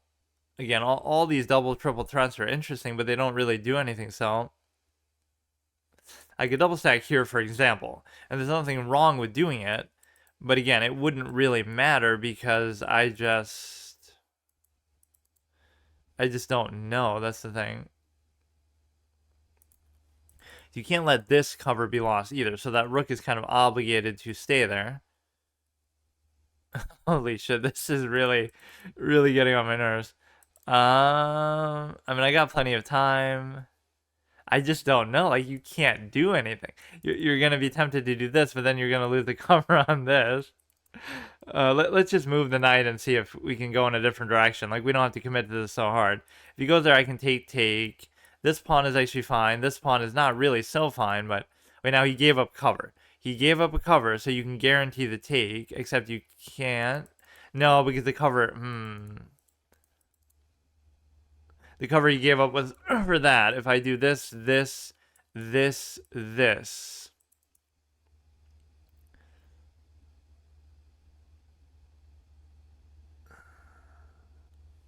I kind of want to do this, because if you put yourself there, I don't see what the downside really of it is, for the simple fact that you go here, then you could double stack, then you could do a bait take, double take, but it still wouldn't work. Oh my god. He's bringing that too close in, but I don't really see the meaning of it. But watch me tunnel vision on this sequence as well. I hate these positions though, like where you just, I'll just do it. I don't know. It at least gives the rooks more flexibility now. Like this rook can move, so you're having the queen do the dirty work and be on the duty of covering the pawn. So therefore, the rook is free to move, which arguably you should almost do the opposite. You shouldn't let such a valuable piece as the queen just sort of sit here and do this, but now I could even still not take on the account of the queen itself.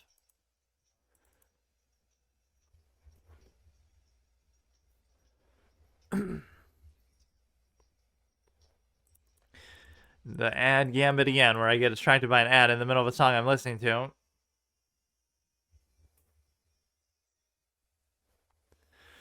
Okay, just focus. I don't know, man. What do you want?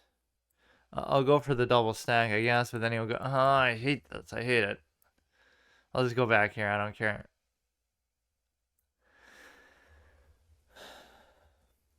So now, if you take, he takes, I take, he takes, I take, he still takes. So it discourages him then from moving the knight itself again. You got to really treat these people like yourself. Like anything you can see, they're going to see. So don't try to do it. And then, don't expect them to make a mistake or anything. Oh, it's really frustrating me, dude. So why can't I double stack the rooks? Why can I not do it? I should easily be able to do it. But then if he goes here, take, I just have to move it. It's not that big of a deal. Could be bad because that rook is then left without a cover. Unconnecting the rooks is possibly a bad thing. But I hate those moves that even the engine sometimes will tell you to do when you go to analyze it. Like, yeah, see, I even said that move. I say the moves that... But shouldn't I be able to do this now? Because then even if he took, I took, he took, I took. So he maybe let it slip. But I'm at least forced to take... I'm at least forced to take with the rook because otherwise it would have gotten taken itself. So that was at least a little bit unconvincing, like, whatever. I wasn't sure what was going to happen there. And he could possibly do something bad with it as well, but I don't see exactly what it's going to be. You can give a check, doesn't really matter. The goal here is you should just try to take the... Just move it back. Like, just get it out of there. We've done our damage. See, now the whole game should come down to that one pawn, that it took him like an hour to actually... You don't want to let the queen slip in there, which you're almost going to have to let happen. And so therefore, it's okay, unless you feel like you're going to trap the knight, which I don't think is going to happen. So the queen is already set up as if to go in there. The thing is, he doesn't really have a thing to put there. Like a complementary cover. I guess this is the logical thing. I don't know if he has something up his sleeve with this, like... he lost the pawn, so clearly I've won the game, and then I should get cocky and fuck up. You could go like this, but then his knight cover is still there, but then you could bait the knight cover, because then take, but then take. But wait, that has nothing to do with it. Wait, what? I wait. I would go here. Then I would take, he would take, I would take, he would take. How does that change anything? I don't know why I thought that would lead to me taking this. Oh no, it would. Wait. It would, but only if this knight moved first. But then it wouldn't. I don't fucking know. Just let's see what he does. See, you shouldn't let your opponent's move determine what you're doing. Although you kind of have to. You should still have an idea. Like, okay, my ideal move here, or rather, you should see your opponent's move before they do.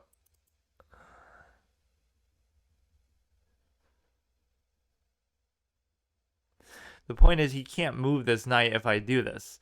But the other point is, I don't know. It's like he'll sack it. Then he goes there, and then it's mate. At some point now, I really do start to panic with respect to the whatever. With respect to the time element. There could be some crazy sack play. I don't really know. But he can't move the thing, but I also can't double attack it. Right? I can't attack it in any way. So this whole idea is cute, but then take. Here we go, bro. But I still don't really see it. Because now he's going to be obligated to worry about this, but he's also doing this. But if he takes, then I take. So what does it mean? Was that just a simple trade, or is there something more to it? Because I still don't see it. You'll go like this, for example. He's attacking that. Maybe it's a good time to bring the queen back into the fray. I still can't take that fucking pawn. He'll go like this, and then I could just take it. I almost feel like this is a good move, but I don't know. It's good only like in a reactive sort of way.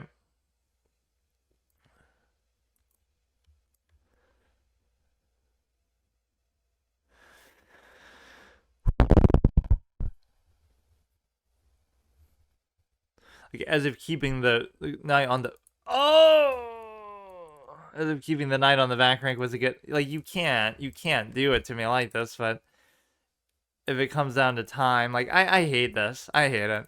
I really should just play classical again. Like what is it, man? What am I supposed to do with that?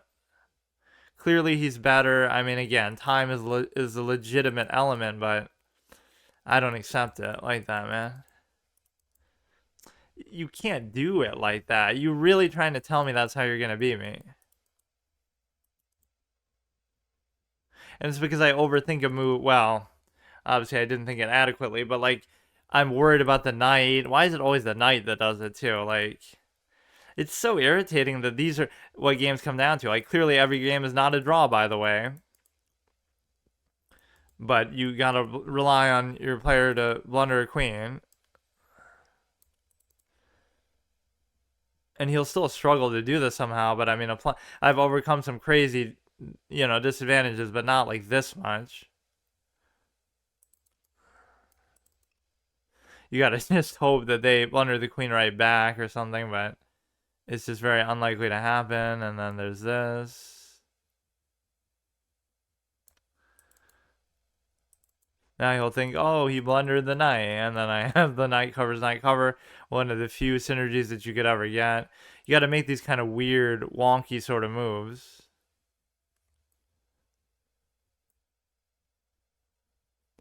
So these knights don't really have to move unless this comes into play.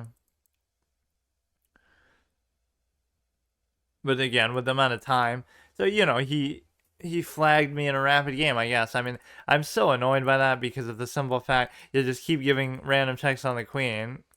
But see, even if I got his queen here, it still wouldn't fucking matter. That's the thing. I'm not happy with that one at all. Like, what what are you gonna tell me, dude? That a 1500 is gonna blunder a queen, and that's gonna be the difference in the game? Like, are you serious right now? It's like I treat too many moves sort of differently to the extent that you know, you're doing it in a way that is just not necessary, or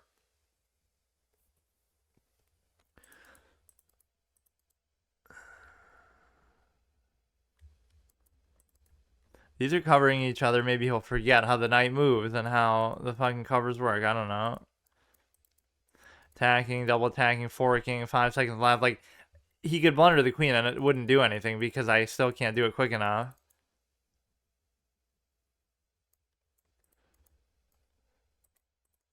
He could literally give up the queen and it wouldn't fucking even matter.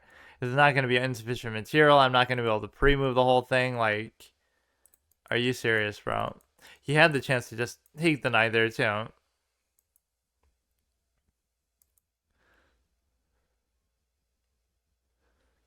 It's not like it's an increment game where you're going to fucking, you know, that's what I don't like. You'll think you have a time advantage and you might win because of that, but then you'll just spam the increment at the end of the game and cheese it by making all these kind of quick moves. And I find that kind of dumb, too. Like, I'd rather it be a fixed amount of time just so it's you know for sure what it's going to be. And again, if you want it to be a longer format where time doesn't matter, then just do a classical game. That is one of the saddest fucking things you're ever going to see, dude. And then see, it'll bother me too. Like, now I want to do another one even though I didn't have time to do another one, and then I'll lose that because I want to gain the rating back that I just lost. But then I'll lose that because, you know, I'll be sort of tilted. So it takes a while to do this, maybe because we're on a mobile hotspot, maybe it's because it's a free site. But I'm not too happy with that. Like, at what point will these things stop being an issue? And I guess they never will, because people will always be faster than me. But again, even if they're going to be faster, you should be good enough because of using your time. I don't know why that's such an issue for me. He was winning even in the early game, so I must admit, well, it's not by that much, but what was so bad in the early game, I wonder? I'll do another one. I don't care, man. It just, this is what I've always said. You're supposed to go here and you accept that you're going to trap this thing in there with the bishop rather than the knight. But again, that part even I don't mind as much. Although again, I got to go in with this sort of obstinate view that like players at this level do not make mistakes. It's not possible, even though he makes one arguably there. I'm supposed to take it with the queen, but why does that make a difference? Okay, but still, why does that make a difference? I even as I'm looking at it, I don't see it. Like, he'll remove the cover from it, but then you can still just move it back. I don't fucking know why any of these moves are mistakes. Why is that a mistake? It's all about whatever, but that wasn't even where the issue came. It's like I'm still in a good spot. The point is it wasn't clean the way that I said the theme of that should be clean. So we'll do another one, and I don't know if I'm entirely happy about it, but we'll try it. Now let's try to cheese the opening in terms of time. We'll try to do a super fast, super quick opening because I've studied opening theory my whole life because I'm a try-hard at chess. And this is what people do, and it's like, holy shit, dude. I'm an opening expert, and that means I'm better than you, and I'm so good, and look at me, ha ha.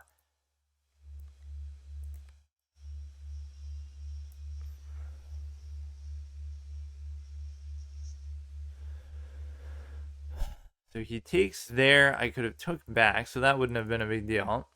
This also appears to be an okay move because it appears. No. See, that's what I mean. He would blunder a pawn. No, I'm just not looking. So this is okay. You're gonna be double. Wait.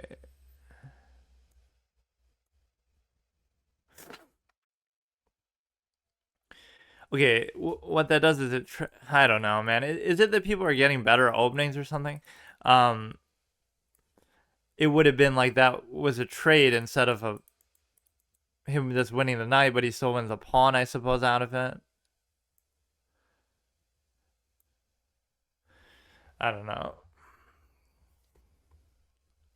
It's not a big deal. We take this back, which he doesn't even seem to care about because it's all part of his master plan, because now he's going to get a great play because of it, because this is how people are, because they can't possibly make a mistake. Like, this is how you have to think about it in the long term, because it's just not... those will be the two things. One, you have to know openings. Number two, you have to be fast in openings and just fast in the game in general. Two things which aren't really satisfying at all because it's just memory and it's just, repetition and speed, which is most of what chess is about anyway. But now you could do a little thing where you try to push these further, but I don't know if you can just push the knight out, you get a mate. But clearly a 1550, 1530 player is going to do that. So we're getting close to the point where we would have played 1,000 games, or maybe I've already done it. How can it only still be 800? It just feels like more than that. You could do some balls to the wall action of just, trying to push this all the way or something. But it's not the double diagonal that I'm so concerned about. So I should almost try to do this, and then open it up in some other way. We do have an ideal bishop pair, and the center pawns are not exactly suited entirely to stop them. I just have to get more comfortable with, like, see when you calculate, it's like you have to try to calculate instead of just like you're always doing it all the time anyway, just because that's something that you do. Just hypothetically, if I wanted to attack this with the knight, I know it's impossible, but let's just think about it. We would go here, I guess. Nothing triggers me just more than the knight's moves in general, but between openings and the knight, and of course in the opening the knight has a bias towards being moved first because it can just jump over pieces, so it's almost always going to be the case. Now it opens up that attacking possibility, and it removes the whole value of the knight being a factor. And even this move would be presumably okay, because what you're doing is you're basically taking it with the rook, and it doesn't seem like that would really have a downside to it. I could create a double stack. I could try to attack with the knight as well there. So if I took, he took, I took, he took, I took, he took, that would even still be okay if I'm not mistaken. I take a pawn, he takes a pawn, I take a knight, he takes a queen. Wait. I take, he take, I take, he take, I take, he take, I take. Isn't that still good though? So I would have lost a pawn, he would have lost a pawn. Let's just highlight, I'll use this to cheat. I think I can just take it. I would take a pawn, he would take a pawn. I would take a knight, he would take a queen. I would take a queen, he would take a bishop. Wait, what? I would take, he would take, I would take, he would take, I would take, he would still take. So he would take the extra bishop at the end, but it's not an extra bishop because we would have also taken the knight. So don't I get a pawn then? No, I don't, because he also gets the pawn. So it doesn't actually seem to do anything for me. Pushing this further is arguably a good sort of long game sort of move, but it doesn't suit my style so much of trading, and it makes this pawn almost impossible to get. But then again, it doesn't, because I don't fucking know, because it makes it very hard for him to maybe cover this. So he's going to be compelled to do the trade, and I don't think I have much of a choice but to do it. So you could take this, which doesn't bother me a ton, although it is sort of the anchor spot. I think I maybe ought to just take this when I have the chance, though. So if you want to go ahead and take the thing as a result... No, wait. Why do I see these invisible things? You know what it is? I almost feel like I deserve it for all the work that I just put in, or whatever. What little amount of thought I put in, I almost deserve something for it. Such as he'll be able to go there then, to be able to guarantee the take on the dark square bishop, but it still won't guarantee the take, and I can still go here and do something. But this is a good anchor pawn, so I don't mind the structure.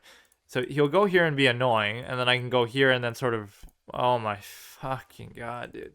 Like, I want the bishop pair, but... you cannot always get what you want, I guess. This bro is gonna go back and forth all fucking day, I bet. But this pawn...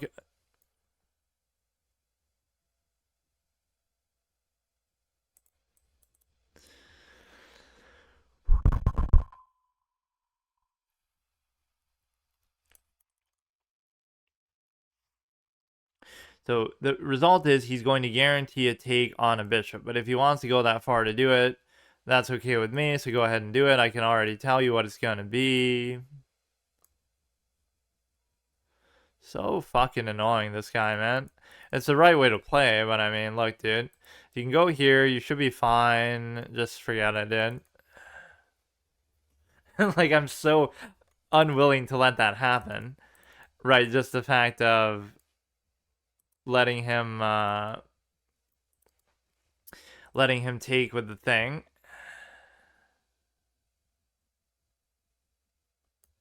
Now, this could potentially be bad, but I don't see what he can really push this out with. The goal is to go, I don't even know what the goal of that honestly was. So you could just take this and he can't take it. But then he'll take this, and then I'll take this, or he'll take this, then I take this, and he takes this. I don't know. I'll assume I can take it, but I obviously can't because it's all part of his master plan. I don't know how. I don't know why. I don't get it. I don't get it. Okay, but so what? Like, that move didn't do anything. I mean, it fucks up my whole pawn structure, but I mean, is it worth it to be +2 then? That even that move didn't do what I thought it would do myself with the like, I don't know why I put that there. I put it there as if to cover this so I wouldn't have to take it with this, but it wasn't. I would have had to put it there, which I couldn't even do. So now the thing will move. So you got to be a little bit patient here. This game hasn't been the greatest. My whole pawn structure is kind of fucked up.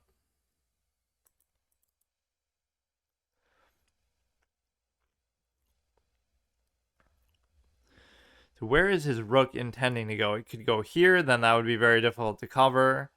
It could go there. It could go there, maybe double attacking that. So it's this pawn that's very hard to cover. And the answer to that is probably... Like, I almost want to take an open file, but I can't really do it either. You could go almost here, which is a very weird move to make. And I cannot imagine it's the correct move. And he'd be able to...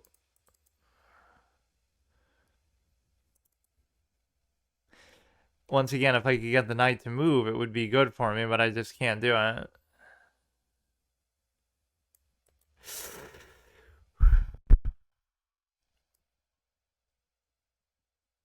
Honestly, I don't see really a response to this that makes it very punishing. You can't take either pawn now, but my eagerness would be to try to keep going, and then he's not going to give me a pass pawn out of it. So he's double attacking that, but I'm also double covering it, so that's what that point addressed. This would be the point of contention here. The idea that I cannot cover that now.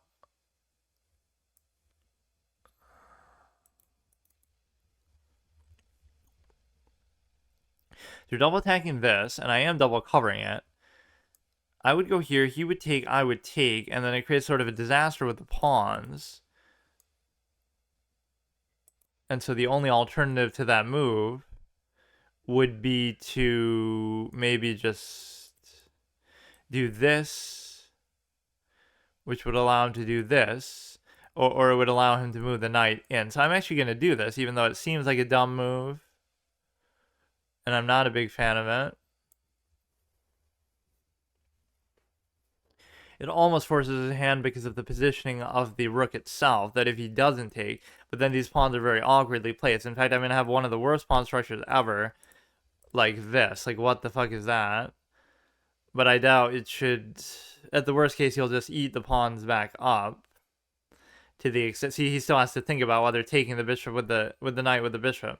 But I haven't been fast enough, so I am going to lose because of time.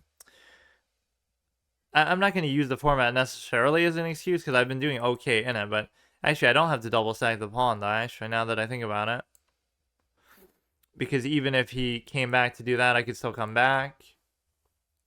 See, even, that's a one move simple calculation, but even I didn't think of that as I was doing it. These pawns are just kind of fucked up though. See, I could almost go like that. This is a pretty annoying pawn, I will admit. It still doesn't stop me from going there. That knight is so fucking annoying, bro.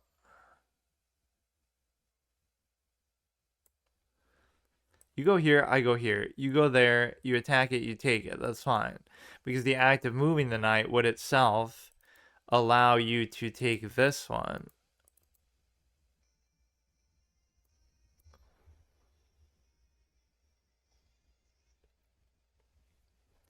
But now if you do the knight, it's the same result that I just said, where I won't really be able to do anything about it. But I could argue we just go here then, kind of pull the rug out that I always talk about. Then he would take, then I would take. If he doesn't take, I get a pass pawn. This is a pass pawn. My king is close enough, arguably, to address that. I can't take this one. Maybe I should go here. If he goes here, it's fine. Okay, I should just go for this because there's nothing else happening really with this position. And I doubt he's going to give me a pass pawn. So I'd be happy to just trade it. If he does keep going, I'm not entirely sure what will happen with that.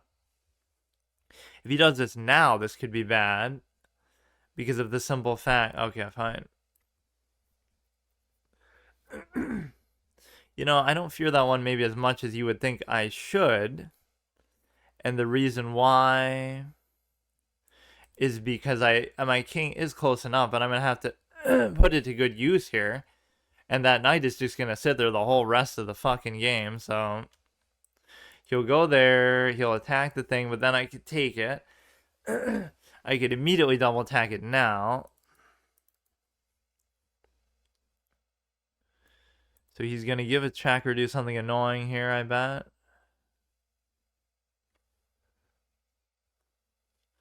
So maybe I'll go here just to stop the check first of all.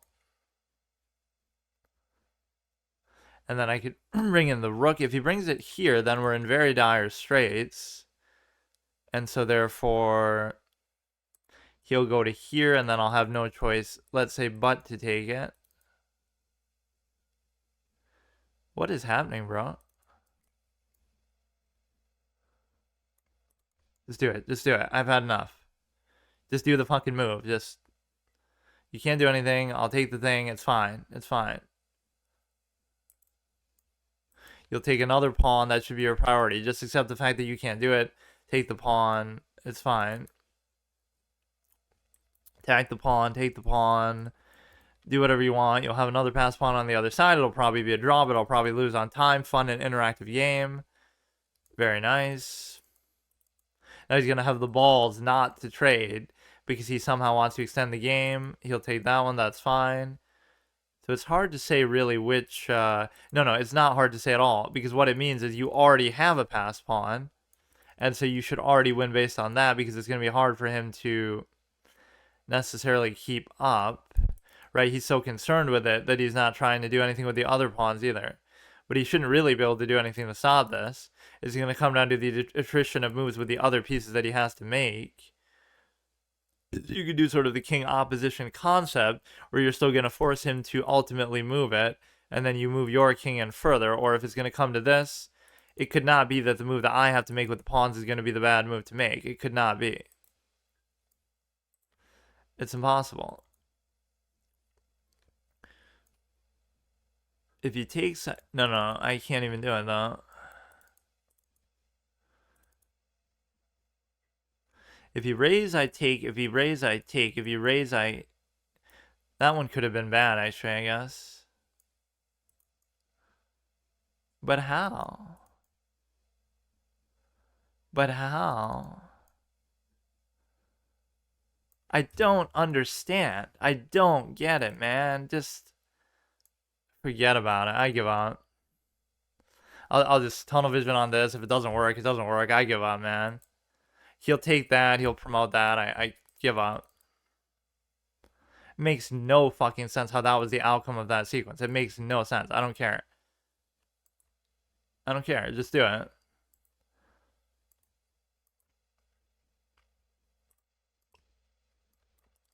It's utterly fucking stupid, this game. I hate it. You can't be serious. Okay, alright, dude. You fucking fag. Makes no sense, bro. We could study that endgame, I guess.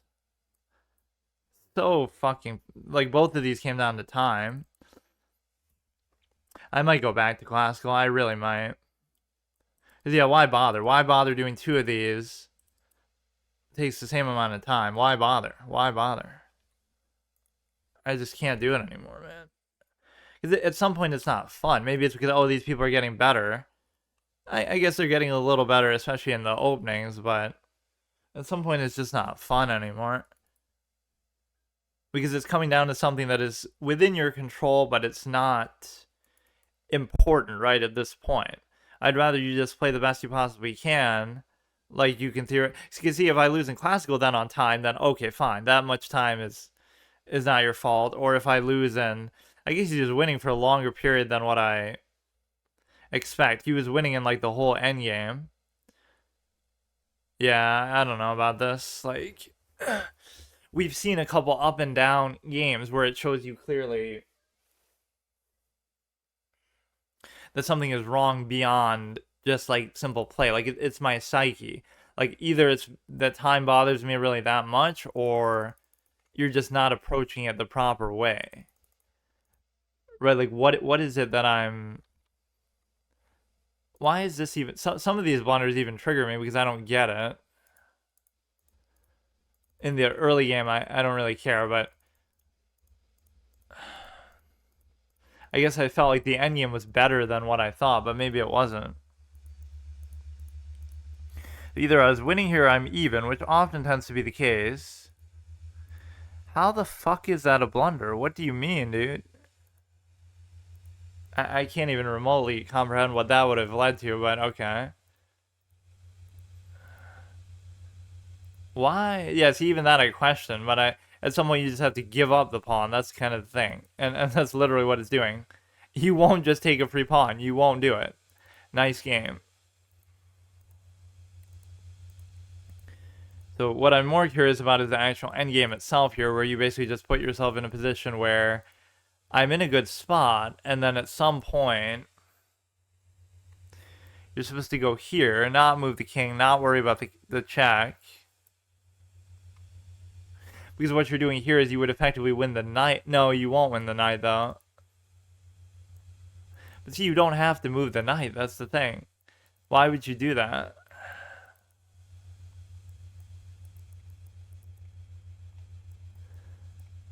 I don't get it, even as I'm seeing it. There's so many things you could do that would throw you off here. Like, you could just give a check. Or, not that one, but I mean, whatever. Why the fuck...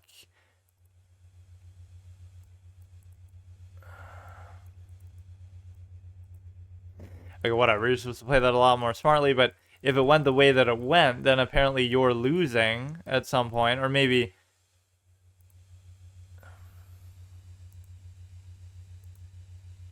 Supposed to bring the king first to stop his king maybe from even remotely coming into the picture, I guess, or maybe it doesn't even come down to this pawn. Like, you have a passed pawn, so I don't understand why this would be any different. I guess you don't let his king come in at all, to the point where all this sort of back and forth attrition stuff, but you do still let, or I guess, I don't know, you just gotta lead with the king a bit more. I don't understand why that's any different than what I did.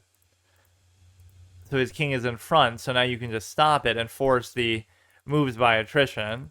Whereas if I go there first, I guess, now you can't do it, because even if his king moves right into there, it's always going to be like a step late. But see, even here, it wouldn't make sense for me to go back. Like, I guess this is the whole king opposition idea, but it's still not. Even as I'm looking at it, I would tell you I wouldn't be able to do this properly. What am I at now? Like 15? So I guess we'll get hard stuck at 15 for a while. I really don't know what to tell you.